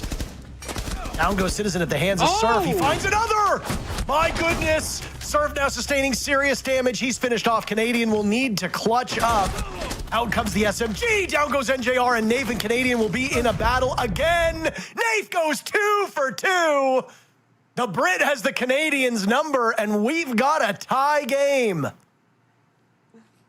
I was about to say, if you're Troy, you got to have a smile on your face with that one. That was just a crazy situation all the way around with some funny timing at the end. Getting the kill on NGR is huge, and Canadian actually, I want to point this out, actually having a pretty good game, all things considered. He's the second highest rated for the team so far, and also has more kills than Rexen, Surf, or Ambi, especially after that round. So, very good game from Canadian. Playing Blackbeard. I'm just going to leave that one there. But the problem overall for Shopify in that round is kind of the same problem we've seen a lot of teams have with this second floor side. Everyone is getting bottlenecked around the electrical and the IT positions, even with operators like a Shield on the board. And while that moment happens, and obviously that's very funny, that's a good example of what kind of has been happening when Shopify aren't able to get the kills. Is if they, or I guess not when Shopify get the kills, but when anybody's attacking that second floor, if they don't start off with a dominant advantage, they just get constricted on that side of the map so quickly, and it's a trap Shopify has fallen into, and a trap Dark Zero certainly fell into many times on their attacking side as well. My favorite round in Siege, because no matter who wins, we move to map point. And map point, because this is a best of 3. For those of you tuning in, we are done with the group stages. The top 6 teams now do battle to see which out of those 6 will go to Munich. There are 4 spots. Teams that sat atop the standings, both M80 and OXG, are waiting for the results of these games. We already know one of the matchups. M80 got to see which of their teams they will fight against, and it'll be Space Station. OXG is waiting for the winner of this game.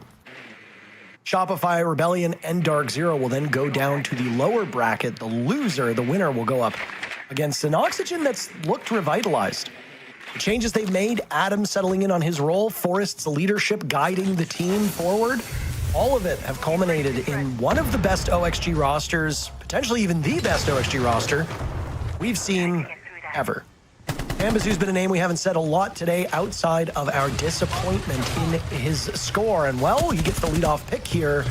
Dave is finished off by Ambi. That's a bit of an odd run with the wall opened up. So both teams will lose a player, but what a devastating loss for both. Canadian gone, the Shield, the Azami gone on the side of DZ and Nafe. Neither team really walking away happy with the first player they sacrificed. No, I do think for a basement attack, though, this might, and this is kind of rare. Normally, I always kind of give an Azami loss on a trade to the attackers. Like, I phrase that really convolutedly. Whenever the attack gets an Azami, I usually say they're coming out the better.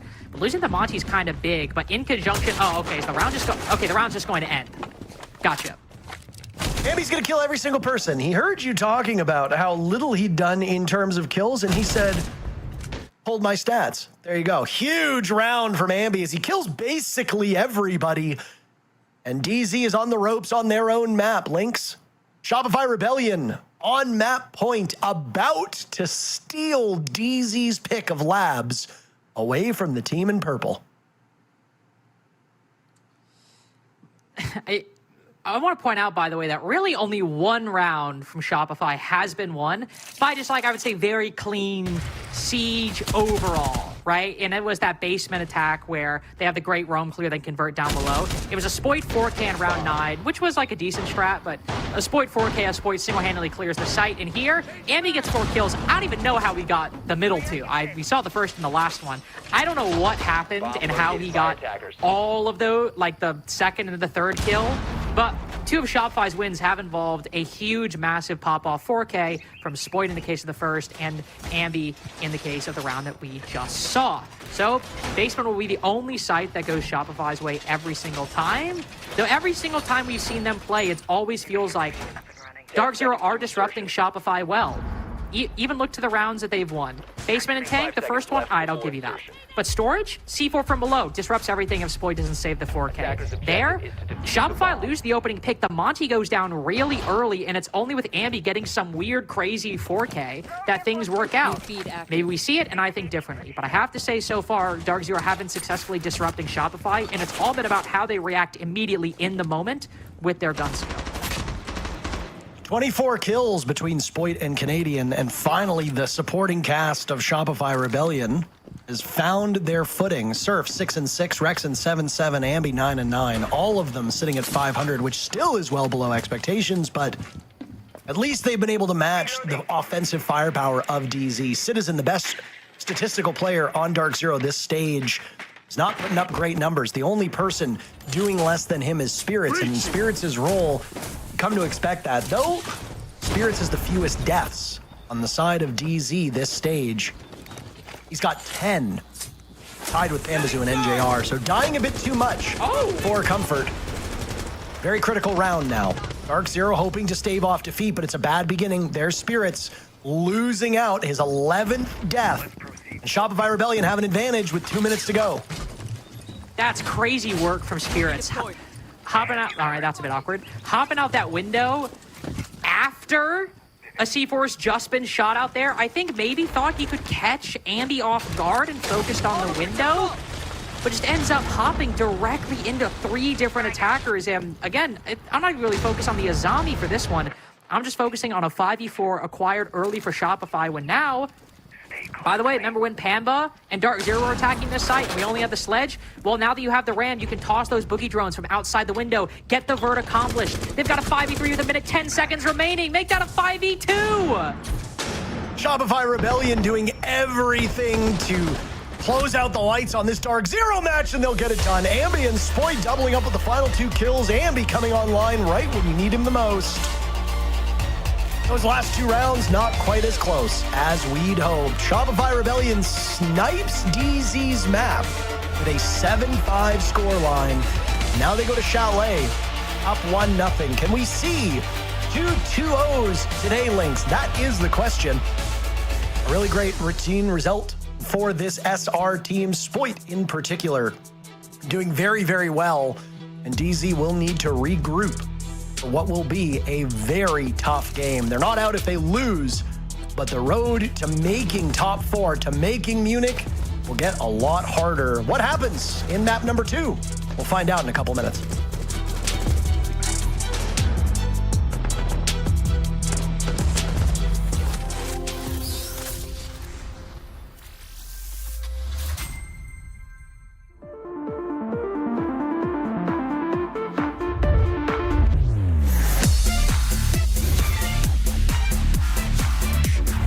And dash together. Oh! Unbelievable. Can he get get there in time. Cameraman's going to complete. Big ET finds a huge 4K and Gifro. Their first back. There's only 4 seconds left. There's no way. Whilst not easy, is potentially winnable. No. They've given him a 1v1 and they've given him both down. They find the down as well. Yesterday they took the crown from LA. Today they take their kingdom from Blacktown.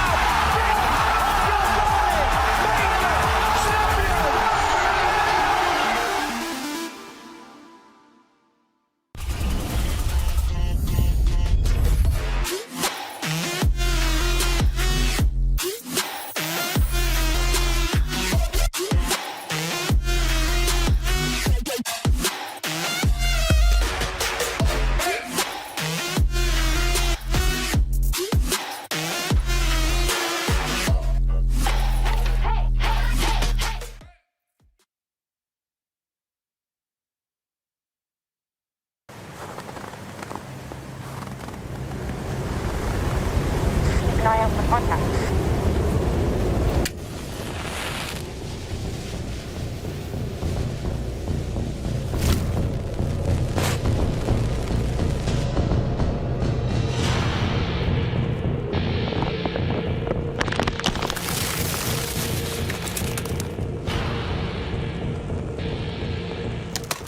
Available now.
kill her, hallway. Kill.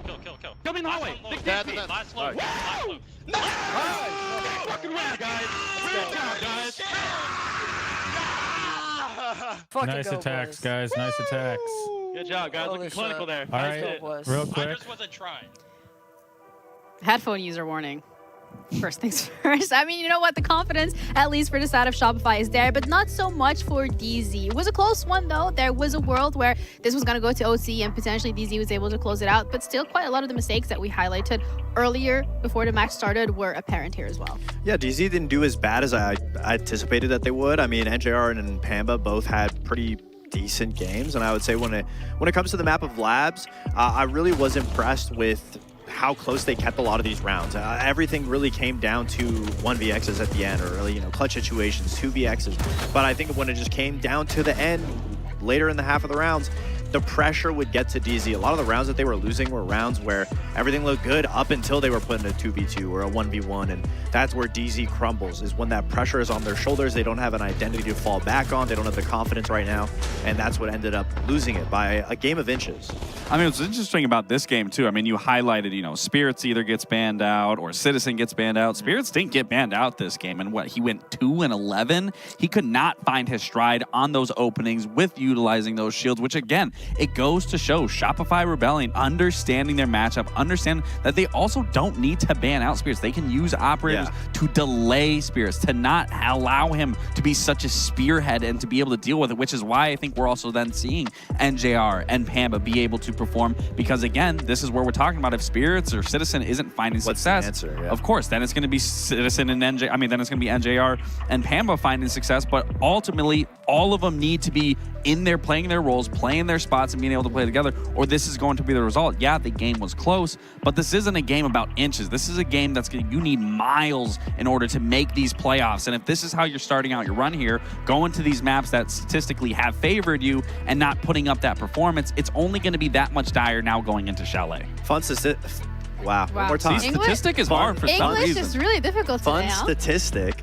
Out of the 5 games, 4 of those games that DZ lost by them banning out 2 of the 4 operators that are the key to success, the only game where they lost, those ops weren't banned, was against Shopify Rebellion, because they know that they can beat Spirits essentially without target banning him. But it is nice to see that Pamba and NGR, DZ had a response if they don't have the entries to be able to back it up, which was Pamba and NGR doing decently well today. Yeah, and speaking of just like a couple of inches that could have made the difference, a lot of these situations were clutches that they were able to pull off, and we have a 2v4 as well that we're looking at from the side of Shopify, where it's like this shouldn't have gone their way. No, this definitely shouldn't have, but somehow, I mean, the dynamic duo between Spoit and Troy, I didn't think that was ever going to be a duo in a 2v4, 2v5 situation, but time and time again, those two managed to clutch it out, whether it was on Bank, whether it was on Lair, now it's on Labs. I mean, these two in a 2v4 situation, it may as well be a 5v5. Yeah, and we also have Spoit highlights specifically because he had a great game as well, something that we maybe not necessarily have seen from him so far this stage in these best of ones. I mean, when you're on a team so talented that everyone on Shopify Rebellion is, there's a lot of situations where you can choose to either let the talent speak for itself or you can follow the game plan. And Shopify Rebellion, more often than not, is following the game plan because that is what wins. But when you're playing in a position and you're put in the areas to find success and you're shooting your shots properly, I mean, it just goes without saying, not only is he doing his job, he's doing his section of the strategy, but he's also shutting down anybody that comes in front of him. It makes things that much easier to find success, and especially when it comes down to those 1v1s, 2v2s, late round clutches that they need to bring back, you know that at that point, strategy doesn't matter. Shooting your shots does, and Spoit's doing both. Yeah, but strategy is going to have to matter this time around for DZ because we are ready to head into Chalet. This is their opportunity to actually make this into a competitive best-of-3 series. Otherwise, they're going to be dropping into that lower bracket, and they need one win at least to qualify for Munich. Is that possible? Ready? Can we go to that third map? I have no idea, but we're going to be heading over to our casters to cover Chalet with Intero, and I heard someone in my ear. Intero and Lynx. Not to be forgotten. I am taking the place of XR Troika today. Or am I taking the place of Jesse? No, I'm taking the place of XR Troika today. Okay, gotcha. Just clarifying. You little punk trying to throw me off my stride. What has happened to the social prediction?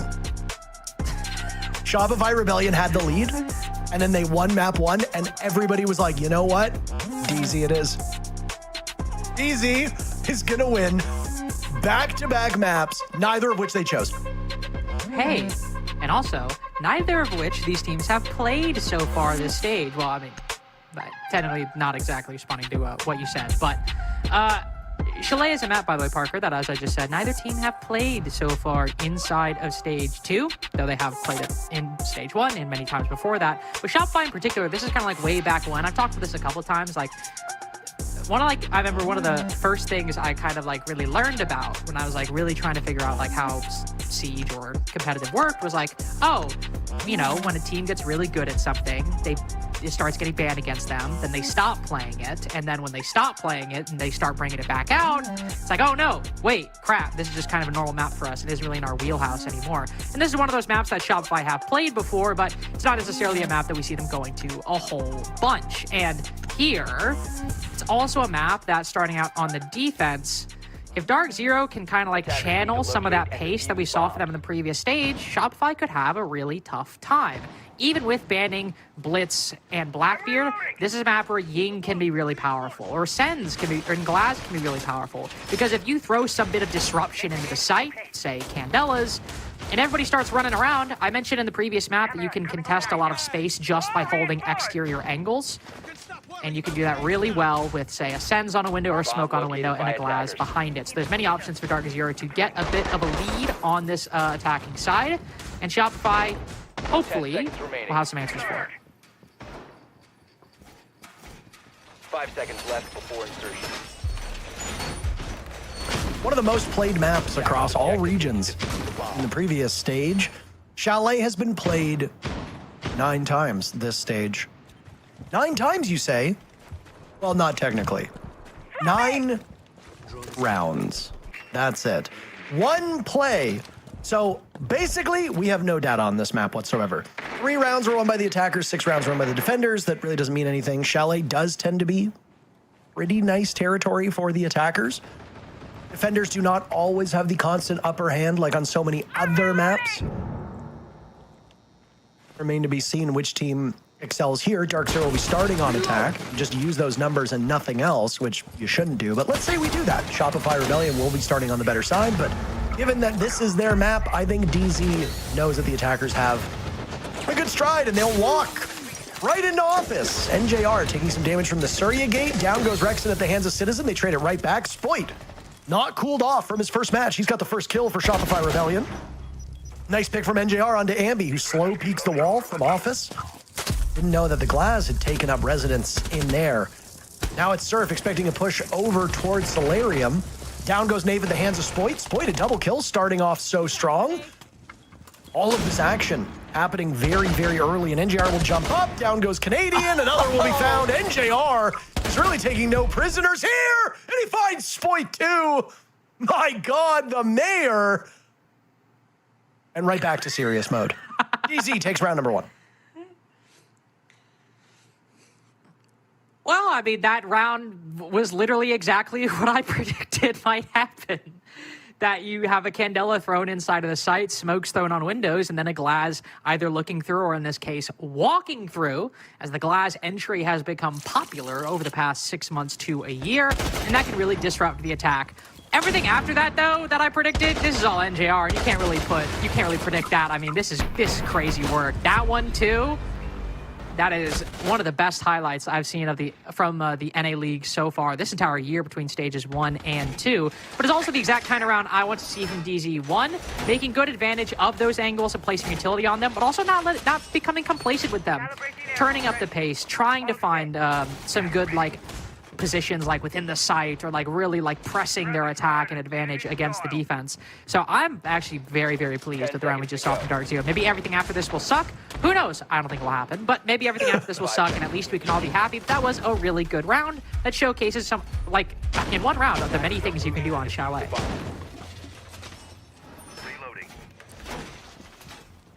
DZ's going to bring an equally obnoxious lineup for the defenders to deal with. Sens, Finka, Lion, Monty, and Ying? No, I'm good, thank you. I don't want to play this game. I appreciate that. No fun allowed. No fun allowed. I had fun once, and it was awesome. Overrated. Yeah. Not a huge fan. This Too is much fun. This is a Canadian classic. Vintage Troy. Vintage, using the heartbeat scanner to scan 2 floors up, get information where they're pushing. Vintage Troy right here.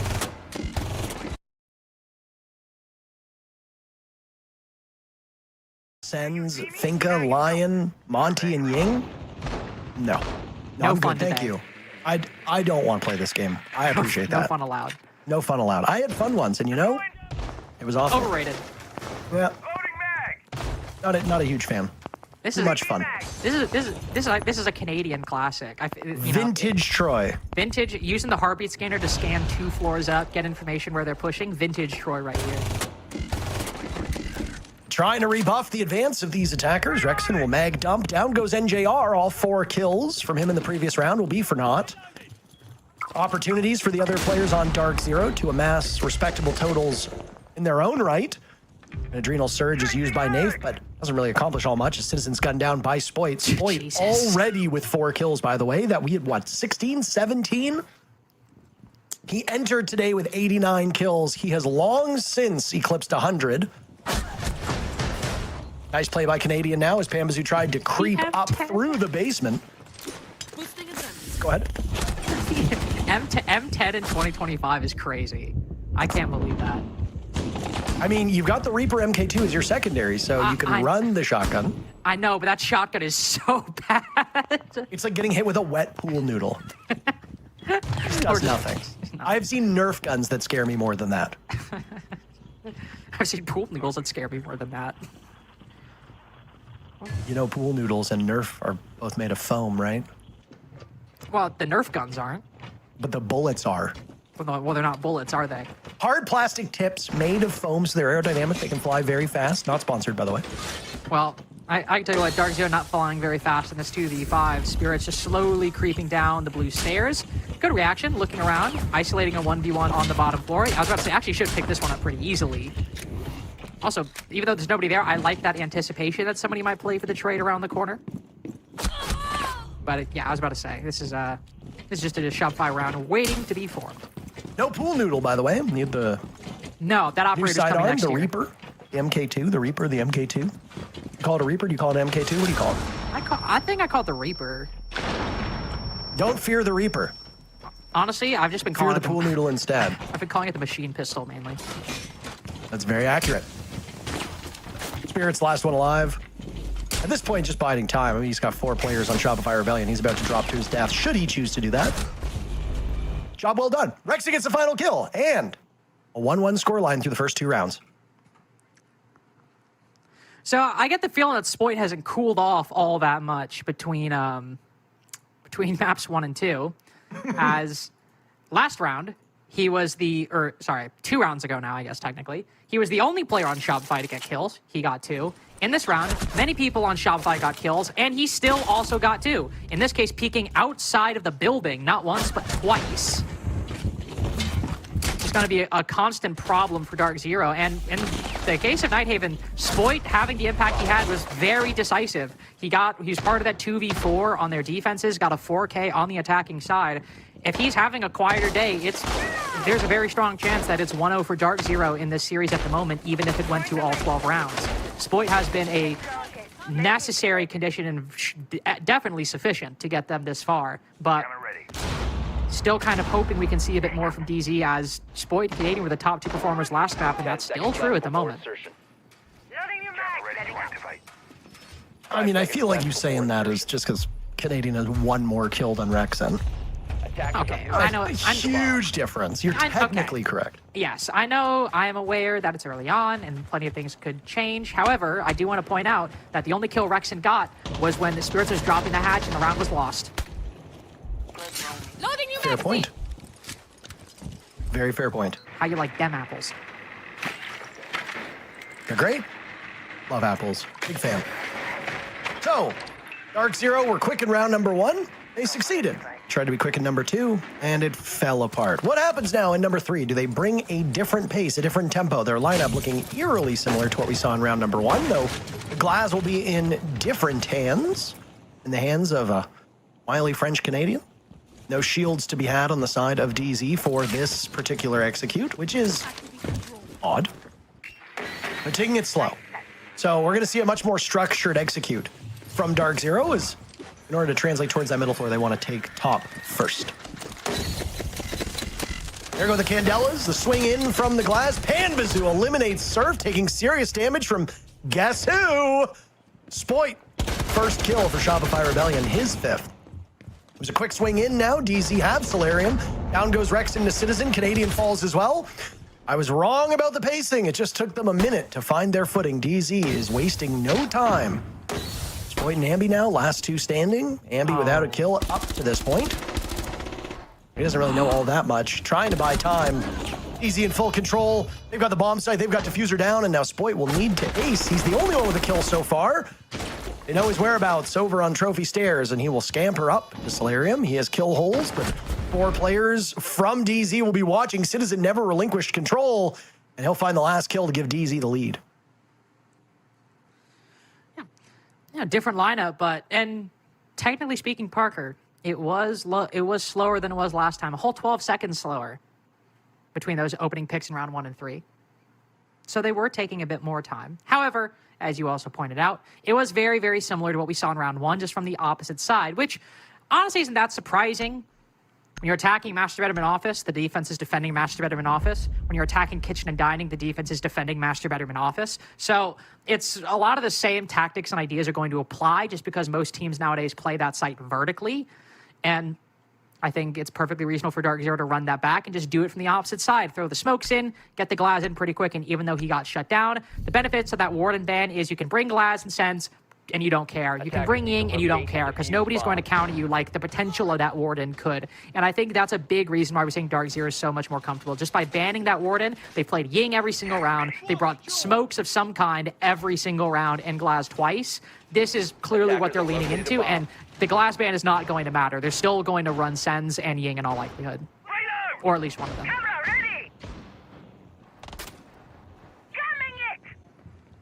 I love the variance that we've seen from Dark Zero's op choices here. When you get to the level that DZ is at, your operator pool is going to be quite large. It should surprise nobody that about half of the attackers can be played without much effort by this DZ team.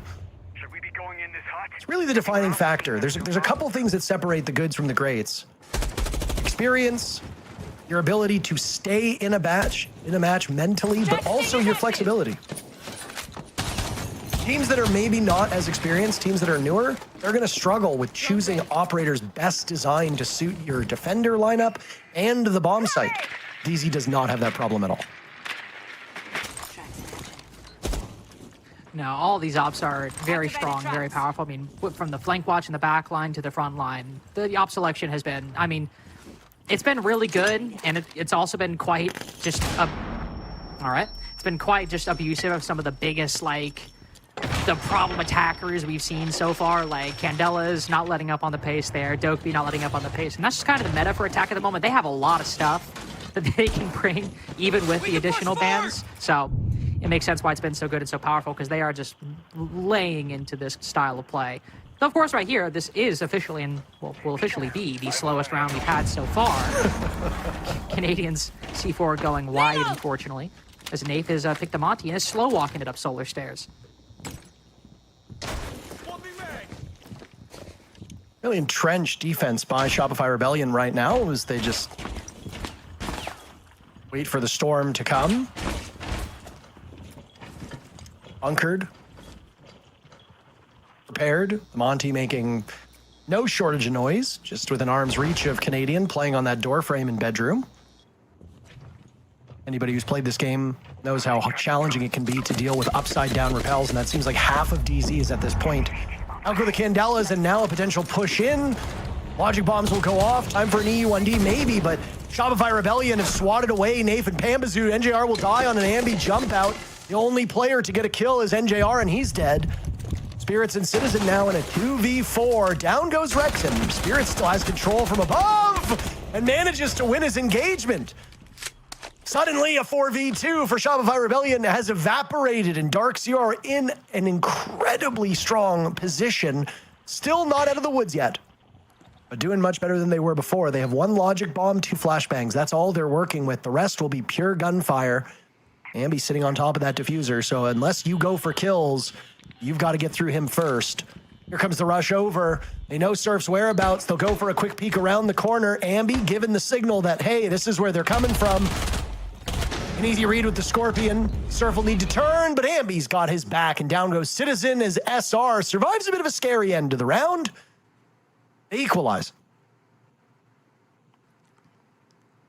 And not entirely sure what happened on the solar side, and that's what where a lot of the action happens. So unfortunately, just going to have to accept that as we go forward. However, I am very interested by the placement of the Ying overall, because normally I feel like we would see kind of the Candela thrown over there, because Spirits used his Candelas, it seems like, entirely to facilitate his own push into office, which, given the lack of a warden, you're likely going to find a lot of people blind, and yet it seems in the process a lot of the defense was stationed over on the front side. And by winning all of those fights, it's one of those things where, like, okay, all the eggs are in one basket. Sure, if Dark Zero win, this is a dominant victory, but by them winning all their fights, Spirits' backstab ends up not really having that much of an impact, unless he makes something for himself, which he does. But again, a little bit lost in the process because I'm just not entirely sure what happened over on that solar side.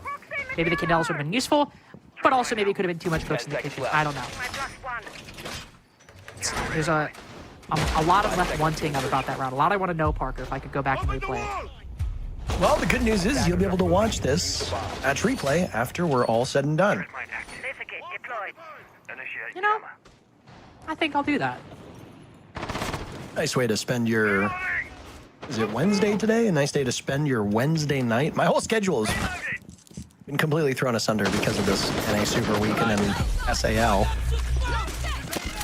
Here comes the rush. NJR felled immediately. Nafe seemingly survived that ensuing fight. Nitro Cell goes out. Spirits is in back bar.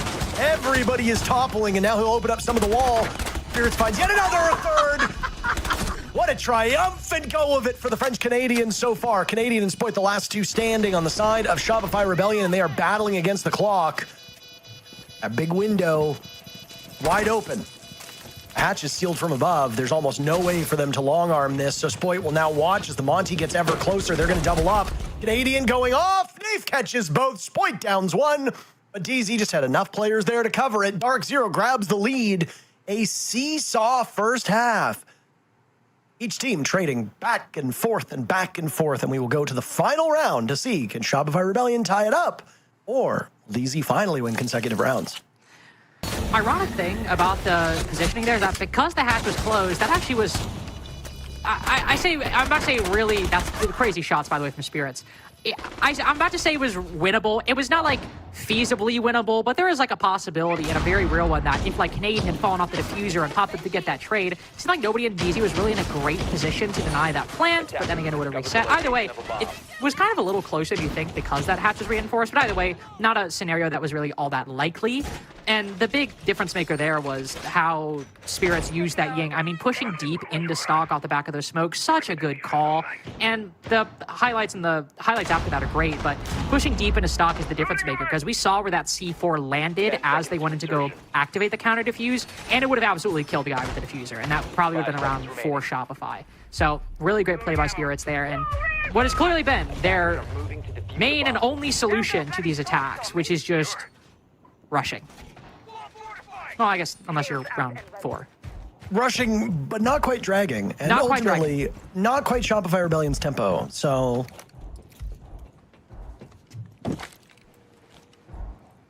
I mean, I would really appreciate if they were on my time. Oh, no. Now, why do you think I threw a candela at your head? Now, why do you think I threw a 6-ball shot at you? Hamisu finds his very first kill, and DZ continue this torrid pace. 40 seconds into the round, and they are slaughtering Shopify Rebellion. How do you win the first half, you might ask? Well, by never slowing down. Canadian getting 1 kill. It might be all that Shopify Rebellion can muster because in 55 seconds, half of the server has been cleared out, and there goes the last one. Canadian eliminated by his former team. What a triumphant round by DZ. A 4-2 first half. What does Shopify Rebellion put together as we swap sides? I don't think we'll see more of that because that's not really the Shopify way. Though I will say, though, while they were like really leaning into the whole like kind of cheesy ops strats for Dark Zero, that was kind of like the DZ we saw last stage, making really good use of that utility, just kind of getting not getting like really aggressive, but just like really playing with the pace quite heavily and across the whole half. I think that was a really good call because I think every time Shopify was reaching a point where like, okay, surely they don't do it again. Surely they don't do it again. And obviously they just kept doing it. But I just don't know, even with the tools available, like I just don't think that's the style of the game Shopify will want to play. And maybe they'll be forced into it as Dark Zero, I think very reasonably, will ban one of the shield ops, Blitz, which Canadian plays quite frequently, and also ban the Ying. I'm always a bit leery of kind of half and half defenses that kind of ban an op from one, or half and half ban phases that ban one from one category, ban another one in another. But right now, Shopify have not played this map. I don't know what they're going to bring, and I think getting a shield off the board and then taking out another key operator actually is probably a decent decision given the situation.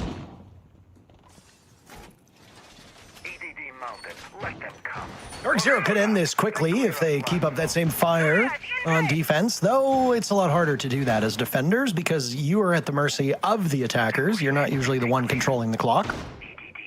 Suppose you can control the pacing. It was one of the big hallmarks of that old W7M/now Furia roster. They were excellent at playing offense on defense. Attackers have discovered the location of a bomb. Razor wire deployed. We got to this point by Shopify Rebellion taking Dark Zero's map just a couple minutes ago.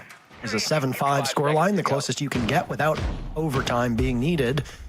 A relatively interesting and entertaining game, though not at times the most technically refined, but it got the job done. And between these teams with where they are at in the standings, I think that's pretty reasonable. Now here, though, Dark Zero's put on a clinic through this first half. I think their slowest attack had them executed at 1:40. I don't know, maybe they have dinner reservations. They just want to get out of here in a hurry. Shopify Rebellion are not that same team, though. I expect much slower and more thought-out rounds. Thought out being in quotes because Easy obviously thought out their 6 rounds, 4 of which succeeded. Easy also likely doing a lot of thinking ahead of time. Does it seem like a lot of preset rushes, which is not a bad thing. Don't mean that as like a diss. Oh! Rexon right around the corner will find Citizen just walking around dining. Ooh, that's a crazy trade from Nafe.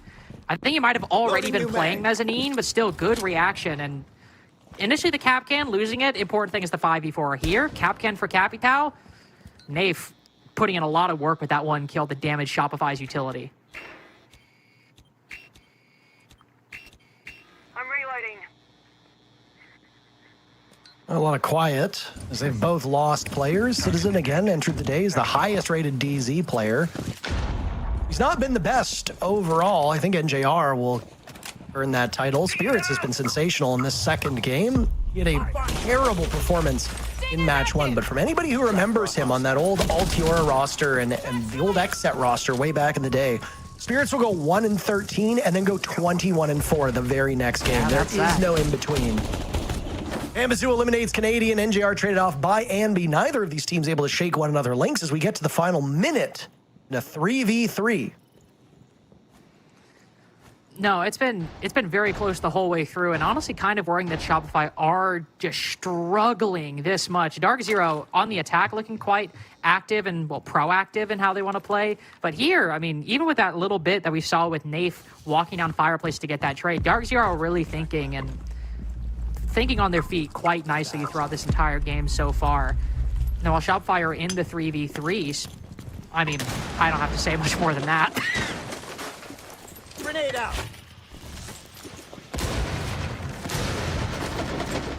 Now it's just chaos. Amazoo with 1, traded out by Spoit. SR looking for a foothold as Surf wants to move that diffuser into the bomb site. Easy playing keep away. That's a long line of sight. An army crawl over, repositioning to find something as there's a rotate. Spoit needs to dance around it. Down goes Spirit. Surf doing the job himself, but very limited time remains.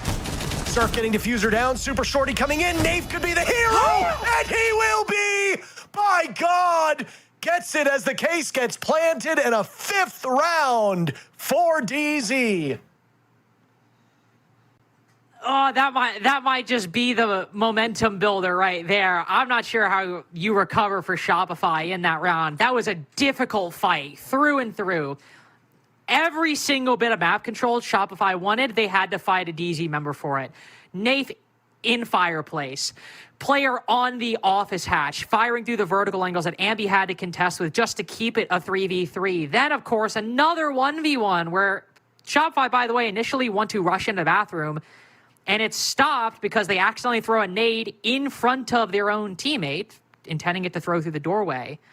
And then right there, sure it's late, sure it's a little sloppy, but hey, Spoit gets in, seems to get at least a down, and we're all good. But missing the shots right there, close quarters, and Nath getting both of those, we're now in a position where Dark Zero up 5-2. They have clearly had the momentum in terms of their actual play the whole game. Now in terms of the vibes, I guarantee you they are very happy after that round.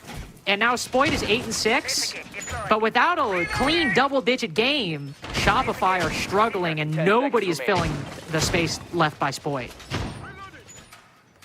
5 seconds to go. You need depth at this level. Shopify Rebellion usually have it. It has been strikingly absent. I mean, when Spoit gets, what's he at now? 25 kills, 24 kills, something along those lines? 25. An inhuman performance for him with a very critical game on the line.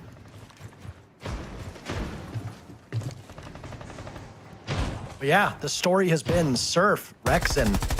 Ambi had a bit of a resurgence in the previous game. He had a very critical final round to seal the deal for Shopify Rebellion. And to their credit, both Rexen and Surf did end up getting back to 500 and on even footing. But, I mean, these are not the juggernauts that loaded into this server. Surf being plus 22. Oh no, Canadian is so dead. www.dead.com. There you go. You just renewed the domain. What a crazy thing. Almost a third for Pambazoo. All you can do at that point is laugh. Spoit immediately gets 2 for his trouble.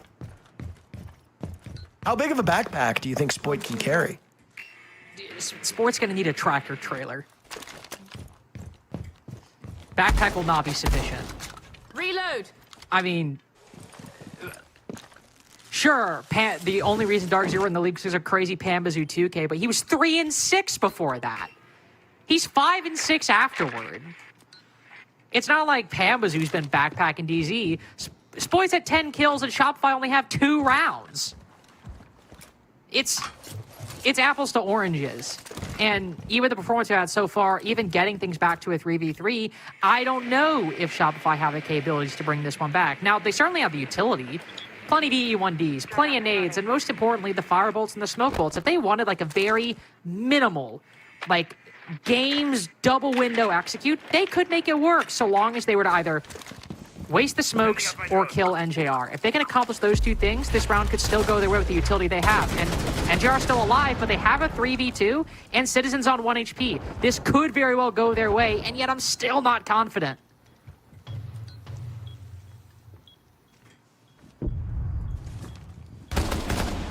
It's way too quiet for how little time is left here in the round.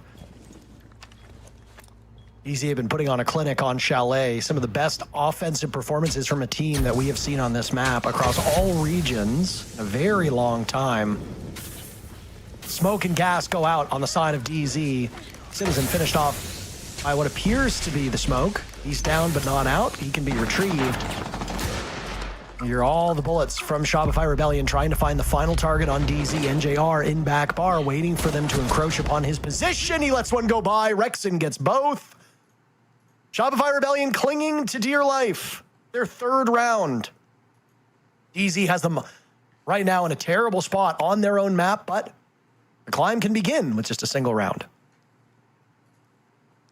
It can, and got to give credit to DZ, just resetting, taking a bit of time to figure out that 3v2, but there are bigger issues we can talk about, namely that, for example, misdrones well, not the second one, that one's just crazy. Misdrones happen, though. I understand that. But one, happening at this point, you got to highlight it, and it's going to cost you. But also, happening for a team like Shopify, you know, I kind of just expect better of them, especially when they're droning in a shield. I expect them to be clearing positions like that, especially since if somebody's going to sit in solar to rat, that is literally the only spot they could sit. They physically could not rat anywhere else without being painfully obvious. It's the kind of thing, you know, it's not like Consulate that I think, as you said one time, Parker, that's just like you got to be a roomologist to figure your way around Consulate. There's lots of PhDs being written in it, you know? It's a very popular degree right now. And you need it to play some of the maps we got in the pool right now, but Chalet's not one of them.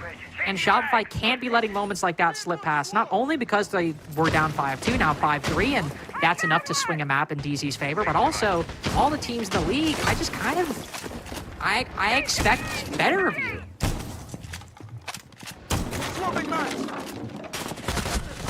Like the disappointed, disappointed parent tone going on here. Rexen slaughtering Spirits. That's a lot of kills in the grave. Spirits off to a great start.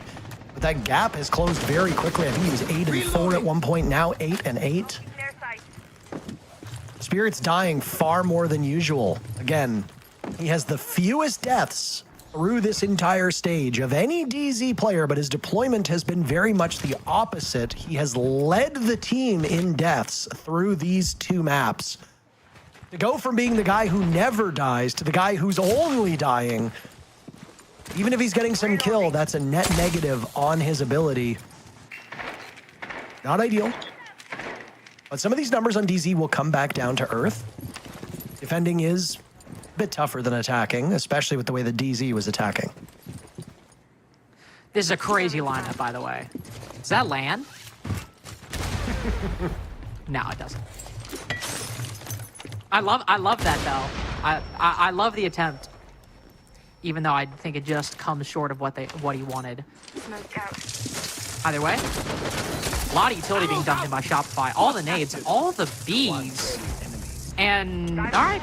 Spoit's able to hop in off the back of it. Rexen too. All right, never mind. I guess it was sufficient. Nitro Cell primed and ready, but it'll be a desperate attempt from Citizen as he need to find... Oh no! One player on the side of Shopify Rebellion. He'll do just that. He gets Goomba stomped by Canadian, but the Goomba misses. Ultimately, Shopify Rebellion get that final kill, and they have drawn within a single round of DZ. All that hard work by Dark Zero could all be for naught. Shopify Rebellion are going to be kicking themselves when they look back to round number 7, by the way. That was the round in which Shopify Rebellion seemed to have the upper hand. Came in, guns a-blazing, had control of the site, but then it was Nafe slaughtering them all with the super shorty and hopping on the counter disable.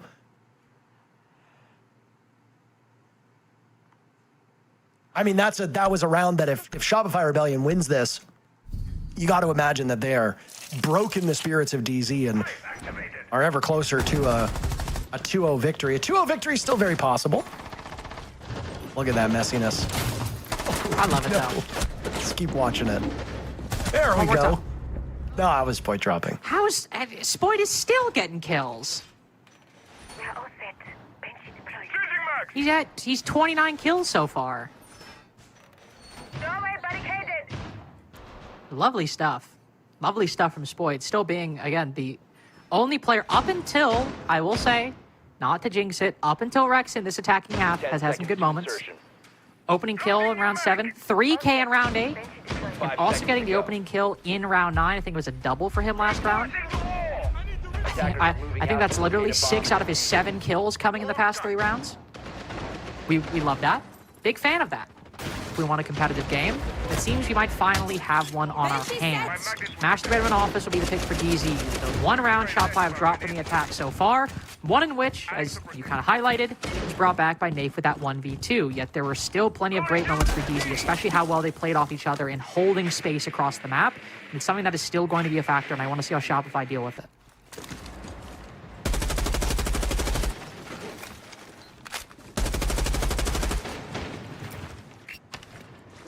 Flexibility again for DZ with their defending lineups as they continue to change things. Today it's the blue icons, or at least shades of blue.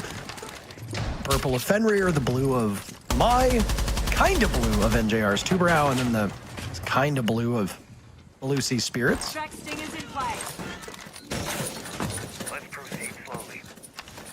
I never realized, by the way, that the SAS operator icons had a pinkish hue to them because of the way that my monitor was calibrated. And I remember it was like the third or fourth live event I went to. I finally like looked at it on a player's monitor. I was like, why are the SAS icons kind of pinkish? It turns out that that's the way it's supposed to be, and I just never really seen it. That's a crazy skill issue from you.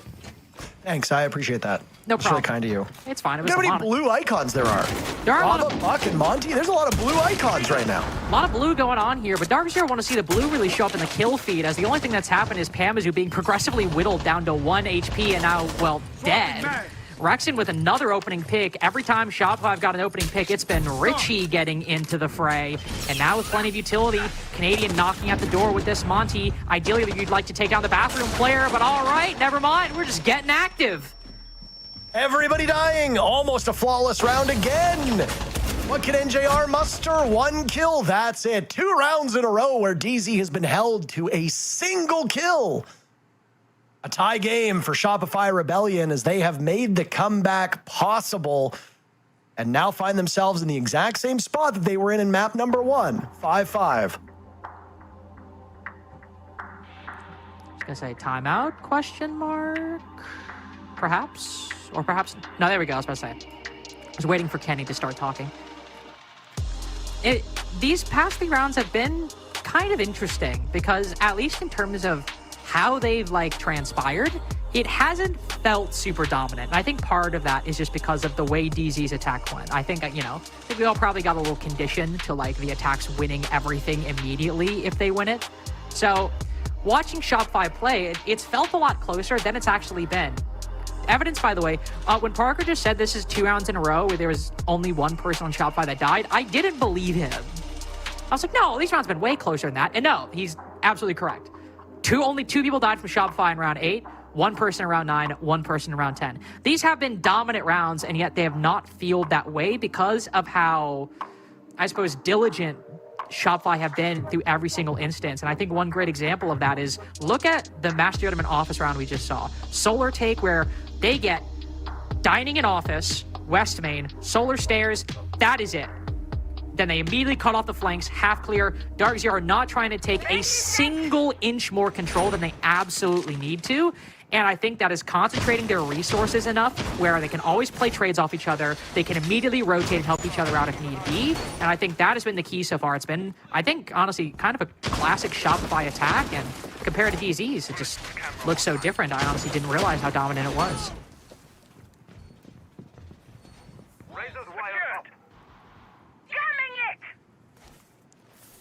10 seconds remaining. Well, a timeout to determine the fate of Dark Zero. They lose, and into the lower bracket they go. They've got 2 rounds to ensure that they either win outright or at least go to overtime and then hope for the best there. It's been a great stretch for Shopify Rebellion on what is a very decidedly attacker-favored Chalet. And again, if you're the Rebellion, you're going back to that very first round of the second half. That slipped through the fingers of SR. 6-4 realistically should be the scoreline. Man, oh man. This map has lived up to the billing. It's been just as exciting. I would actually say this has been more exciting than the Nighthaven Labs map we watched. I'm not sure if you'd agree. I'd agree. I would, I think the thing about the Nighthaven Labs game was so much of that was really, I think the highs of the Nighthaven Labs game, I don't know though, because Dark Zero's attacking half was it's kind of close in my mind. I think I would also give it probably just more consistently like exciting for this game. There's an argument to be made for some, I think, kind of the peaks of Nighthaven being higher with that 2v4, for example. But either way here, it's been a bit slower of a game for Shopify and definitely more competitive overall, it feels round to round. In particular here, on a Bar Games defense, we're going to see Shopify really tangle with this mezzanine hold, hopping in the window, another opening kill for Shopify. That's exactly how you want to start. Things falling by the wayside of this DZ team. Oh, never mind. Spirits and Nath doubling up. Ambi and Rexon down for the count. Canadian with some life and will now stop them from going in. Down goes the defuse kit. being watched quite intently by Spoit, who's gotten over a dozen kills in both of these maps. Citizen finished off by Surf from above. DZ just waiting to die at this point. What retake are they going to be able to muster? As Canadian has tucked himself away by that billiard table nook. The push up from Nafe. Canadian just waiting for the all clear, and he'll see one from above. Pambazoo is there. Nobody actively watching this, just waiting as long as they can. And out will go a flashbang now. Two remaining members of DZ wait out that E1D. Nafe hopping on and jump out, and Shopify Rebellion will get the final 2 kills to move to series points. Worst case for SR is they go out with a loss in OT, but they bought themselves some added time, irrespective of what happens in this next round. Well, maybe not irrespective. If they win the next round, they win 2-0. But if they don't, they've bought themselves some extra time. DZ now on the precipice of defeat. And I think the thing I appreciate about I think I appreciate a couple things about this game. One, it feels like Shopify are back in form, in which there's very like small ways they're exciting, but when Shopify are good, they're boring. They are stone boring. And I think that round, aside from, again, a couple like small moments, is a good example of that. Because what more was there than, hey, there's 3 people roaming, nobody's in mezzanine, let's just hop in the window, get Canadian hop through library window, get Canadian into games, get the diffuser down. We barely even need to get any kills unless Dark Zero start fighting back. And to be fair, Dark Zero does. And some of the small moments where that round is really entertaining is that engagement that Canadian has. If he dies, diffuser stone cold inside of the site, and I don't really know if Shopify can fight back. Maybe they do, maybe they don't. But all of these rounds have been Shopify identifying the exact parts of the map they need and not taking a single inch more than that. And that is where Shopify have always been, and Canadians teams have always been at their best, when what map control they need is clearly identified, when their win cons are clearly identified, and they know that they don't need to take any more than that to succeed.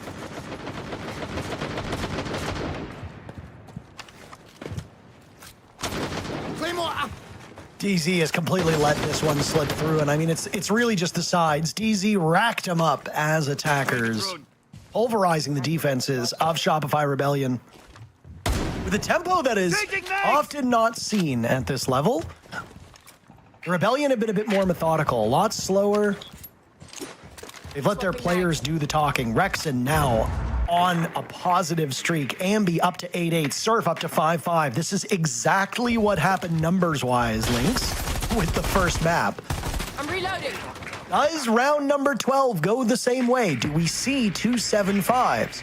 Everything right now, if you're a number person, if you're into numerology, everything's pointing in that direction.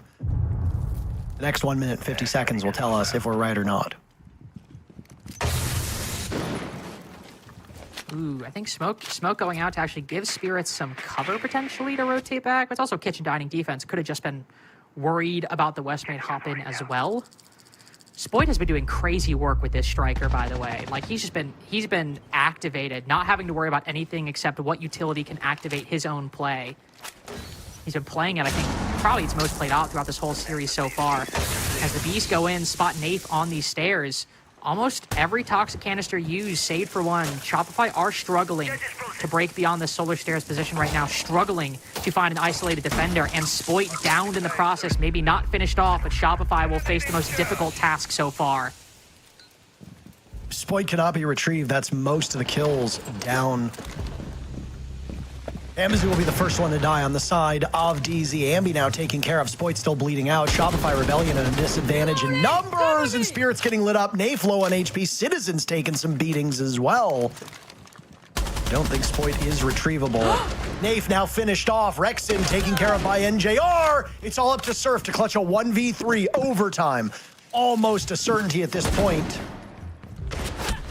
Surf trying to stay alive, dodging around the bullets, and NJR will send us to OT. DZ does not repeat the same mistakes of map 1. They're a bit better this time, and all it took was a couple extra kills to buy us 2 more rounds. Well, a couple extra kills, and notably, not one on Spoit until it's auto-confirmed at the end, I believe. just neutralizing him as a factor in this round. Not saying it was the only thing that got Shopify that victory, but are you going to tell me it wasn't an incredibly important role? Really, all Shopify seemed to get was Surf from that window, and then, of course, you can see Canadian firing through the wall at that door. But beyond that, you could also tell the map control was a little more unclear for Shopify. Where was the push going through? They wanted Solar, but Nafe was able to survive there for the majority of the round. With the Ying ban, you don't have the Candelas to maybe immediately move into that position. You've only got the Bees, which spot Nafe, but Nafe knows that they know he's there, whether the Bees are at his feet or not. Nafe is going to play there no matter what. We didn't really see like a Buck enter to maybe try and like throw some utility from below. Shopify's problem solving wasn't as refined as we've seen in the past couple rounds, and denying complete entry into the building just stunted Shopify's growth entirely. Now as we move to the defense, which was unequivocally Shopify's worst side, I think the only issue for DZ will be Shopify are well aware of the way you played these attacks, and I don't think you'll be able to run a rush back for round number 7. They're going to try, damn it. Oh. They're going to try, damn it. They're going to try, damn it.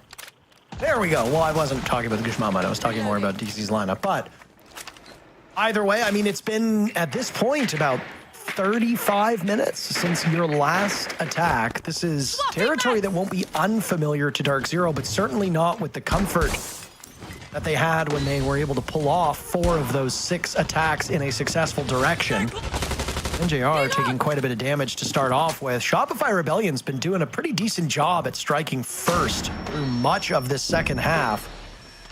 Defenders have it rough. Spirits will now charge in. Damage being done across the board. Ambi on the board first. Down goes NJR, the shield of Nafe. Blinded, disoriented by the Gishmat mines. No shortage of utility over towards Solarium. As Canadians tucked into the corner, down goes Spirits. Monty pops up, Canadian in the midst of the smoke as Pambazu finds 2 out of nowhere. Pambazu might have single-handedly saved the round as he finds a third. And Ambi in a 1v3, watching Shopify Rebellion get such a sizable leg up, but everything has fallen apart. A Nitro Cell tossed a bit too short. 3 players from DZ all looking for the final kill onto the youngster from SR, and Pambazu will pick up a massive 4K as DZ takes the lead in OT. Oh, you've got to feel for Canadian there. I get the idea. The entire attack, aside from that Montaigne, is rushing in the bathroom. You know that because of where those smokes got placed, they're not going to anticipate you swinging out of that door. And you think, surely I can swing out and tag somebody before the Monty unshields and hit me, right? But unfortunately for him, the rest of the attack was flooding in much quicker than he expected, and with the smoke around the corner, it ends up being quite a misplay from Canadian. Now, I'm not saying that was the thing that lost the round. I think the bigger deal is Pambazu pushing in through bathroom. But moment right there where maybe he was backing up a little instead, joining and forming a crossfire on the bathroom door. Maybe he's able to get the trade on the opposite side, catch them coming out instead of going in. It's still overall a very good Dark Zero round where, contrary to my expectations, they do keep that pace up, and whilst it's not Spirits that gets activated on the Ying, it's Pambazu just barely or almost breaking even.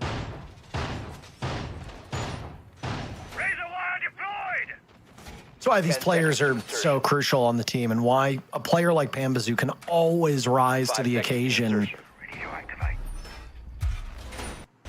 Pambazu's been invisible for most of the day. And not that I want to tear him down, but I don't think DZ performs as poorly as they do if Pambazu was playing better. But you can always correct the record, and that's what Pambazu is trying to do. His play has gotten better. Pamba just leveling up the deeper we go into these games, the deeper we go into these maps. Very similar to what we saw out of Fultz in the matchup that just occurred. These are big game players. You don't win world championships, you don't win majors without being a clutch player who can show up big in the moments that matter. Pambazu just so happens to be one of those players. Against the toughest competition, he does not shrink. And right now, with his team on the ropes, Pambazu is showing up huge for DZ. Another big round from him, and we are off to Cafe as a tiebreaker. Attackers have been doing very well, though, so let's not write off Shopify Rebellion just yet. 2 minutes remain in this round. The Shopify Rebellion attacking links, it's going to be a bit slower. Which I want. I said I want them stone boring. I want this to be a slow game. I want clear priority, or clear identification, clear prioritization. I want it to be a step-by-step game for Shopify because that always seems to be where this team succeeds. I say that, Surf is on Dokkaebi, and whenever you see someone get set up at a window like that, you know they're waiting for the call to hop in. Maybe a little bit of flexibility introduced with the destruction of that mirror window. You know, if somebody's playing there, they're going to be a little exposed. Oh, but Citizen pops back down right at the most important time, but then hops back up into Ambi's crosshairs. Surf moving in, taking the vertical fight on the player inside a bathroom. But Shopify with a very important 5v4 and also important control to masturbate him off his defense, and you want to make sure that no defender can rotate down below and use any of the 3 C4s that Dark Zero have remaining. But NJR, spotting Rexen playing on the angles, might spot another as Ambi walking down below. It seems Dark Zero might have accounted for this. Yet there's still plenty to do, Parker. We got Dokkaebi calls, nades, and 50 seconds to go. I'm still worried about Dark Zero's utility, though. 2 C4s, Zotos, and a smoke canister. Shotguns, too. Dark Zero seemed to have everything covered. Dave's used 1 C4 Spirits now as well. Explosive potential only in the hands of NJR. That might be all she wrote. No explosive or no explosive. Right now, Shopify Rebellion suffering no fools, but hang on a second. A 4v2 is swung back to a 2v2. Limited time for Shopify Rebellion as the captain of SR and Ambi stand tall against Nafe and NJR. Quite the story here for these teams. Shopify Rebellion looking to close this out in 2 maps. They need to win this round, and only Nafe stands in between them. Use the C4! Where are you? Nafe coming back to the bomb site. Canadian getting diffuser down, but Ambi's got the coverage, and we will go all the way. A 15th round is needed between these two as Canadian and Ambi manage to hang on by a thread. Oh my God, he used a C4. I cannot believe it. Now, to be fair, they were not operating with much information. That was always going to be the biggest downside with Dark Zero playing a plant denial like that. There were very little intel gathering devices, very little bulletproof cameras on the site. They were always going to be flying a little bit blind with that C4. But Nafe throwing it and it not hitting, that could have either been the thing that sent Shopify to map 3 or the thing that allowed them into the site and it going wide. And also, I think unfortunately, that other Dark Zero player finding themselves in the middle of that crossfire. I don't know what it is, but maybe it's the IGL being alive in the clutch. The coordination between Canadian and Spoit in rounds past, I think Ambi in that round, they have those 2 players in the 2vx's on attack and defense have been coordinating so well for Shopify, and it has not only saved map 1, as it very well could have gone DZ's way had they not clutched a big 2vx, and it's just saved map 2 as well. Curious as to why we're getting a tech pause here. I think it is actually... It is a tech pause. Was it which team? That would have been SR that called it then, right? Yes. Okay, because it originally, when I first looked up, it said technical. So, I mean, it must have... Maybe I missed that one. But I was going to say, I actually think a not terrible idea, though I know that some teams might not like it, would be when 15 rounds starts, because you don't get any timeouts in OT, a mandatory 15 to 20 second timeout before the 15th round could be a cool idea. Just to ensure we're getting a great 15th round. But I think the counter argument to that is that if a team wins the previous round, they don't want a timeout. They just want to go right into it. So either way, I was like, oh, that'd be kind of neat. And that's just me spitballing here, some ideas. Not that I'm a dev or anything. Locate a bomb and defuse it.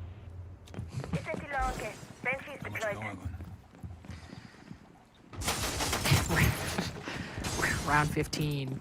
Ambi pulling out the Boss G Vigil. Also, Ambi on Boss G Vigil. Spoit on Pulse with the M10. That was a little too scary. It's a very interesting operator lineup and a very interesting selection, especially since we saw Canadian playing this position before with the exact operator and the same lineup being tracked in the process. NJR going to hunt him down. It's a good support by Shopify, though, as Ambi is also joining around Spoit, but just as the defenders have moved into bar and games, DZ are starting to surround that very location with Candelas, with 4 different players. He has Ambi peeks, Citizen downed in the process. No. That's a 5v4, but Dark Zero can still capitalize. Ambi took a bit of damage in the process, and he had the Ying not too far removed with that shotgun in hand.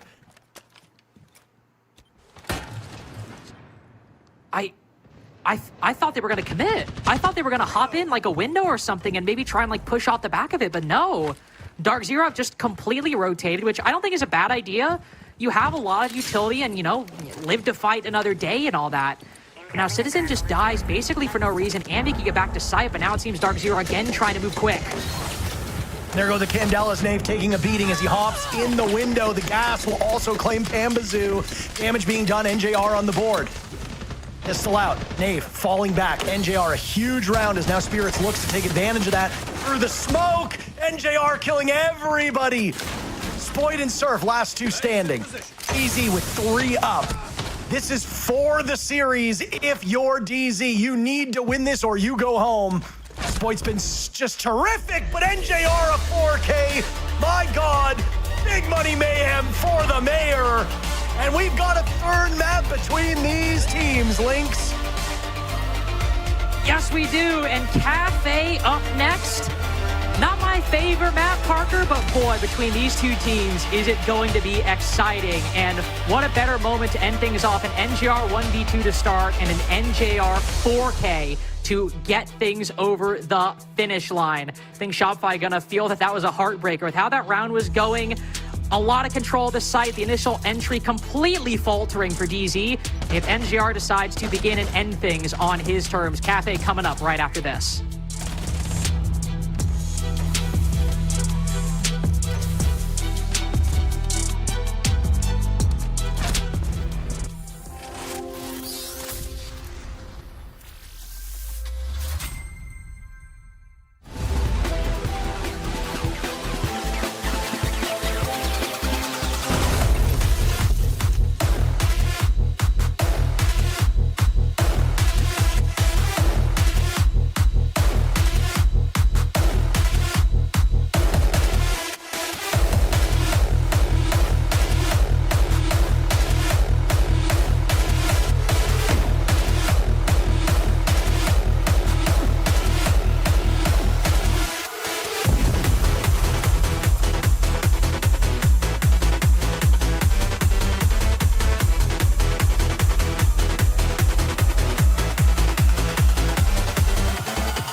You know how they say it's not the destination, it's the journey? And the journey of 1,000 miles begins with a single step. And you know what? They're right.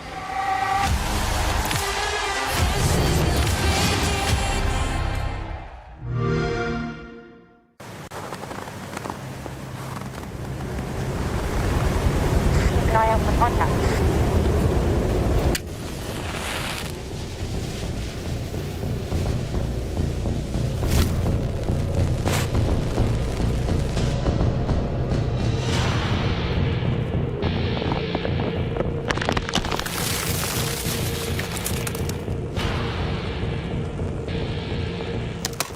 Available now.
B2.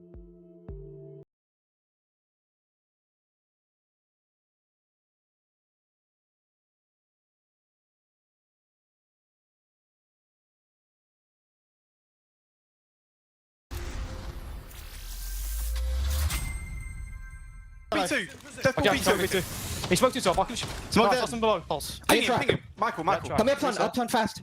Up neck. I'm with you, Nick.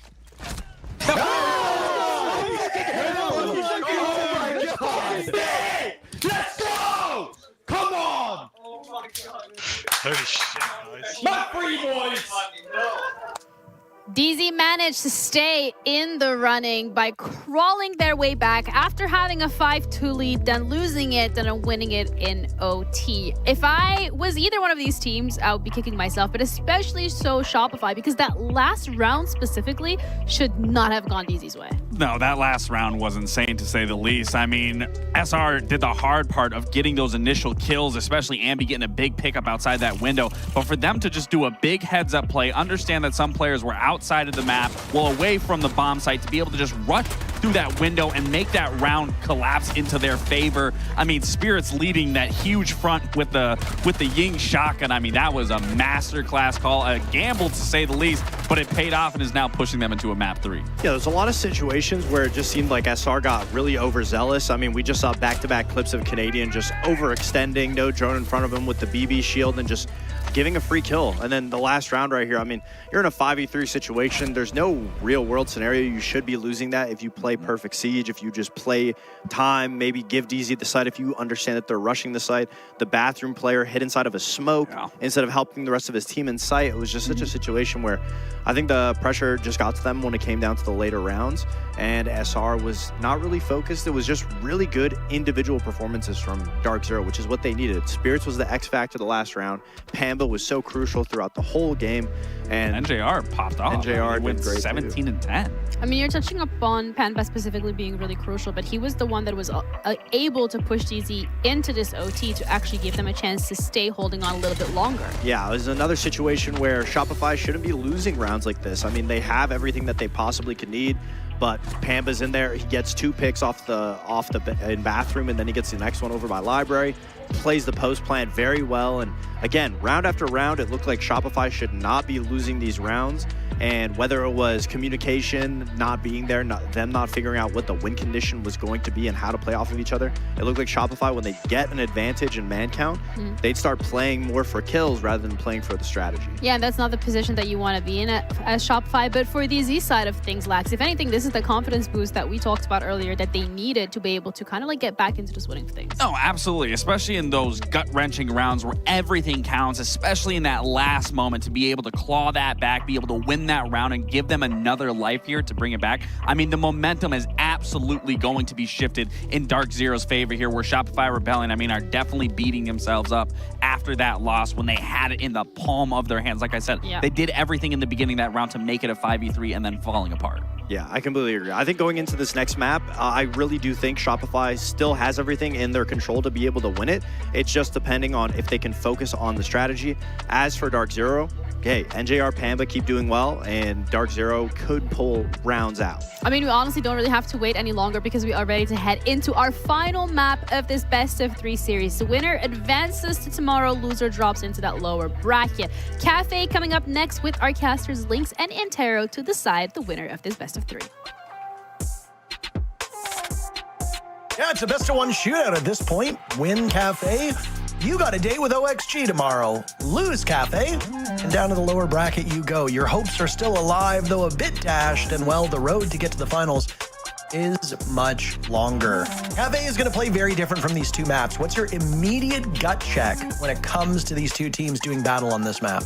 Oof, that's a tough question, because the interesting difference between Cafe and Chile is, like, I don't know how to phrase it. They're very similar in one way, and yet that same way they're very different. And while that might not make sense, I'll explain. So Cafe also is a situation where you can get a lot of control from the windows, right? You know, think about Christmas. No defender can really play there. So if you're clearing or attacking the top floor, it can make that site really difficult to play. That's why we see a lot of teams, you know, move down to reading room and, you know, dining and all that. And so while you have very clear similarity for one site, everything else gets a lot more complicated because once you get down to the bottom floor, you don't need to play off those exterior windows. And so in theory, the attack should struggle a lot more, right? And while that's true in theory, Dark Zero weren't really playing off windows at all on their attacking side. I don't think I really saw a cutoff angle held for like the majority of the round. And in one particular case, NGR was holding one, the round went awry, then he rappelled into the building, got a 4K and won round 15 to even send us here. So Cafe in for one floor kind of plays similarly to Chalet. But Dark Zero ignored that aspect, ran inside of the building, abusing all of the meta ops, and frankly, with how well they played off that, I don't know if Shopify have answers necessarily to like defeat it, and I think if Dark Zero maybe like tweak it a little bit for this map, they could see some of the same success on the attack. Hope that answers your question. It did. Thank you for that. I appreciate that. I think you are a terrific caster, but you are often at your best when you are allowed to settle into a thought and flesh it out in a way that is immediately accessible and understandable for people while hitting all of the major points. And that is why I try to give you platforms to do that. That was his polite way of saying that I'm a yapper. And if he keeps Actually, no, that was not me saying that.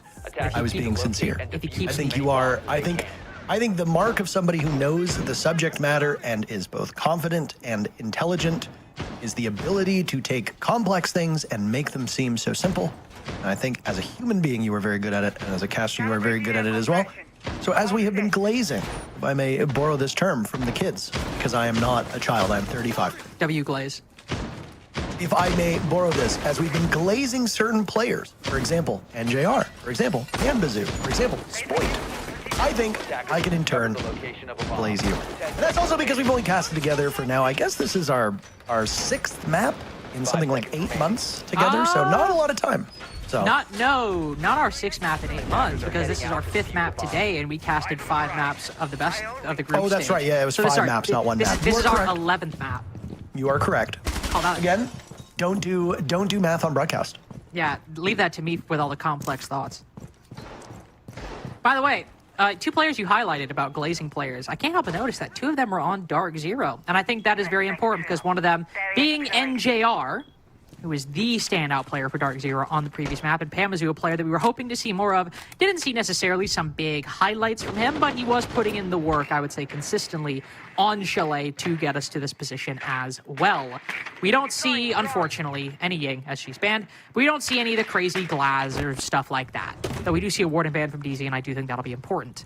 We've got a Sens and a Blackbeard and Aurora. Could still be a quick strat, but I think with the absence of the Ying, it's not going to be as flashy as we saw previously. The ROU projectors at the beginning of the round will allow somebody to either walk into red, depending on where that's placed, or at least just drop down New Balk, and I'll have to worry about somebody swinging.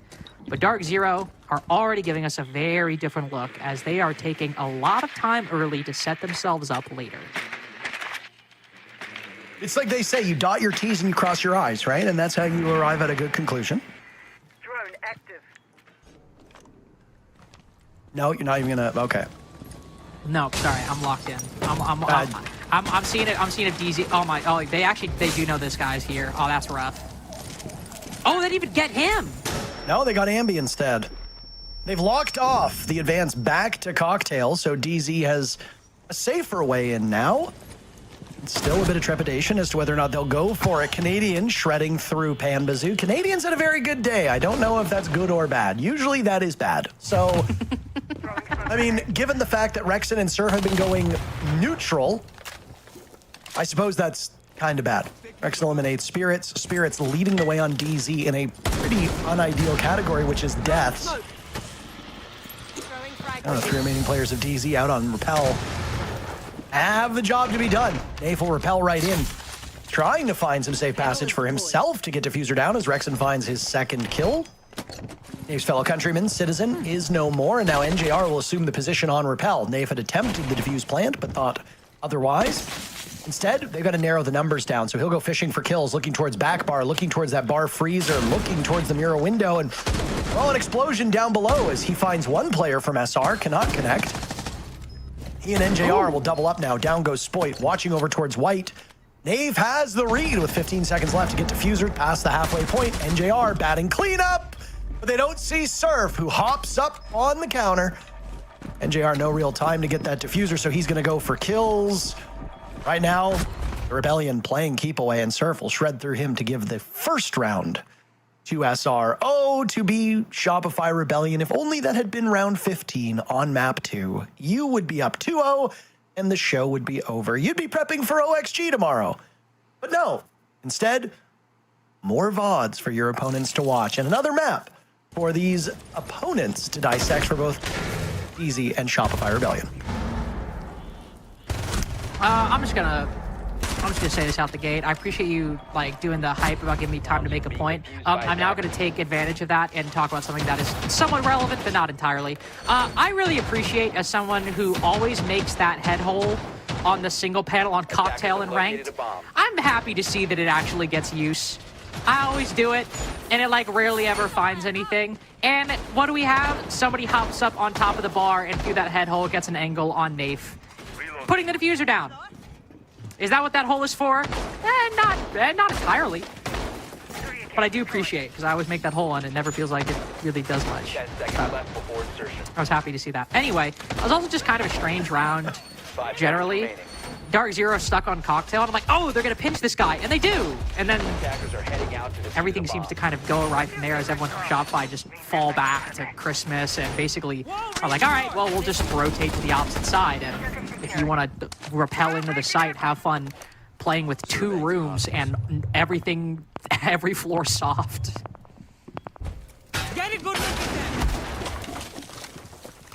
Softwood Lumber, you know what? Not gonna get into it. I was about to say, I had no idea where you're going there. Did you say Softwood Lumber? Softwood Lumber, a key point of discussion for Canada and America now. Oh, Softwood Lumber. I didn't know if that was 3 words or 2. Why does that matter? Well, it's like Softwood Lumber. It's like, okay, that doesn't make sense, but it seems like an incomplete thought. But if you just said Softwood Lumber 2 words, that at least is like, okay, you're saying. Or the 2 like words, soft and then wood lumber. No, you did.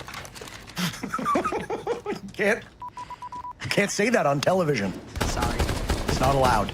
My bad. Verboten. Banned. Speaking of banned, by the way, I mentioned this earlier, but Dark Zero banning the Warden again and not running the Glass back, which, again, you don't have to run Glass with a Warden. It's kind of the Ying is the main thing you kind of ban the Warden for. But you would be able to throw those smokes down and bring a Glass to look through the light screens or the smoke canisters. It's kind of interesting Dark Zero not doing that. A big focus on the shield, kind of like Nighthaven. Anything resembling Nighthaven is not a good idea if you're Dark Zero. Not to say it can't work, especially Citizen walks in, gets the first kill, and immediately backs off as top floor control seems to be firmly in the hands of Dark Zero. As Pamazu clears that quick and seems the round will fall soon after. Well, one thing I will... You think you've seen it all. And then a Blackbeard hauls ass across the top floor, drops Laundry Hatch, and Rexen, who admittedly is deaf in one ear. True. Actually, I always forget about that. Doesn't hear a freight train coming. There was actually, again, sorry. This actually does connect to what you're talking about. There is actually a round I saw. I don't remember what game it was, but there is a round where Rexen almost lost a 1PX. I think it was on Clubhouse because the guy planting was to his left and he's deaf in his left ear, I think. I don't remember which one, but it was on the side he was deaf on and he almost lost it as a result because he didn't hear the sound cue. Anyway, getting back on track, dialing back in. Complete role reversal for Dark Zero. Before, they were stuck on Cocktail, never made it past. This time, they repelled into Cocktail, and it seemed like literally everybody that challenged them died in the process, which is the case because it was a flawless round. But I was kind of worried that with just the Blackbeard, we'd see them kind of struggle a little bit. But managing a pretty vacant top floor quite nicely, moving in, never really kind of losing the momentum throughout the course of that attack. It's been a bit of just a strange couple rounds so far early on. And finally, no! I was going to say finally we have the Glass, then NJR switched to Blackbeard. That's why you don't talk about operator lineups until they're locked in. Well, I know, but it was literally 1 second. It was 1 second until it was locked in. I thought it'd be safe. There's a mistake on my part. It's okay. We forgive you. I mean, it's still going to be a quick rush. I was about to say double shield through Bakery, it seems. The Roar doors to hop into small bake. That seems to be the play. It should be pretty apparent that with the exception of Nighthaven Labs, DZ has assessed how lethargic Shopify Rebellion can be as defenders. So why not? They only have one speed, and that is just go, go, go, go, go. They're off to the races. Spoit not credited with the kill, but down goes NJR. Pambazu follows. They're dying so fast, the kill feed's disappearing, and it's a flawless round answered back. Okay, so flawlessly won by DZ, now flawlessly won by Shopify Rebellion. If they keep going in that manner, the Rebellion will win, as they have the upper hand here. But, I mean, hard to analyze that, right? They ran in, they tried to isolate Spoit with that grenade, push him off of his spot, weren't able to do that. Couldn't shove him aside. Barreled into prep. I think the one kind of fun thing you could talk about is, I think that's an example of a Dark Zero round that if we're on Chalet, where, importantly, Ying is not banned, things probably go differently. Because you can throw the Candelas into sight, you can throw some smokes, and then what Dark Zero would do, they would throw the smokes, the Ying, whether it was Spirits or anybody else, would run through it, and off the back of the smokes, plus the Candelas they would then throw on the process, would cause chaos inside with the shotgun. But obviously, all Warden is banned. Ying is now banned here. And whereas before, that player in Bakery, super blind, not doing anything. Players in sight, super blind, not doing anything, and the Warden's banned so nobody can see through. There, you're on the same playing field as the rest of the defenders. And so Shopify at least have a greater opportunity to take those engagements and win them. Whereas before on Chalet, you had this weird asymmetry between what the attack could bring and what the defense could not. But aside from that, that's about the only, I'd say, an interesting or salient note I have. Very salient note indeed there, fellow adult. Great point. Hey, look at that, Dark Zero. Oh, look what I did. I talked about it before they locked it in. Wouldn't that be foolish? All right. Like, we're ready to mock me. Yes, I do, actually. Oh, that's how it works.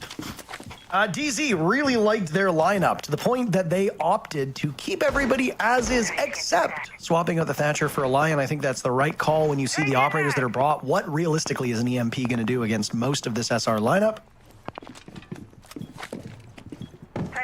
Sorry, I kicked my cat by mistake. Sorry, wait, was that a rhetorical question again?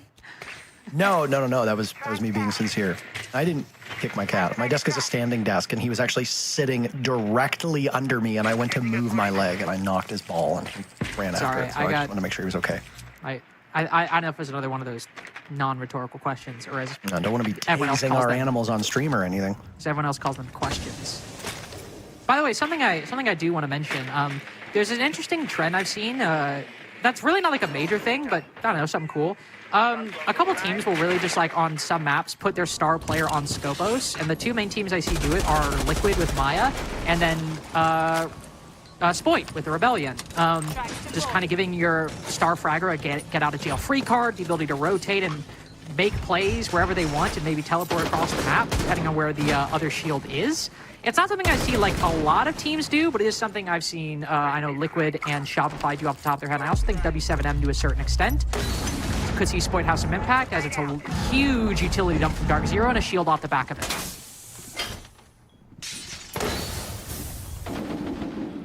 Slower pace than we've come to expect here on this map, but hang on a second. Two players just died in the blink of an eye. Ambi, the only one that's seemingly showing up here. Answer back, down goes Pambazu, the Glass that has been so effective at paralyzing these defenders, forcing them to stay in place. Canadian gets hit with the running man, and Citizen decides to empty the mag for added measure. I think he's dead, and I don't think you needed more than that. Serve with a nice shot on a Nafe. That was underneath New Balk, pulls out the Deagle, and almost had another for his trouble.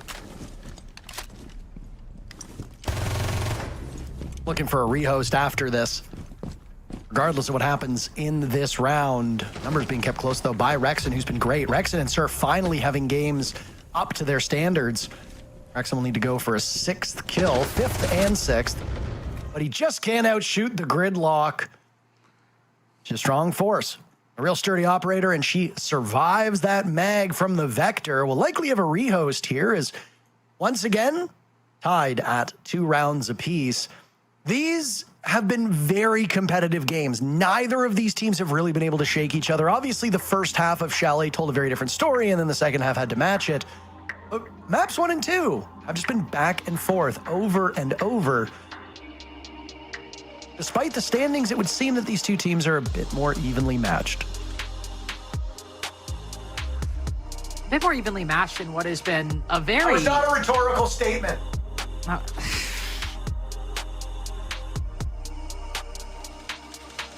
I was responding as you said that. I knew it wasn't rhetorical. I was starting to make a point. Anyway, a very close game and what have been very topsy-turvy rounds. You know, round 1, Bar Cocktail, as I mentioned a couple times. Dark Zero just seemingly stuck for a good portion of it. Round 2, flawless for DZ. Round 3, flawless for Shopify. That round, it seems like Dark Zero have a way in. Takes a long time to get there, but it seems like they have a way in on the Cocktail side. Then all of a sudden, Shopify do the same thing where they fall back to Christmas. They get some gunfights. Then NJR decides to do NJR things and get it. Why are we doing this? Then get another 3K. It's been a bit hard to read this game, to be entirely honest with you, especially with how chaotic and, I suppose, rapid fire these rounds have been when they have gotten started. So I guess I should be used to at this point, given how Dark Zero played their attacks on Chalet, but I think it's just not been as successful, or I suppose not as perfect as it seemed those Chalet attacks could be. We'll still have that tech pause, of course. We're trying to get people back into the lobby. I have to imagine, given that we just saw a Cocktail defense not go Shopify's way, Kitchen is still locked. So maybe we'll see a reading room attempt, Parker, when we come back. It's one of those bomb sites that make an awful lot of sense. All 4 sites are viable here on Cafe. Well, I don't know about that. You disagree? I don't get me wrong. I don't think like top floor is non-viable, but it's definitely like by far and away the weakest site here. And I think usually a lot of teams will, you know, teams will go to it. Like Shopify, for example, going to it twice.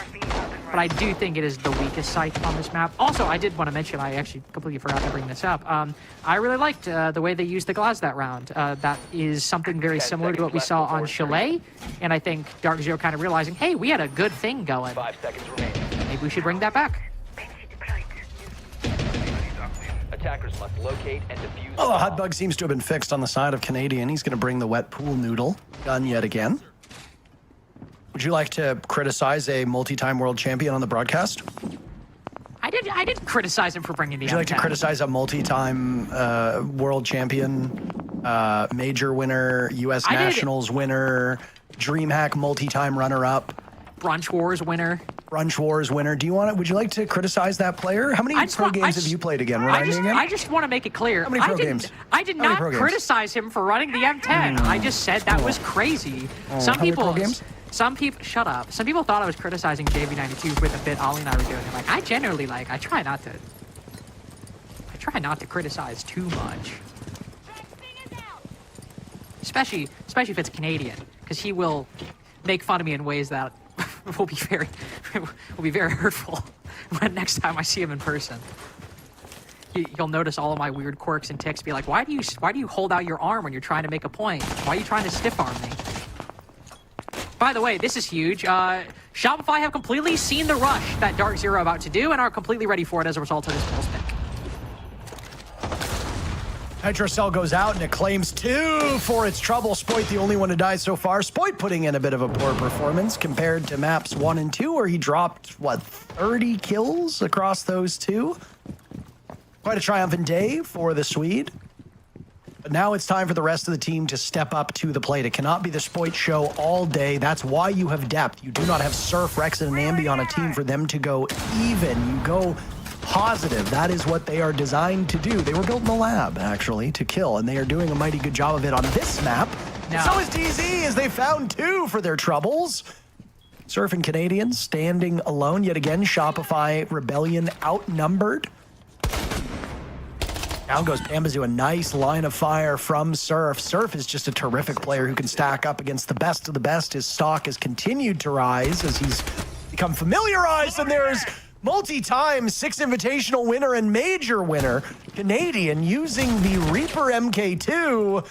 Now it's Nave advancing as both players from Shopify Rebellion try to buy time so they can link up. And would you look at that? Canadian gets the job done.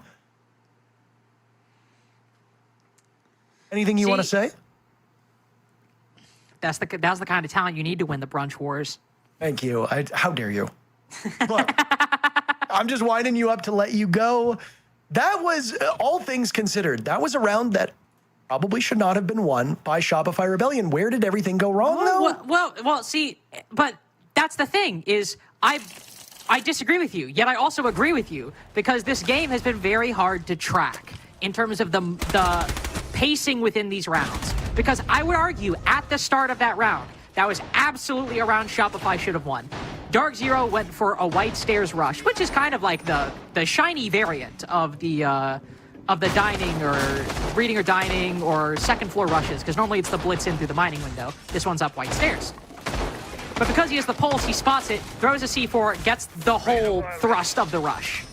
That should be a Shopify round at that point, unless Dark Zero are able to work the mid game, which they do, and find picks back. Now, it's not like it should be a Dark Zero round at that point, but they're firmly in the lead, and it looks like Shopify are struggling for answers. And then Canadian gets a 4K to finish out the round, because over on Red Stairs, fortunately, that position goes uncleared by DZ, and the momentum swings back in their favor. So, by the middle of that round, if you were to say Shopify should not have won that round, you're probably correct. If you were to rewind a minute, you would not have been correct. And you could also apply this to every single round we've seen so far that hasn't been flawless. It's like, oh, they should win. Oh, now they should lose. Oh, never mind, they won. And if you go back in time about 9 months and said that Shopify Rebellion should win the round, people would say they don't even have a team in the league. Actually, you would, because Shopify Rebellion came in before Stage 2 of last year. If you go back 19 months, you know, at one point, they used to think it was 9 months, but then they realized it was 19 months. They did. They did realize that. They did realize that. Cocktail defense, by the way, to finish things off. I will say, I am surprised we actually are seeing Cocktail a third time and not seeing another attempt at reading. As, I mean, to be fair, Shopify won this twice. Sorry, no, excuse me. They won it once, lost it once. But I'm surprised because of the fact that while Dark Zero have so much struggled with it, Shopify did lose it to a pretty big play by the Glaz here. You can see some attempts to counter it. Smoke's going into the immediate Red Stairs entry. Also, I imagine players like the Azami stationed deep inside of Christmas to deny any angles on that side of the map. Shotgun playing close to the door too. Shopify investing a lot in making sure that nobody can walk through Red Stairs for free or walk through it alive. And now that Dark Zero don't have an opportunity to immediately sprint into the site and kind of speed up the pace, it seems like they are really struggling to find a way in. Citizen with the leadoff pick. This yo-yo match that we've seen where it goes up and down should benefit Dark Zero. We're about to see a Rotero drone kill. No, it sounded like a Rotero drone. That was a weird... Did you hear that sound? It sounded like an explosion to me. It sounded like a Rotero drone about to set off, but then I was like, wait, there's no... It just down spirits through the wall. That's odd. Yeah, so it's fun because Rainbow Six has soft floors and soft walls. You can shoot through them and down people. Keep going. Okay. Spirits gets retrieved by the waiting arms of Pambazoo on Red Stairs, and what a lead DZ has with 35 seconds remaining. Canadian has the most kills on Shopify Rebellion right now. That is usually a troubling sign. He has been having a pretty good day numbers-wise. The team's superstars, though, have not. Ambi's having a really rough day across the board. Canadian gets punished by Spirits. There's a drop, and DZ will sweep through what little remained to tie things up. Just been back and forth and back and forth and back and forth all the way to the midpoint of this series. No closer to a conclusion, just as we saw in map number 1.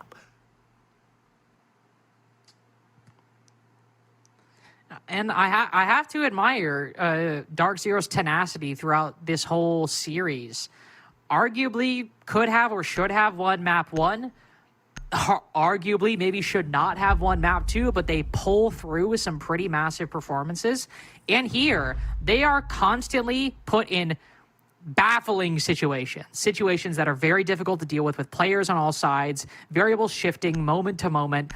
and needing players to go big, and it constantly seems like they have players, but let's be honest, specifically NJR over the course of the series, who is not making a single wrong move, and the rest of the team is doing just enough to aid it and push it over the line. Again, not to say that it's entirely a one-man show, but look at all those rounds. Parker described it as a yo-yo game, and I would absolutely agree.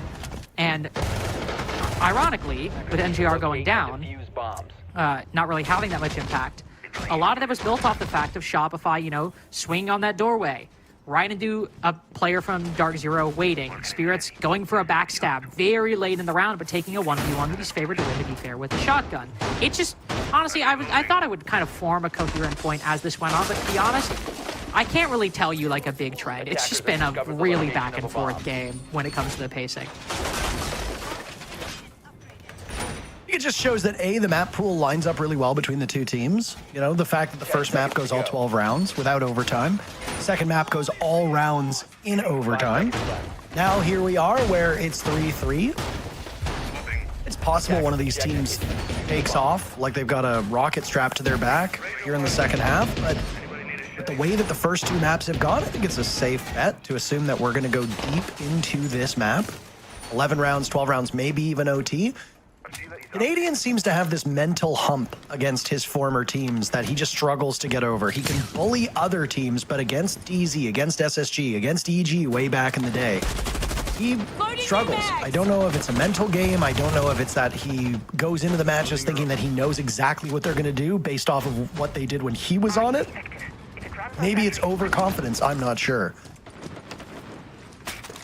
It's not correct to blame him. And that's certainly not what I'm doing, because by all measures, he's had a very good structural game. He's had some sloppy gunfights that, well, we can replay for posterity's sake, but overall, he has shown up today. Same cannot be said for everybody else on the team. Consistency issues from the fraggers have been a sore spot for this team through much of Stage 2, and we've seen it with the exception of Spoit here today. Which we're not seeing in this game, by the way, as Spoit is finally starting to drop off quite dramatically on these defenses. He was doing a lot of work on the attacks for Shopify, to be fair.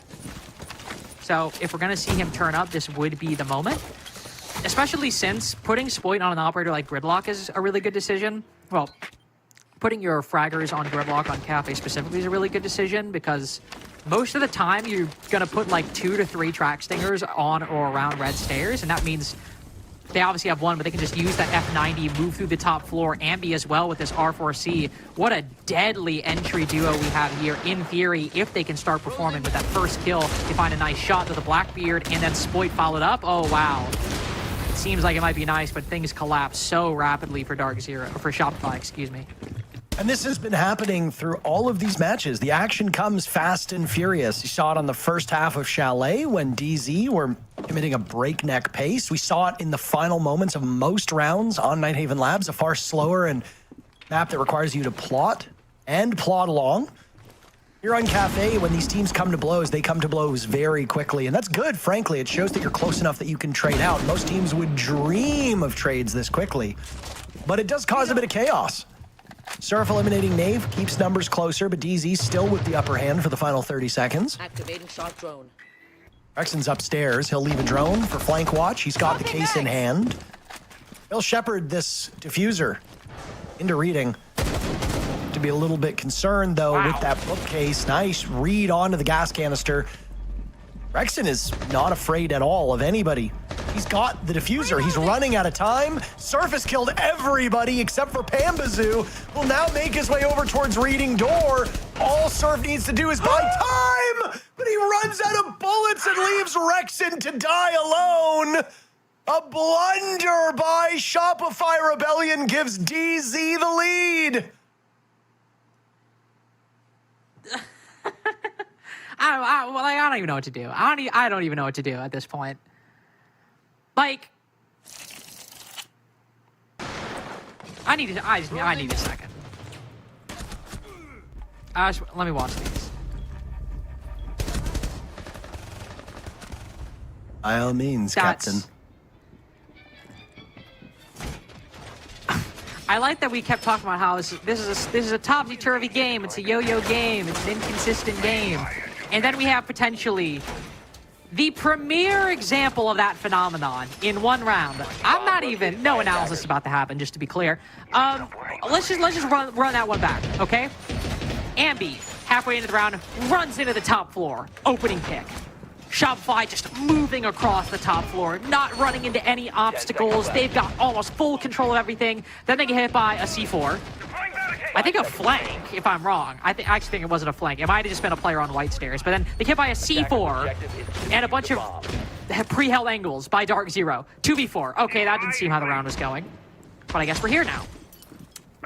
Then, 30 seconds later, Surf gets a kill. All right, whatever, who cares?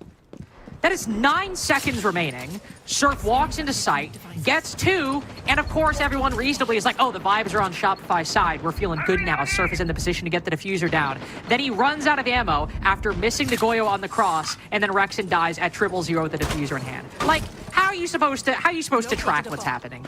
How are you supposed to get invested? Your team's losing, then 30 seconds later they're winning, then 30 seconds later they've lost. And the schnozberries taste like schnozberries. That doesn't even connect. Oh, you were just listing off tons of things, and that's how it goes in the movie, but... I haven't seen the movie in a while. I feel like Violet Beauregard right now. I'm like... I'm about to explode. First Maestro of the day. We've had... quite the swath of operators between these two teams.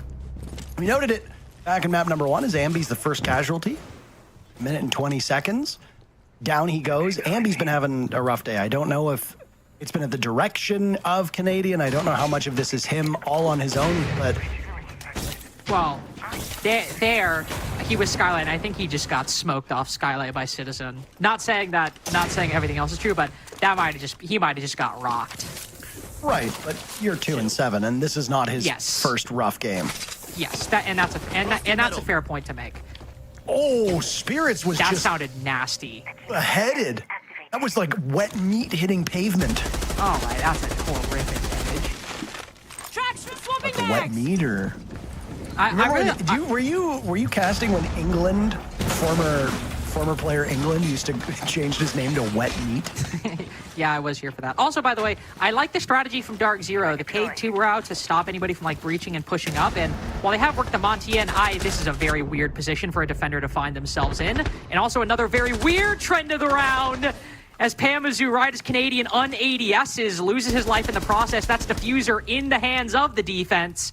And yet it seems, despite that, Shopify will be able to close things out, as Pamazu, with 1 HP, is easy fodder for Surf. A failed 3K in round 7, and he redeems himself with a 4K in round 8. Well, once again, going back to this whole yo-yo style between these teams, a seesaw, teeter-totter, whatever you want to call it, but it's been a back and forth look up a new analogy. I mean, I'm reaching for them. There's a lot of different analogies that we can use here, but neither of these teams have been able to shake each other. Maps 1, Map 3 playing out stylistically very, very similar. Map 2 is obviously DZ in the lead. SR clawed it back, ultimately fell short at the final moments, and that's why we're here in map number 3. But they're just so evenly matched, and each round is just, you go round by round, minute by minute. It's almost as if it's at 0 every single time these teams are playing each other. And you got to take it round by round. Again, I know you disagreed with me, but all 4 bomb sites can get played. No, that's we are seeing teams rotate through what does and doesn't work. And frankly, it's anybody's guess as to which of these teams is going to come out ahead. 10 seconds left. Yeah, also, just to be quite frank, who's going to come ahead in the rounds, in the halves, in the minutes, in the individual gunfights. It is a very hotly contested game at the moment. It's featured a lot of big individual moments from Shopify. Canadian 4K, 2 Surf multi-frags, albeit only 1 in a round they actually won. And now as Dark Zero lose Cocktail, they will retreat to the safety of the second floor. Different site, as it was reading that they won round 7. They'll go to Fireplace now. Shopify will seemingly again play things at the pace they want, likely using Canadian on the roam clear to clear out Cocktail. and then they'll decide where to push in later. But you know there's going to be a full clear, especially with Ambi with that the boogie drones for Vert. Drone active. Lark's pick rate has continued to go upwards. She brings an awful lot to the table. She's particularly strong on this map. Flank watch is her specialty. Might not be quite so important as now Pambazoo's dead. Means that DZ can't send somebody on flank watch with the same confidence, given that they're down in numbers. But I mean, she's a 3 HP, or a 3 health, if you want to call it. Not 3 armor any longer. She can survive a lot more bullets. We saw that in the fight just a couple rounds ago. You've got a super shorty for quick destruction work, whether it be on the floors below you or walls, as we just saw Spoit do. Nades being brought, track stingers for anti-flank, but they also make a lot of noise. And the F90 is deceptively one of the best guns in the game. So, really isn't much she doesn't bring. Canadian now taking matters into his own hands. Down goes one. He's traded out immediately. Is that some shield-on-shield violence? Nafe at pillars, down by reading door, will take out Canadian, lose most of his HP in the process. And now there's a run out by Spirits amidst the smoke. A brilliant play by Spirits, but was read so effectively by Surf. Are we about to see only the second consecutive round won by a team? DZ won the final round of the first half, then won the first round of the second half. Now it looks like Shopify Rebellion's going to stitch two together, unless Nafe and Citizen are able to work some magic. And I don't really see the likelihood of that happening. Nafe is on 1 HP, has to have his gun up, so the importance of the clash isn't even going to really be a factor unless he can find a place to plant it. Shopify at 50 seconds. Not a lot of drones, to be fair, but still 50 seconds to kind of get a good vision of what they want. Citizen goes down as well. Or sorry, excuse me, Nafe goes down as well. Citizen finds a kill on, to be fair, the unequivocally most important, most impactful member of Shopify, and won't get any kills further after that. Shopify will indeed put 2 rounds together. And by God, 3 rounds in a row, we've had a Surf 3K. This time playing around the snow door and the cocktail windows, making a master class of those repels, facilitating the whole team getting inside of the building, getting that initial control on the top floor that was oh so important. Because while it wasn't reading room, they weren't getting control directly above the site. They were getting a foothold in the building, and most importantly, they were taking care of those roamers on the top floor, which is always going to be the most difficult prospect. Is this a timeout being called by DZ, or are we just seeing player cams here? No, it is. It is a timeout by Dark Zero, so I think this is about the best time you can do it, right? If you win this round, then it goes to a 5-5 scoreline, something that we have seen in every map between these two teams. It'd be very familiar territory for both. Fortunately for DZ, they've been on the wrong side of round 11 in both previous maps. But yeah, I mean, with how close this has been and with how it goes back and forth, at this point, you've given the upper hand to Shopify Rebellion. Maybe they've earned it. Maybe you've given it. We can use whatever terminology we want. But the fact is that DZ now is on their back foot. They need to settle themselves down. The biggest help that they had was that the gunners on Shopify Rebellion were asleep. They are awake now. Spoit has been brought back down to earth. Surf is carrying far more of the load, as is Rexen. Canadian's doing his job.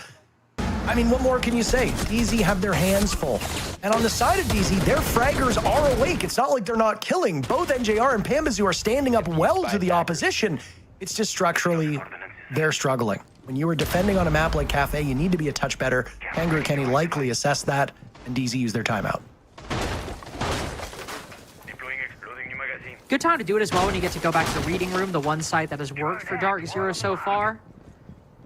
One big difference that we saw from Dark Zero initially was running Cade Tuber out to waste time. We saw that in round 7, saw that in round 8, and basically what they would do was, whether they were defending the 3rd floor in name only, or defending the 3rd floor in name, or defending it effectively by roaming up top on the 2nd floor, you fully electrify the bathroom walls, sometimes the freezer walls, not always though, but then you fully electrify those kind of walls further up, Zoto them, deny time that way. That hasn't really worked out the way that they wanted, and it seems to be they're going for a bit more fluid of a setup here. In fact, so fluid that Spirits will bring the Solus and in all likelihood play for the late round, to anticipating Shopify will try to get in, go for a plant, and he can play down below, rat or otherwise, and deny it without Spectio Scanner.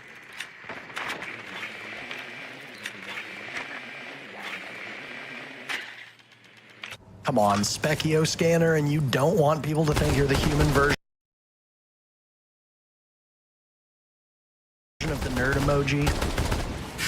That's a callback. I don't think anybody even knows what that's referencing. A former pro player heard Lynx casting in very, very early days and said that Lynx sounded like the human version of the nerd emoji. And was this person wrong? No, it was actually a devastating insult because of the accuracy. Either way, Specchio Scanner, come on. Hey, it's not my fault. I know the gadgets in the game I work for, or the game I work in. I don't work for Rainbow Six Siege. That's not possible. I mean, it is possible. You could. Well, I guess you work for Ubisoft. Never mind. You don't, though. Point being. Surf's on 14 kills. Spoit's being very mortal, but look at that. High impact frags, right? There goes Spirits. It's a run out from Nafe as he toys with that garage door down by Delivery. Down goes NJR. The Citizen has the only kill for DZ this round. He'll find a second on to Ambi. Ambi's been human cannon fodder so far through Cafe. Down goes Rexon as well, now at the hands of Pambazoo. As these teams just come to blows. We still have 1 minute and 10 seconds left. There are 4 people alive in this server. If you like high octane Siege, you must be loving this series. From a commentator perspective, I'm loving it too. Don't love the fact that I have to reserve my voice a little bit, given that I work 5 days in a row. I'd be far more animated weren't that the case, but still give the match the energy it deserves. And right now, it's a lot of high energy and a lot of, why did that happen? The desk has to solve that question. For us, we're just along for the ride. 35 seconds remain. Shopify Rebellion could go to series point with a victory here. Could very well do it with Surf being alive at 14-4. Minimal ability for Dark Zero to deny a plant this late in the game. Well, sorry, deny it vertically like they intended. They still very well could do it, especially with the Vulcan pack. Oh no. Surf gets 1 kill, and it might be the most important one so far. As while he gets Nafe, he takes down his support. So content to do it on his own, but now he's got to plant or find the kill. And it seems that he will be forced to watch Pambazoo creep closer and take him down in the process. Surf, who's been so good on this attack side, makes a fumble right towards the end and gives Dark Zero away back in. Imagine if Spoit had lived. Surf gets the immediate follow-up kill. He sends his smoke out. He can plant in a completely different area and have Spoit watch either in or near the smoke to fake out Pambazoo, who guessed properly, but didn't have information exactly as to the whereabouts of the final player on Shopify Rebellion. And honestly, Surf, with such a valiant effort, he's really doing it all. Just as we said with Spoit in the previous, in the previous 2 matches, Spoit is not to blame for a potential loss. Same could be said for Surf. A nice read by Pambazoo, and we are back at a 5-5 score line. Map 1, 5-5. Map 2, 5-5. Map 3, 5-5. And guess what? Shopify Rebellion has won every single one of these rounds. The 11th round is theirs. Do they do it again? It's 3rd time. A charm. 10 seconds left. It might. It very well might with a moment like that. Remaining. That doesn't obviously, that individually does not necessarily have any impact on any round after unless it has some drastic mental chalking effect, which I don't think it had. But it's one of those moments in the narrative arc of a game that you look back on and you're like, oh man, they really had it. And that was just such a massive fumble. We don't really have, we know exactly why that game ended the way it did, because you can see they just lost the Mandate of Heaven. Now we don't know if that'll occur, as especially on a site like Basement, or I guess First Floor, you have a lot of time to get set up as Shopify. Most times, 9 times out of the 10, the defense is not pushing all that aggressively. Usually if there's somebody on the top floor, I was about to say, it's going to be a Vigil who's solo roaming. Will Spoit be able to find this kill? He will not, as it seemed they're operating with a little less intel, excuse me. What the hell? Ambi with a lightning fast flick onto Spirits inside a train. Losing to Selma's rough for a Vigil. Dark Zero come out the better for that trade. What a flashy way to bring the man advantage back. absolutely turns him into dust. Just a mist of red. And Spirits is gone. Spirits yet again leading his team in deaths. Coming into today, fewest deaths on DZ. Every single map, he has died the most. Again, I don't know if they've changed his deployment and maybe put him in a more roam or forefront position, but that is not a spot you want to be in. You don't want to be the guy dying the most. Still, he's provided pretty intense value. He had some excellent rounds in map number 2 that allowed DZ to get to a point where they made OT. Remember, SR has been basically unbeatable in these rounds. Lynx, what is this? What? Excuse me? A clown car of Dark Zero players emerging from the building. It looks like, yeah, it will be 3 for 3. NJR, the last man being hunted down by DZ. Shopify Rebellion need a single kill to move to series points. Surf will get it. 1 round away from a date with OXG. Shopify's the 3rd series point of the night so far, and they have not always been sufficient to get the job done. They closed out Nighthaven 7-5, but then lose it on map 2, and then end up losing that on Chalet 8-7 against DZ. Starting off right there, well, that shot between Spirits and Andy were both extremely nice. But one interesting difference that is a big impact of something we didn't really talk about, which is Shopify's Tubarão ban. Obviously, it was part of Dark Zero's strategy to run based off the denial on the top floor, but typically what we will see on Kitchen, that's the first time we've seen that site, is a Tubarão playing in that spot. And that Tubarão will throw Zoto canisters on the corner of the wall because, I don't know, let's just say hypothetically, a Shield decided to walk or run down White Stairs up the hallway and try to immediately turn that corner and pressure the player in VIP. The Zotos would slow down that push and make it basically impossible for the Shield player to actually push past. Because Shopify Rebellion banned the Tubarão, Canadians able to do that and able to take it down. Attacker's objective is to now we also have a clown car run out after that, and I don't really know what to say there. But on the part I do, that's what I can give. Shopify Rebellion now on match point, and we'll see if Dark Zero can claw it back. I just want to see what happened in the lead up to that. I want to know what happened. Why do 2 of you go out? Unless it was for a double swing to try and trade, which fair enough, but at that point, that's a huge risk for the position that you're in. I suppose when you're down by 1, you have to take those gambles, but both of these teams have shown that they make mistakes. OXG has been a force, a real force to be reckoned with through this stage of the NA League. And they are likely watching this match with some glee on their face because if any of these 3 maps show up in the matchup, whether it be OXG playing Dark Zero or Shopify Rebellion, they're going to have some pretty obvious things that they can do to their opponents. Whether they watch back the VOD, whether they watch back the replay, whether they just watch the broadcast right now, OXG might be pretty happy with what we're seeing between these 2 teams.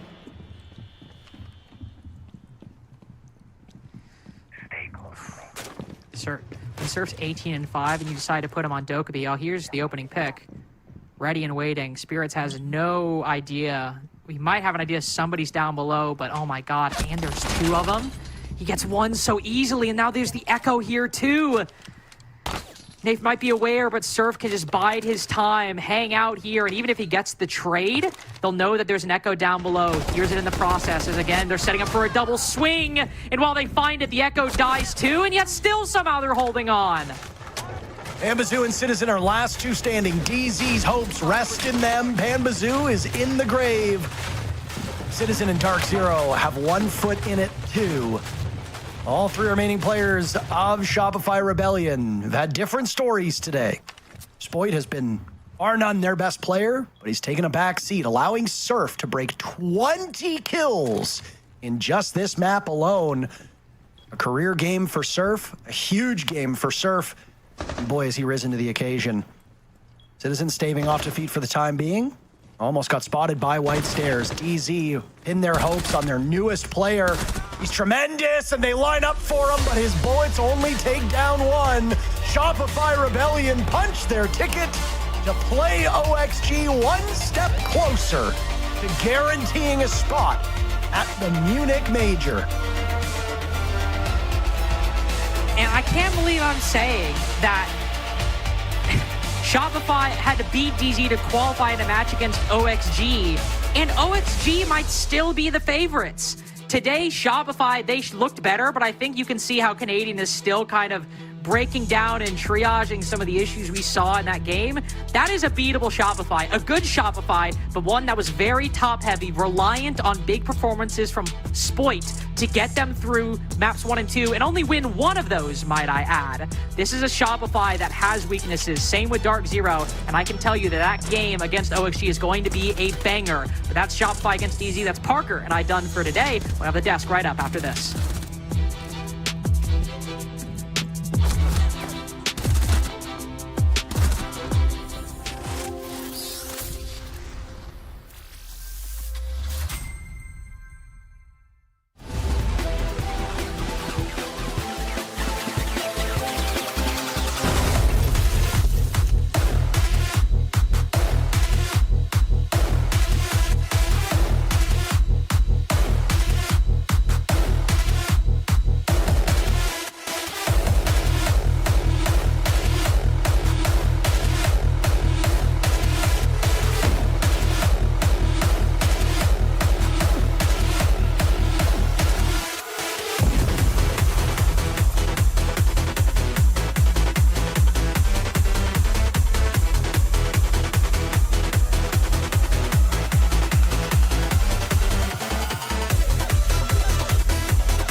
You know how they say, it's not the destination, it's the journey? And the journey of 1,000 miles begins with a single step. And you know what? They're right.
Walking,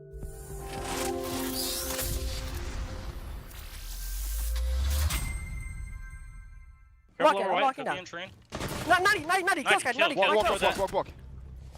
Where'd he go? Let's fucking go! Fucking shit, boys. Oh my god! Little 20 bomb dame? Let's fucking shit, boy. Not.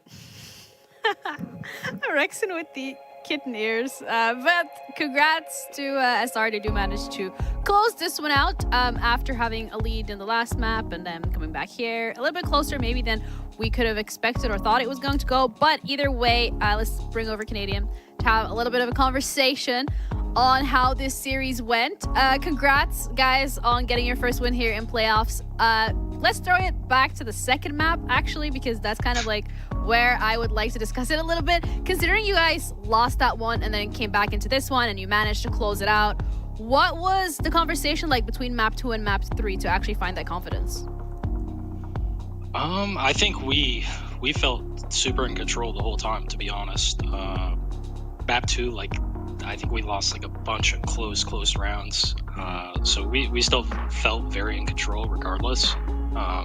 You know, slipped up, made some mistakes. I think evidence of that even is we were down 5-2. Like, we were down something crazy at one point. Yeah, it was 5-2. And yeah, 5-2, and Seth didn't even call his timeout until 7-7. So I think that's evidence of, like, he knows we were in control of the map. Like, we were in it still, it didn't matter. And that's how we were feeling.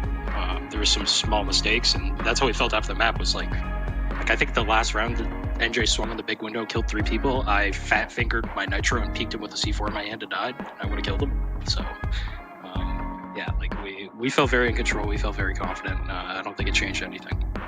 Well, good match today, Troy. I want to congratulate you on that, one step closer to Munich. I want to talk about the attacks today in particular. Obviously, throughout the stage, it's been a little rough, whether that was the opening kills, whether that was just the attacking rounds in general.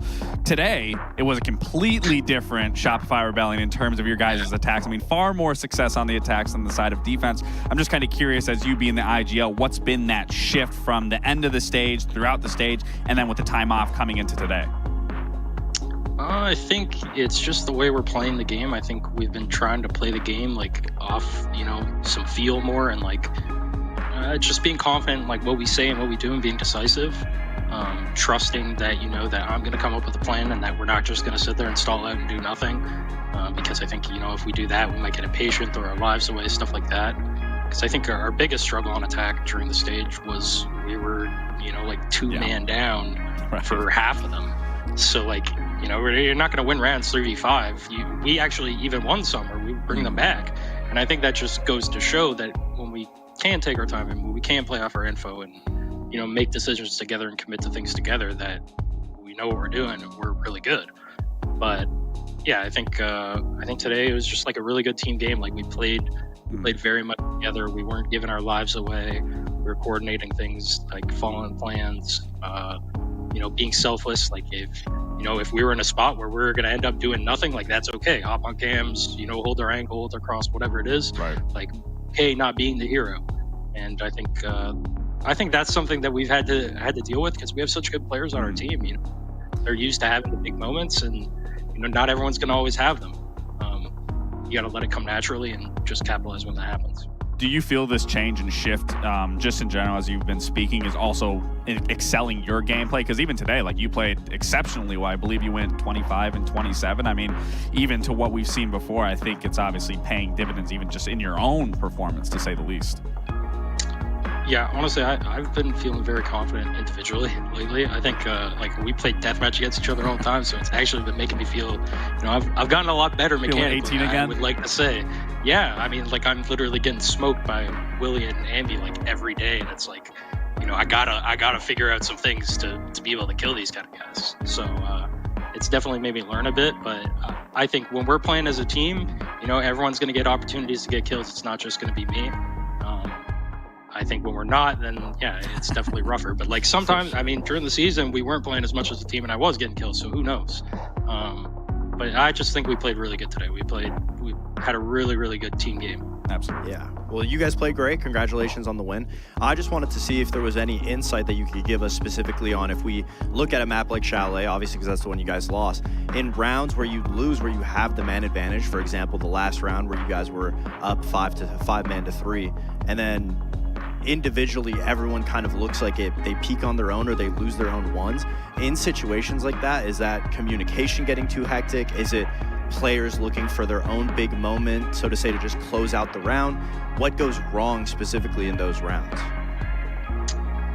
I think after their timeout on Labs, actually, they kind of realized like the playing with fast pace and like the cheesy plays, that was what was working for them. And I think we're still calm about it on Labs, even though we weren't necessarily winning the rounds. We were actually staying pretty calm about it. And I think as things went on, it definitely got a bit more hectic, especially on Chalet.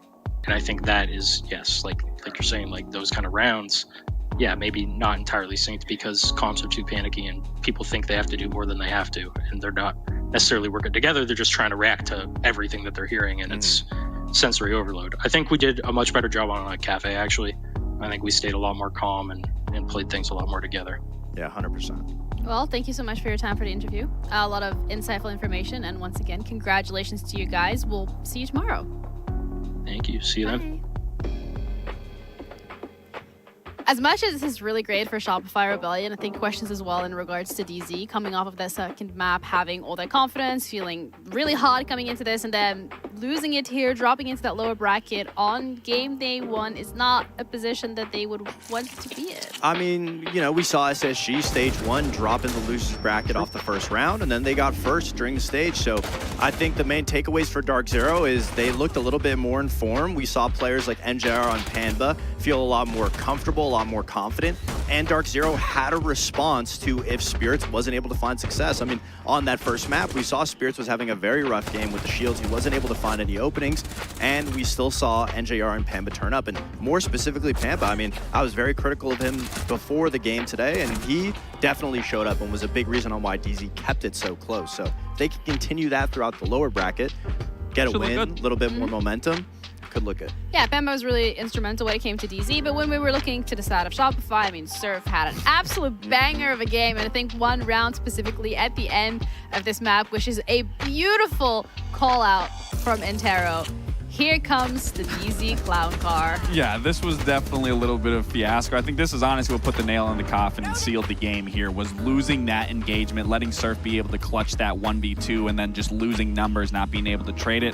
And I think it speaks into what Fox was saying is, you know, they did have a response. They were playing a lot better than what we typically have been seeing throughout the stage, but it's these little things that are bleeding extra rounds and these games for them, where if they tighten up there, they play that a little safer, we maybe see that possibly go into an OT, and then who knows what's to say is going to happen. But at least if there is anything to take away from this game, Dark Zero looks significantly more in sync and better at reacting to problem solving and being in those moments. Yeah, and with that, we do close out today in terms of the games that we have played and the results that we have as well. Just a reminder, an update on how the bracket is looking so far.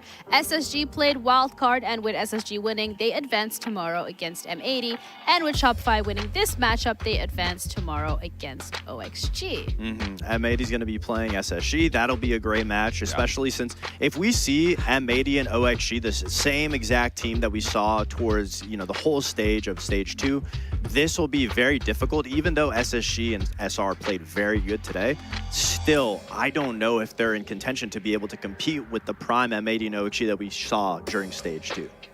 Are you saying that, like, based off when we were talking, when we did our predictions, you said M80 Oxygen will fall to the bottom. Now seeing SSG there, do you still believe that? In comparison, SSG played very great today. They looked very confident. Maybe it's just because I haven't seen M80 since like 2 weeks ago, but I feel like M80 and OXG are still, you know, in that S tier like we both put them. So it'll be a completely different ball game once we get to playoffs. Yeah. Once we get to their matches. I mean, that's something that we're going to have to see tomorrow, whether or not this week off has impacted them in any way, shape, or form. But we also have the Blacklight detail in regards to the plays that we've seen today. And this one specifically is going to be going to Surf. I mean, that has to be the highlight for Surf. I don't know what it is with Cafe and him just being able to pop off, whether it's getting an ace, whether it's bringing rounds back. I mean, dropping 20 kills in this match versus a team like Dark Zero. Yeah? Huh?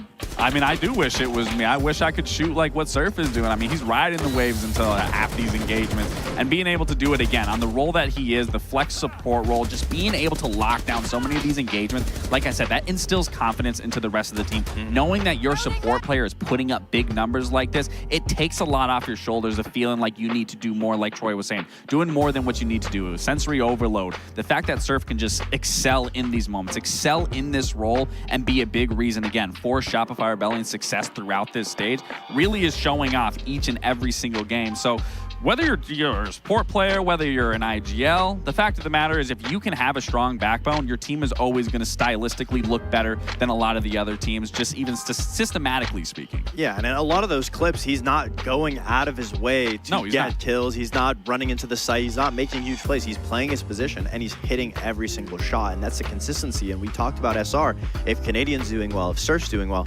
is the rest of the team struggling? But we saw here today that sometimes the backbone of the team will always be there as long as the front line's not just giving opening kills away. You'll have Canadian having a great game. You'll have Surf having an amazing series. So for that, I mean, they're playing very well all together. If they just, tighten up a little bit more, they should be able to do very well tomorrow. Yeah, that's also like the danger of Shopify when you can look at a team that can hit and fire on every single one of the cylinders. And they are going to be playing again tomorrow. So the games for tomorrow, as we already touched upon earlier today, we're going to be starting off with M80 against SSG. That's also going to be a best of 3. And the second best of 3 of tomorrow will be OXG against Shopify Rebellion. Winners or losers of both of these games are going to be playing that final match. Winners are going to be playing the final match. Thank you so much to production for that confirmation. 3 best of 3s. That could be 9 games. And whoever, I think I know what you're about to say. Whoever wins these next 2 games tomorrow gets a confirmed spot to Munich. They obviously still will play for, top 4 placing, top 2 placing to get first during the stage. So that being said, it's still, so important, even though they get the Munich spot. But this is what everyone's been playing for. This is where pressure will make some of these teams crack that we've been saying that they crumble under the pressure. So we'll have to see if it'll affect them. And SI points. And SI points. And SI points. No, it's definitely going to be a big one. I mean, tomorrow has a lot of implication on it. It doesn't matter. I mean, even if you lose, you still have a good shot of being able to bounce back. But it makes it all that step easier if you can just get this win and then already punch your ticket. Path of 1,000 steps starts with 1. 1,000 miles. 1,000 miles starts with 1. Someone is not paying attention to the ad breaks. But either way, that's us done for today. Thank you guys so much for tuning in. We're going to be back again tomorrow, same time, same place, with 3 best of 3, sending 2 teams to Munich already. Take care of yourselves, guys, and we'll see you tomorrow.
Dejé ahí en algún lugar, güey.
Just get it, man. I appreciate you guys. Thank you. Let's go ahead and get them dubs. I got you, bro. I'm gonna try to survive to level 50, so we'll see how it goes.